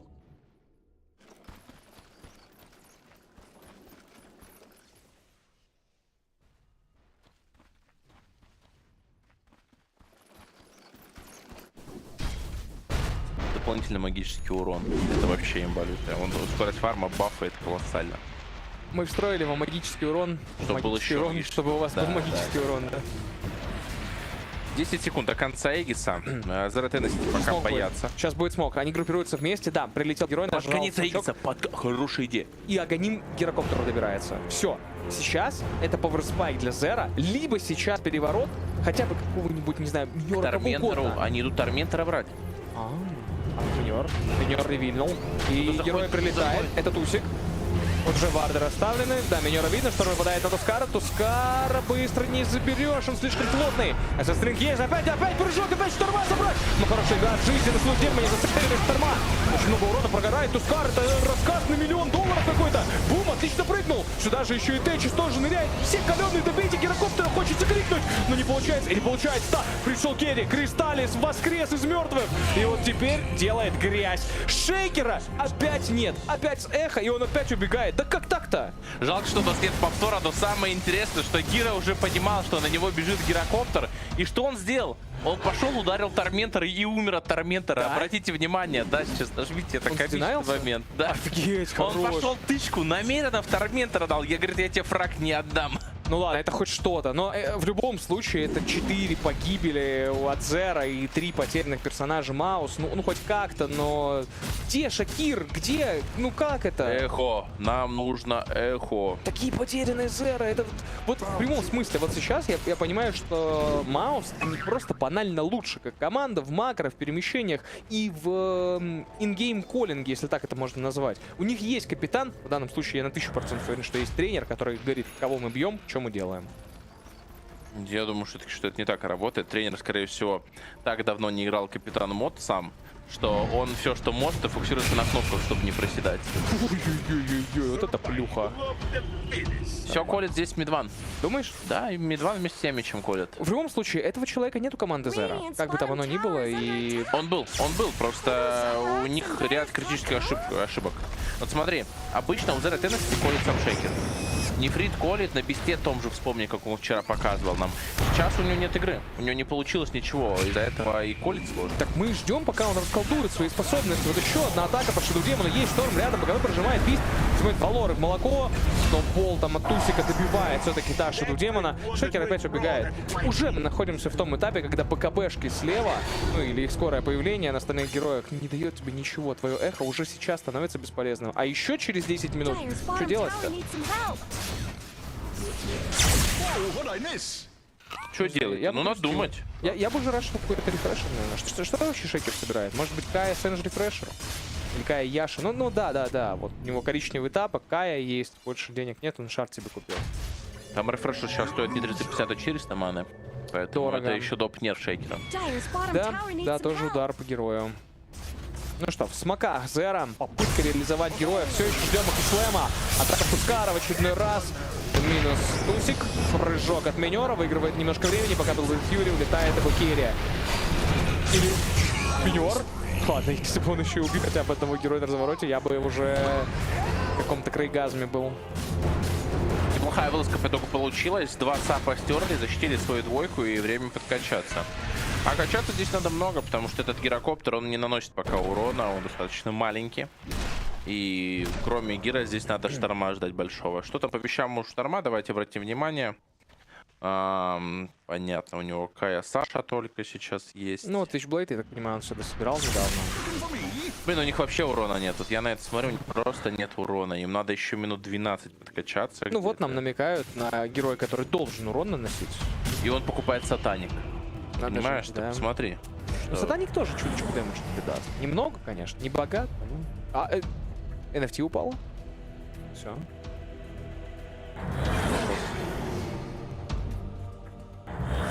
Так, ну забирают потихонечку локацию оппонента Маус, забежали на эншентов, нет? Не уверен, да? Вы такие посмотрели, подумали, что-то не то пальто. Хочу обратить внимание на речку. Там очень много мин. Вон, мин. Сверху. Да. И вот это интересно, это что вообще? То есть это под Рошана, который где-то переходить когда-то будет, или как? Просто одна из интереснейших особенностей минера, что он какую-то локацию минирует, и от этого там играет команда. Что, неужели это байт будет? Неужели это будет байт? Они прыгают на мины! Тренер! Ну почти, ну почти! Шторм просто в шоке с этого микромомента. И это засейвило жизнь Тускару и полностью остановило всю атаку от Zero Tenacity. Боженька! Просто я в восторге от этого минера. Он вернулся, показал, что герой хорош. И с этим абсолютно не готовы бороться Зера. Конечно, он хорош, когда у него нетворс 9000, а у Шейкера 10. Это чьи проблемы, Шейкера или минера? Я думаю, Шейкера. Конечно, тут проблема. В рефреш стоит у нас Бисмастер. Карты подходят к логическому завершению, мне кажется. Ну, подожди. Сейчас рефреш доберется и можно идти. Биф, под Т2, вышку, соло! ТБ рядом, но опять же сейвил сюда демон. Выигрывает тонна времени. Герой сильно прогорает по ХП. Герой Маус. -1, -2. Что сейчас добирает ДП потихонечку. В это время падает также бескураженный Ямич на тусике. Правда, нейтралом отдался. И мы ищем еще какой-то фраг. Но не получается. Мне нужно чаще говорить, что подходит к логическому завершению, чтобы она резко менялась. В корне вот так вот. Вот просто... Мидван такой сказал: парни, да мне уже надоело фармить гу, просто под тир-2 к ним прыгнем туда в лоб. 3000 они камбэкнули за этот маленький файт. Рошан уже появился, а это окно забрать. Это для Зера, Рошан, да. Да. Но урона мало, как ни крути. А знаешь, что прикольно? Шейкер не дал свой хеслам. У них все еще есть эта кнопка. Если это аргумент за 25 минут. Я, может, не прав, я ни одного не видел Омни-слэша, говорю, слэма. Джаггеры подходят. Вот сейчас их слэмчик, вижена нет. Там уже минки ставятся потихоньку. Гир расстреливает издалека. Прыжок есть, гирокоптер. Слэм! Дождался! Но все герои спрятались. Сноубол работает от Тусика. Рошан убивает силы Б. Едис надо поднять. А Едис забирает все-таки Тусик. Крутится, вертится, Джаггернаут начинает в атаку на оппонентов идти. Будет тоже готовы драться. Приходит сюда Балора. Омни-слэш полетел. Минус Закира. Вылетает понемногу Шторм, понимая, что дело пахнет жареным. Лучше спасать свои шкуры. 2 в 1. И Рошан для команды Маус. А Едис, скажем так. Да, Рошан забрали, а Маус забрали Аидис. Чё? Я ничего не понял, но очень было интересно. Грустно, что Zero Tenacity не могут просто принять тот факт, что у них нет урона забрать этого Рошана. Есть два варианта. Либо вы забили и качаетесь, и вам пофиг на этот Аидис, вы будете дефать горку. Да. Либо вы деретесь под ним, но никак не умираете внутри этого Рошана. Какое же это опрометчивое решение, что прыгать на шейкере, чтобы добивать, в принципе, этого Рошана? Ну, скажем так, первый слэм был. Спасибо за это. Все. Он же ничего не сделает от их слэм абсолютно. Ну, вот в этом и проблема, да, что все больше и больше плотности у героев слева. И им не хватает урона на Рошана, а я вижу Скади, я вижу подлетающий в скором времени Баттерфляй к Джаггернауту. Как убить Джаггернаута теперь? То есть очень много вопросов. Но если дальше будут давить вышки ребята из Маус, там это уже, как мы видели, плюс для Зера играет. Самое страшное для Zero Tenacity начнется тогда, когда Бисмастер соберет себе рефреш. И после этого он будет прыгать тебе в лицо, нажимать один рор, второй рор, и ну, все. давай честно, у нас есть ответ на рор, да? То есть Шелудемон просто... Он только один. Героя. Ну и пока ну, а у нас коэффициент 1.15 на Маус и целая пятерка на Зеро Теннесси. Победа на карте наших друзей. Ну давайте так, Шейкер это герой камбэка. Мы прекрасно понимаем, что на хиграунде, если сделать селфи, встанут как-то Маус, а мы знаем, что это команда, которая любит покуражиться и побегать на фонтан. Все может получиться. Но пока есть нюанс, да? На этот Джиггернаут. Джиггернаут подходит, Хиленвард на 3 удара, ставит, начинает бить по 3. Тренер на месте, ребят. Фиксируем мины, нападение Джаггера. Такое, кстати, неплохое. Раскат! У Джаггера не получилось! Нитечки не хватило! А теперь уже и на развороте сама команда Маус готова закрепляться здесь. Рефреш добирает себе бис, нажимает БКБ, рефреш, блин, и на развороте шторма какого-нибудь, нет? Не, мы выходим пока что. Не захотели все-таки тратить рефреш, слишком много сейчас хп потеряли, но всегда можно Хиллингвард реально дождаться и пойти новой волной в оппонента. Я думаю, можно смело через Тускара нырять, потому что есть Аегис, и если что, вдруг не жалко отдать этого героя. Вот я сейчас посмотрел и увидел, что урон-то присутствует на самом деле. Да. И этот урон, судя по всему, под вторым спылом Shadow Демона за счет этого так много там вылетает. Но этого хватает в один таргет. А может еще раз попробуем этот Джек? Если он близкий не нажмет, за Вортекс его... Ага, ладно, все. За Вортекс реально можно попробовать убить героя. По крайней мере, на хайграунде это точно классно работало. Но впечатление, словно все равно чего-то чуть-чуть не хватило, знаешь, то есть какого-то еще чуть-чуть стана, там где-то, по-моему, Шейкер Эхо дал Фиссуру, возможно, тотем не успел. Ну, спасик какой-то дать. Вот в конце, да, и спас один условно. Да, чего-то вот не хватило дизейбла одного. И он точно был еще, как казалось. Потому что... Они без биста заходят, подожди, они без биста сейчас заходят. Бист снизу-то показывается. А, не знаю, реально. Он в смоке? Он в смоке либо в инвизе? Он в смоке. Не, он в инвизе. Нападение Джаггера, Валора летит, мы это уже видели кино. В конце кричали Зеро, мы не хотим умирать. Ну и вроде бы пока не умрут. Еще атака небольшая от Шторма, барак один сломали, Ямич задерживается, но пускаться Едисон. Его айспасом пригрели, Фиссура есть, не выпускают Усика. Да, Едисон свой теряет, но это тонна времени, потому что Бестмастер уже на подходе. Буквально пара секунд у него откатится БКБ, и можно будет пробовать еще раз прыгать. Какую же они играют сделают вчетвером? И самое интересное, Zero Tennessee не прыгают до конца, потому что боятся, что будет Бестмастер. Они думают, а что он не прыгнул, что же он не прыгнул? А его вообще не было там абсолютно. Это прикольно. Такой тонкий момент. Причем и непонятно, что именно делал Бестмастер. Я сомневаюсь, что он пушил линию. Но ладно, как было, так было. Пока мне нравится, как играет, знаешь, как местный какой-то авторитет Джиггернаут. Он просто идет вперед. За ним, как правило, есть 2 человека, минимум его телохранитель. И с ним вынуждены сейчас считаться Зеро. Вот что бы они ни делали, просто есть какой-то чувак, который идет, торгует лицом, и он всегда, и он еще урон наносит. Он плотный, его легко не убить, но можно, если все идеально нажать. За ним всегда люди. И он еще домики бьет. А домики уже не возвращаются в этой игре. Жалко, что не возвращаются. Раньше можно было их хотя бы чинить. Я помню эту имбу, когда... Ребят, для тех, кто не знает, раньше был Repair Pack, если не ошибаюсь. Repair Kit, да. Набор. И там можно было реально чинить постройки. Это уже было во второй доте, если что. Это было во второй доте. Это была лютая имба, это невозможно было. Каждый раз вроде противник заходит тебя пушить, ты починился. И так несколько раз, и противник такой, да, что в смысле вообще, как это закончить? Да, катки тогда были тоже 50 минут. Но у нас, справедливости ради, вот на этих квалификациях все игры довольно скоротечные. Если мы вспомним мету International, там 50 минут это как будто бы вообще база была минимальная. Ну ладно, базовый 40. минимум. Да, базовый минимум. По модному сейчас дал. Но это удивительно, да. Я думаю, это больше история про то, что команды разного уровня. Сейчас обгонит, подожди, у нас сейчас обгонит. У нас Техас почти обогнал Шейкера по нетворсу. Да? 200 голды осталось. Так, соберись.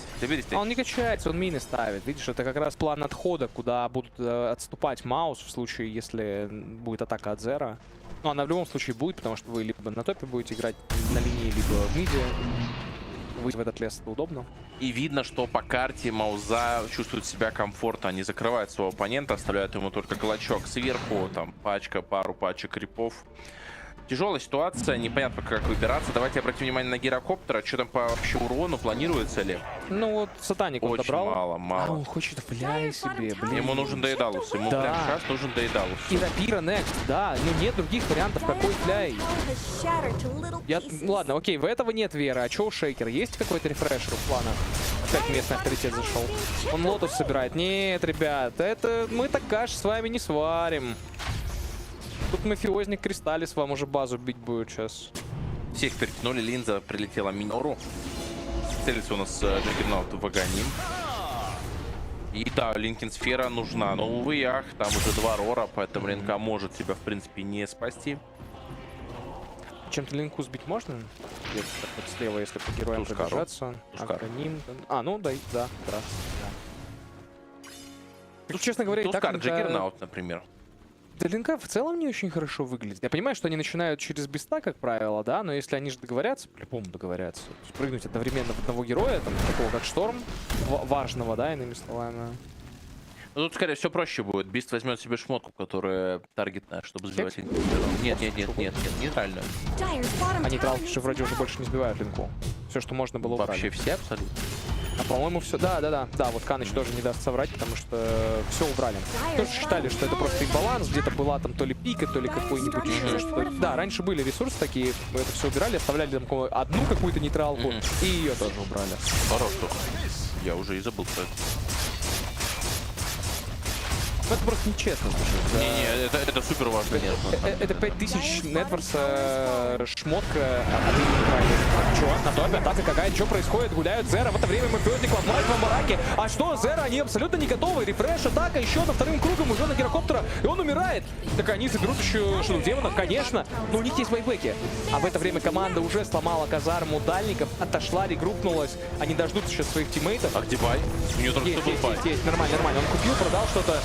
Бизнес занимается. Нормально. Ну окей, не будем рисковать, да? Подождем тиммейтов. Будем форсить байбеки. Все правильно. Они везде по чуть-чуть усилили. Здесь. Ну это до 40 закончится, как всегда, Тох.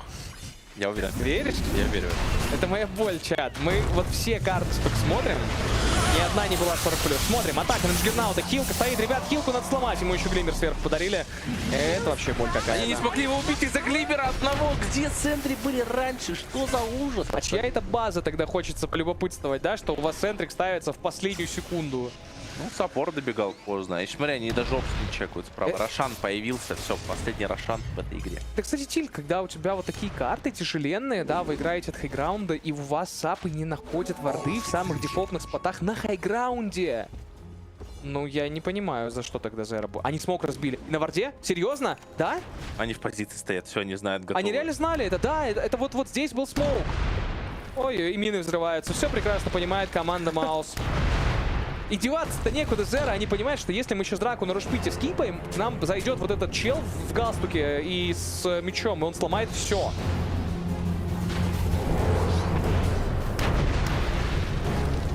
Ну что, кто должен напасть первый? Единственный плюс у команды Зера, что рефрешер на кулдауне без мастера, потенциально об этом должны знать математики. Смог, разбит, Маус. Рабочий Шторм, кстати. Гирокоптер тоже показался. Маус есть инфа. Просто в рушпит бегут, не парятся. Окей. А сверху-то крипы уже начали бить тир-3. И никто не показывается на них, да, даже заставляет это задуматься. А почему так? Ну и куда-то вообще вниз убежали Зера. В целом не критичная ситуация с точки зрения того, что каждая линия все еще стоит, у тебя там пара казарм, но есть... Самое главное, как по мне, это все-таки казарма миликов, казарма магов. Ситуация очень критичная, Тох. Нет, очень. Противник заходит тебе на горку, ты не можешь подраться. Шейкер дал одно эхо в этой игре, которое было с более-менее. С точки зрения захода в КГ, да. Прыжок, Шейкер. Шейкер, ну прыгни, убей, Аедис. Чего ж вы ждете-то? У моря погоды. Сейчас на развороте будем. Сноубол? Нет? Я думал, честно говоря, Шторма прыгнет Тускар, у него Аганим. А это был бай! Эхо! Есть! Нужен еще рассказ. Лора все закилила. Шторма нет бай, он нафидел. Прыжок от тренера. Вот это шикарно. Зазонили драку, убили гирокоптера. И они пишут ГГ. Я был уверен, что эта карта продлится 40+ минут после того, что мы видели за последние 5. Но нет! Это не контриться. Не сегодня. Как же Зера начали хорошо в начале, но вот эта драка в центре на 13-й минуте стоила им игры в принципе. Они сломались за секунду.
Smiles upon me.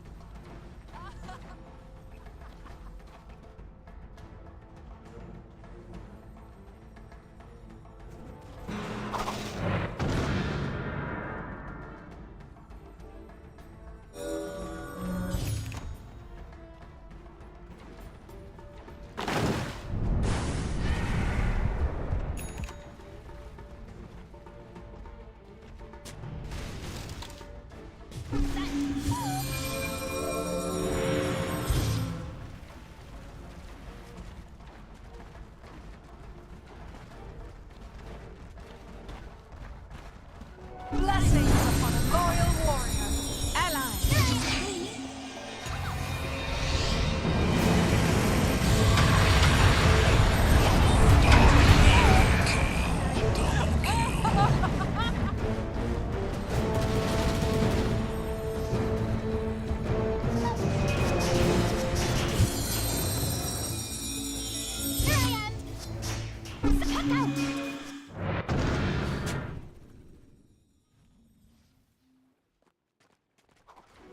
Precious bounty.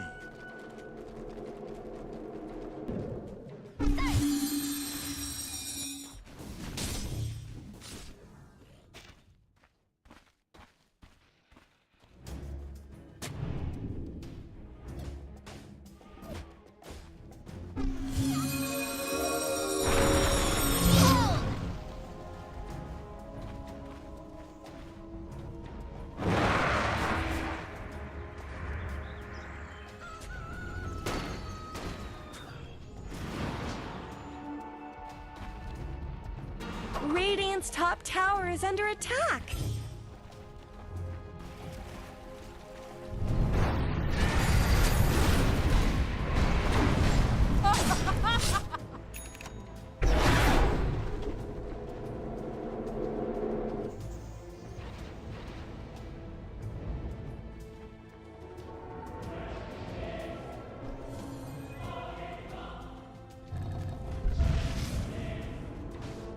Shadows take us.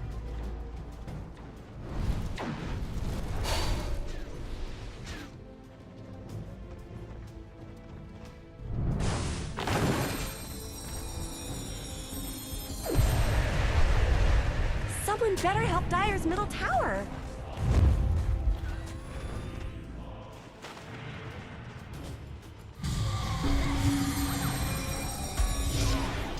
Someone better help Dire's middle tower.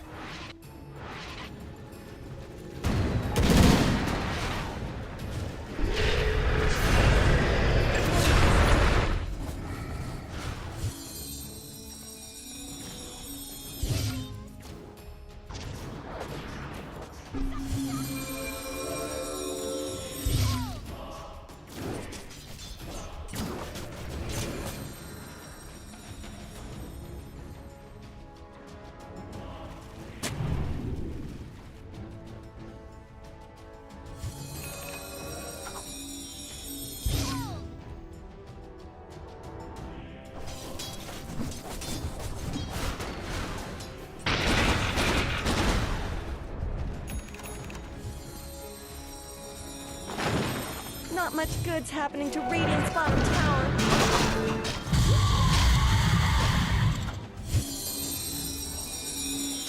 Radiant's bottom tower is under attack.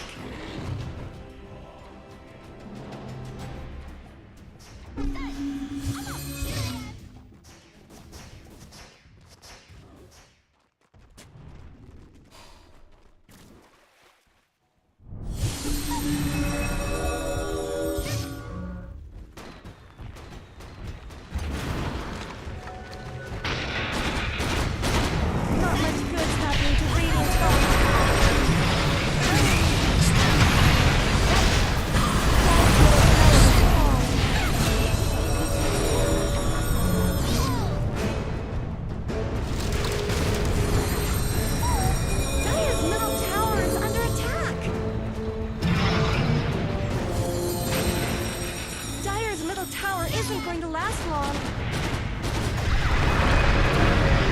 Looks like Dire fortified their structure.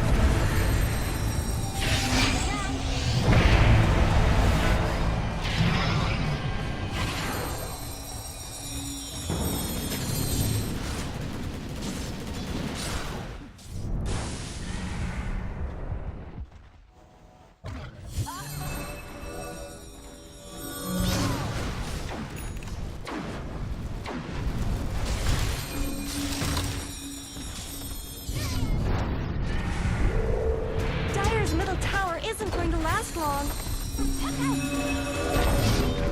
Dire's middle tower just went down. Dire's middle barracks have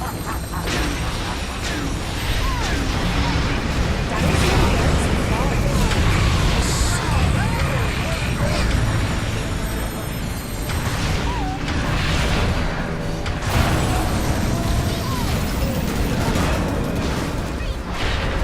Dire's middle barracks have fallen.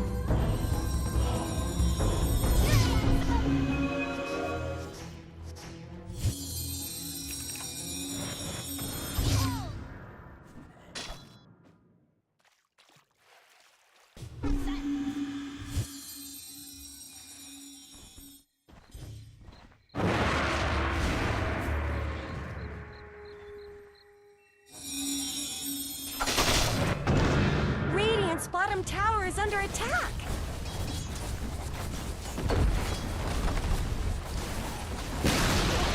Radiant's bottom tower has fallen.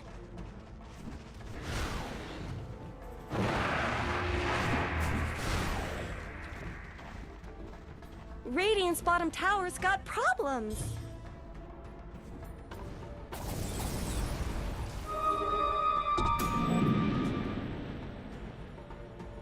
Radiant's top tower deserves just as much help as bottom.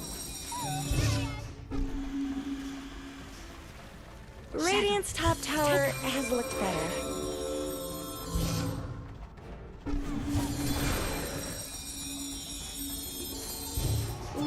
Radiant's top tower is under attack.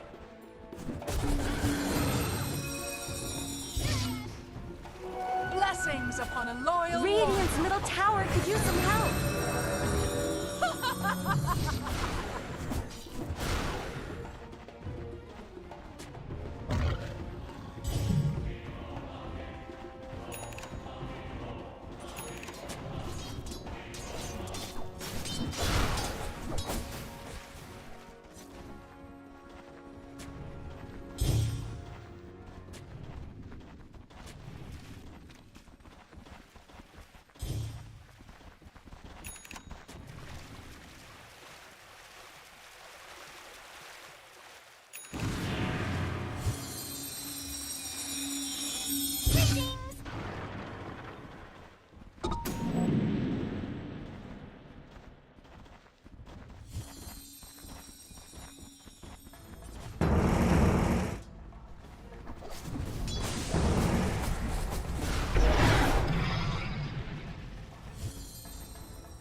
Radiant have fortified their structures.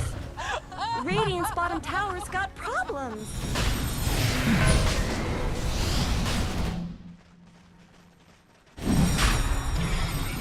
Not much good's happening to Radiant's bottom tower. Radiant's bottom tower has fallen.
Dire's bottom tower needs some help.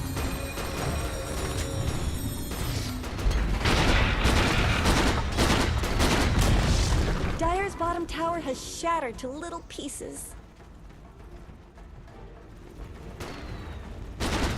Dire's bottom tower is under attack.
precious bounty. Radiant's middle tower shouldn't have to take this abuse.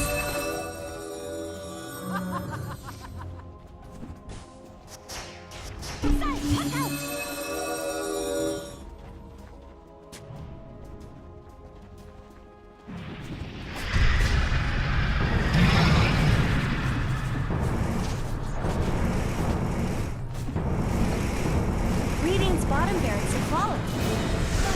Radiant's middle tower is under attack. Radiant's bottom barracks have fallen. Radiant's top tower has looked better. Radiant structures are fortified.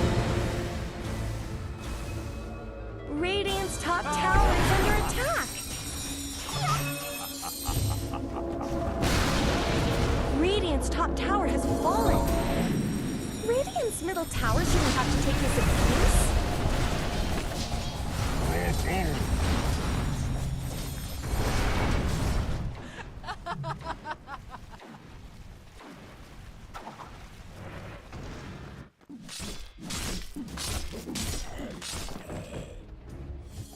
Illusion!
Radiant's middle tower is under attack.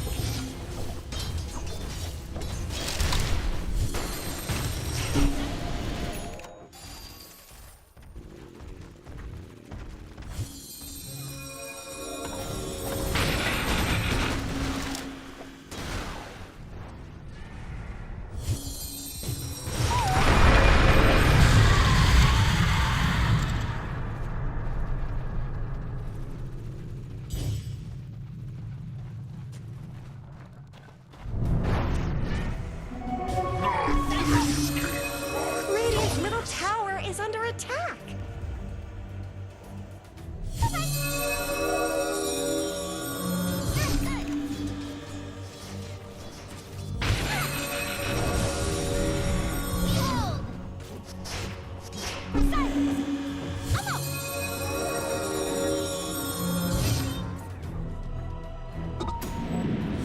Radiant's middle tower shouldn't have to take this abuse.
Look out for fallen rocks!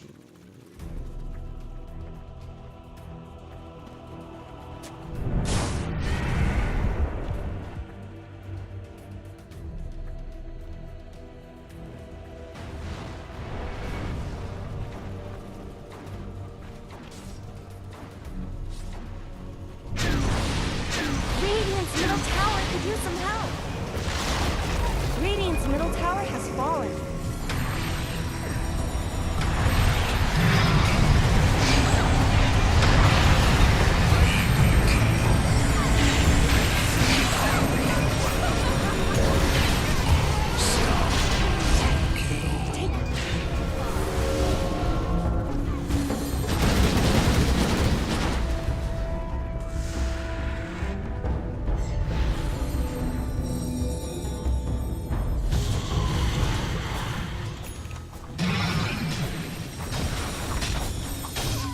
Radiant's middle tower is under attack. Radiant's middle tower has fallen. Radiant's middle barracks have fallen. Radiant's top tower deserves just as much help as bottom.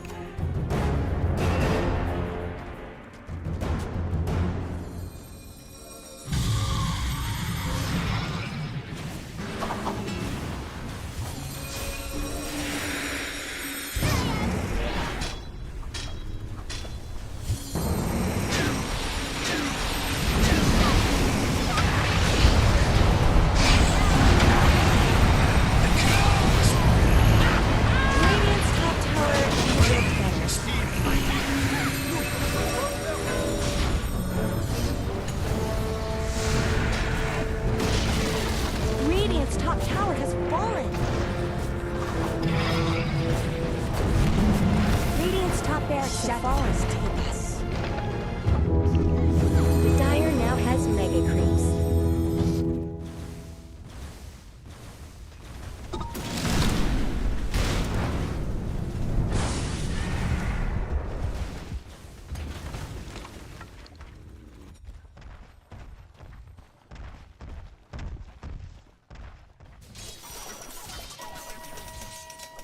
Roshan's down. Touch the just once.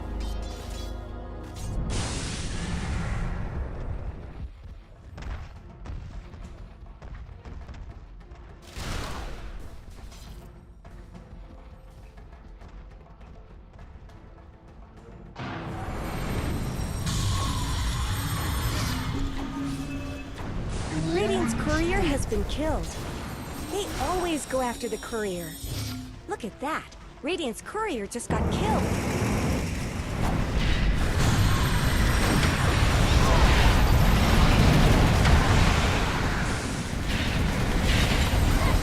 Radiant's middle tower could use some help. Where did Radiant's middle tower go? Radiant's middle tower has fallen. Radiant's ancient is under attack. Just about done.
Пригвоздили, должно хватать урона. Да, хватает, Хасле прекрасный, но уже в живых там практически никого не осталось. Пеймейт тоже сгорает. А что случилось с Нави?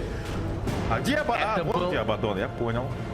Он без ульта, он делал все правильно, иначе тоже бы отправился в таверну, был бы тимфайт, это был тот самый момент. А знаешь почему? Потому что не уважает капитан, потому что сперва они отдали его на терзатели, мистер Хускар. Теперь сейчас просто на глазах у 5 членов команды отдали шеду демона. То есть они спасителя, сейвера не засейвили сами.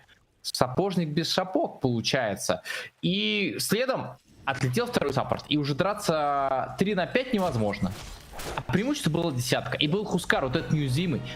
А знаешь, что самое страшное? Лайфстиллер, вот этот хитрый Гулливер, он собирает Сильвер. Он купит этот предмет, и игра закончится мгновенно, потому что Сильвер здесь закрывает что Хускара, что Абадон. Доиграет.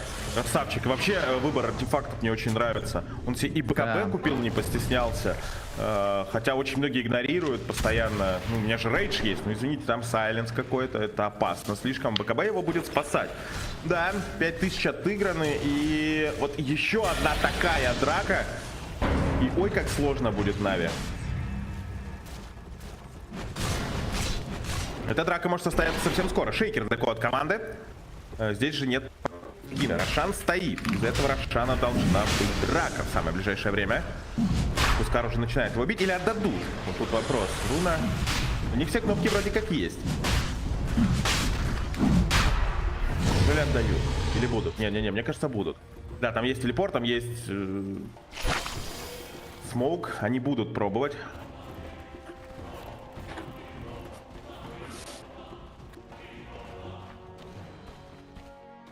Вокруг обойдут.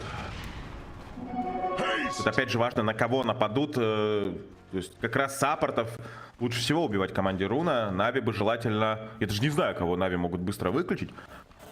Если Сенкинга не поймают, а его не поймают, вот он обычно далеко стоит, значит он нанесет много урона.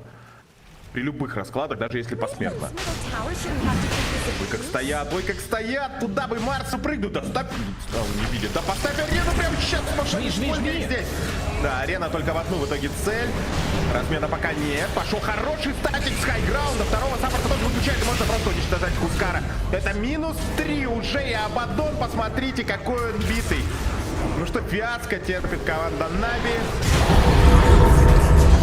Подождите, какой взрыв от PMA. Он включает сразу двух героев. И третьего убил. Вау. И в итоге 2 в 2 остаются, но, по-моему, 2 в 2 слева сейчас поинтереснее смотрятся, так как у них есть просто рейд-кликер, а ультимейтов больше нет. Какой же отец? Блин, что не каждый день-то на шейкерах отцы играет. Он переждал вообще все, что только можно. Все БКБшки, G. Кстати, Марс еще БКБ не нажал. Ошибка. Но бывает, молодой еще. И прыгнул, когда уже все казалось. Похороны Нави. Умер Хускар, умер Саппорт. И по сути вдвоем развернули. Абадон с шейкером весь этот файт. Красиво. Абадона была Торн. Мощный предмет. Нет же, под контроль, под хорошие врывы шейкера можно любого героя стереть за долю секунды.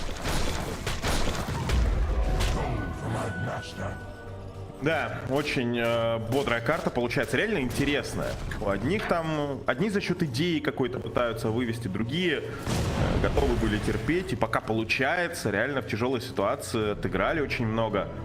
И видно, что драки вообще не по сценарию Нави проходят. И самое главное, Хускар не дает импакта в тимфайте. Ты вот видишь его вообще? Кого-то он ультует, убивает быстро. Может быть, он... Да потому что Тараска дурацкая. Да, Хускар это в принципе отвратительный герой, а Тараска так вообще делает из него мусор. Здорово, Валера. Кэфе принес инфонбет. На Нави уже 1.6, на Руну 2.25. Серьезно? На Руну после таких файтов 2.25? Да Нави на таймере. Еще 15 минут и все уже. Удивительно, да. Я тоже, если честно, думал, что уже по равной буду давать. Ну, он считает так, окей. Вот глядим. Ну еще фактор фаворита. Да уже все, хватит. Тут фаворит-то такой, знаешь, за название только. Ну да. О, вдвоем его бьют. Шейкер же. Я думал, сейчас опять на Торментере кто-то погибнет. А потом он пытается добраться до Башера. Башер прекрасный выбор здесь, на лайфстиллера контроль. Опять же.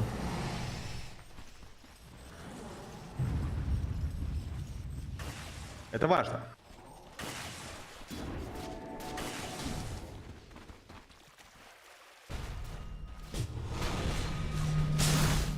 Так, Нави. Очень хотят Рошана забрать, очевидно. Ну, Руна в этот раз будет за Рошана драться, как и в прошлый раз. Вопросов тише, мальчик. Нет никаких.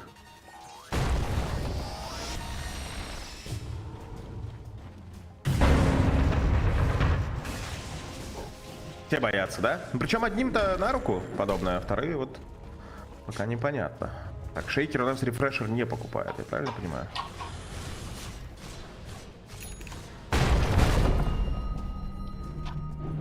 PMA. А, вот Сильвер. Сильвер тот самый, про который мы говорили. Ну, теперь главное вовремя ударить Абадона, да, как говорится. Может быть, из контроля его не выпустить. Я даже не знаю, на кого стоит в первую очередь тратить Сильвер. На Хускара, чтобы он опять был бесполезным.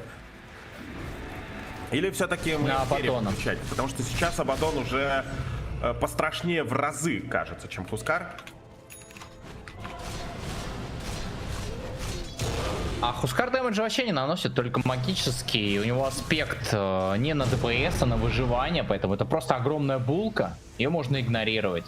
Все остальные герои в команде или наносят магический урон, или контролят. Абадон это единственный физдамагер в команде. Если его выключить, урон у Нави просто закончится. Да, я согласен. Я согласен. И смоук нажимают руна. Опять же, не полным составом. Сэнкинг далеко. Он на тревелах или на фейзах? Он так постоянно далеко от команды. Нет, на фейзах все. Я давно не видел Короля Песков на тревелах. Прям что-то старое. Древнее. Блин, шейкер без рефрешера, но с Эктарином.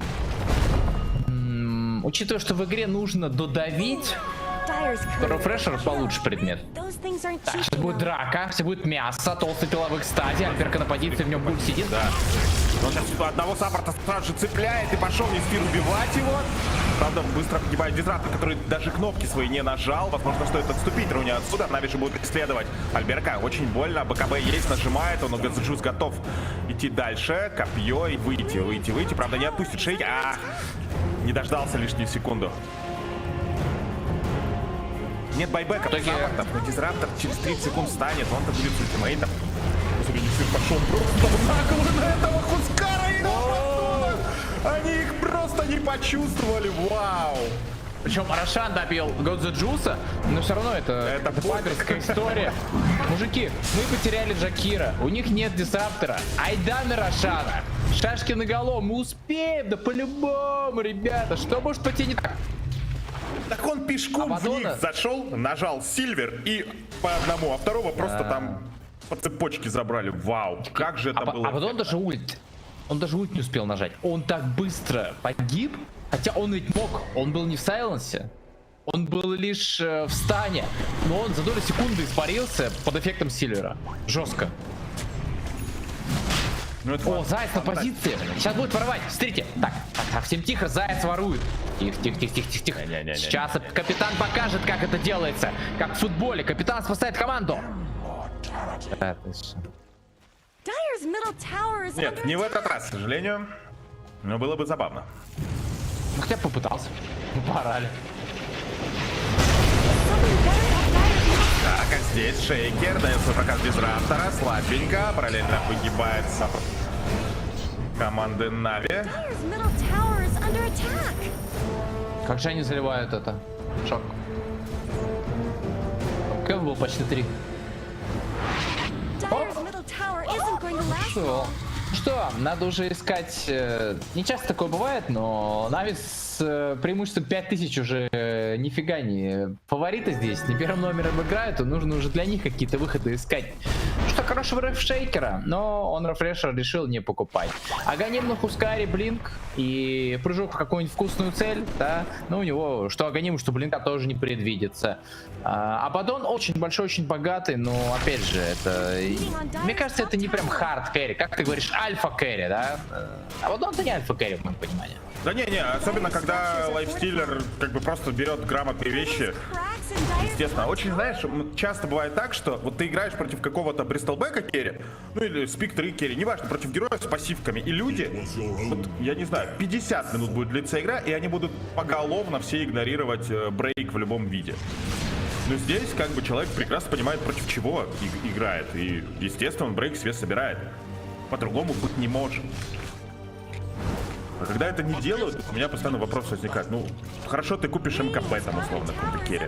И что толку, если ты бьешь в сумасшедшую какую-то пассивку, которая блокирует кучу урона? Radiant's bottom tower's got problems. Да. Dire's middle tower is under attack. Блин, ну если эту игру более, конечно, подробно разбирать, можно столько косяков со стороны рожденных побеждать найти. И мы ведь смотрели их матчи вот последние несколько дней и постоянно вопрошали, а что если найдется команда покрепче, да, которая накажет за столько ошибок? И вот она наконец-таки нашлась, спасибо Господи Руне, потому что против каких-нибудь среднячков они бы и в этой игре выиграли, я уверен, на 100%. И Хускар этот вот, Стараска бы, его бы им простили, я уверен.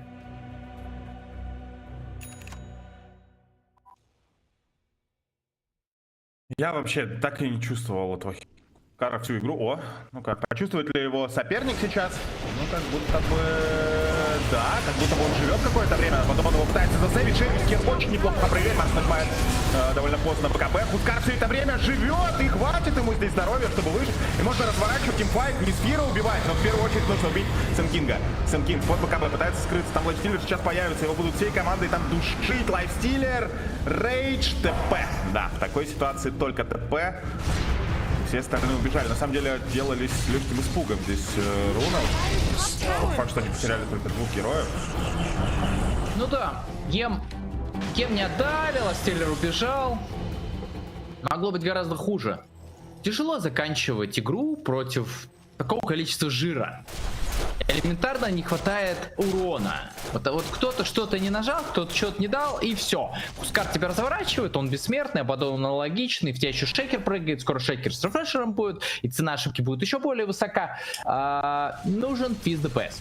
По физ ДПС Ластеллер собирает Кирасу. Добро. Сенкинг. Сенкинг должен купить после Аганима условно Дейдалус, и тогда дэмэджа хватит. С лихвой.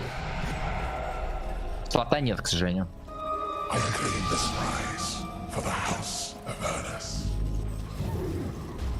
Может быть. Ну, какой-то дэмэдж, да, дополнительно нужен. Возможно, стоит все-таки снова начинать им убийство героев саппортов, да? Не вгрызаться сразу же Хускара, за которым, например, Шаду Демон условно стоит.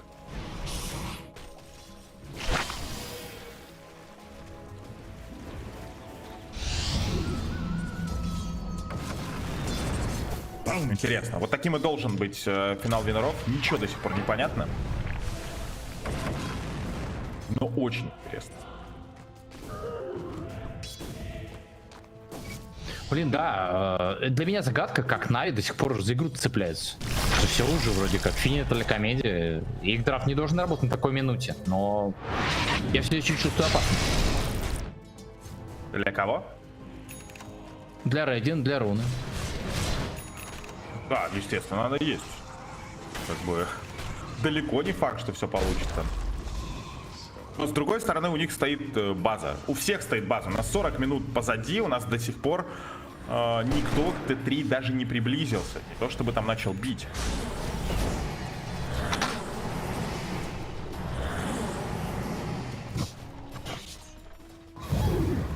А вот видишь, никуда не идут. Им нужен Аегис. Они чувствуют, что без этого Аегиса как будто бы не получится.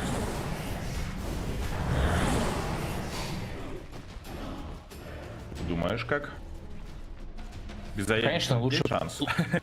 Не-не-не, да зачем? И так уже игра затягивается. Мне кажется, драфт в лейте посильнее, anyway. И торопиться некуда. У врагов шейкер. У врагов шейкер с чертовым рефрешером. Ты не можешь шашкой на голову в него бежать.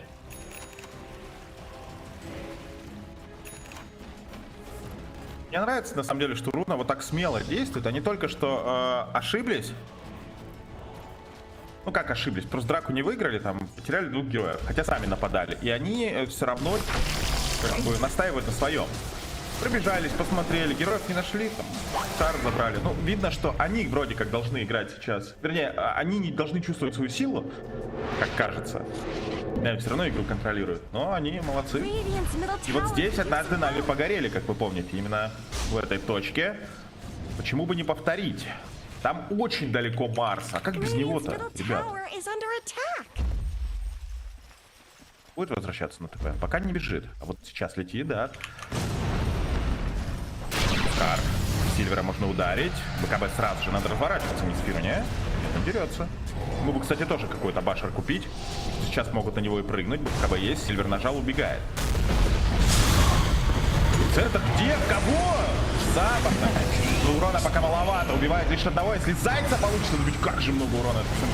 Наносит, он реально прыгает дальше. Здесь параллельно убивают Хускара. Сэн Кинг один разбирается с двумя целями. Все три героя без байбеков. И Нави остаются вдвоем. Абадон. Он берет шейкера. Они готовы вдвоем. Там же лайфстиллер. Ну, не должно же хватать по лайфстиллеру. У него КБ должно быть. А потом улетает. Шейкер тоже улетает. Как он видел?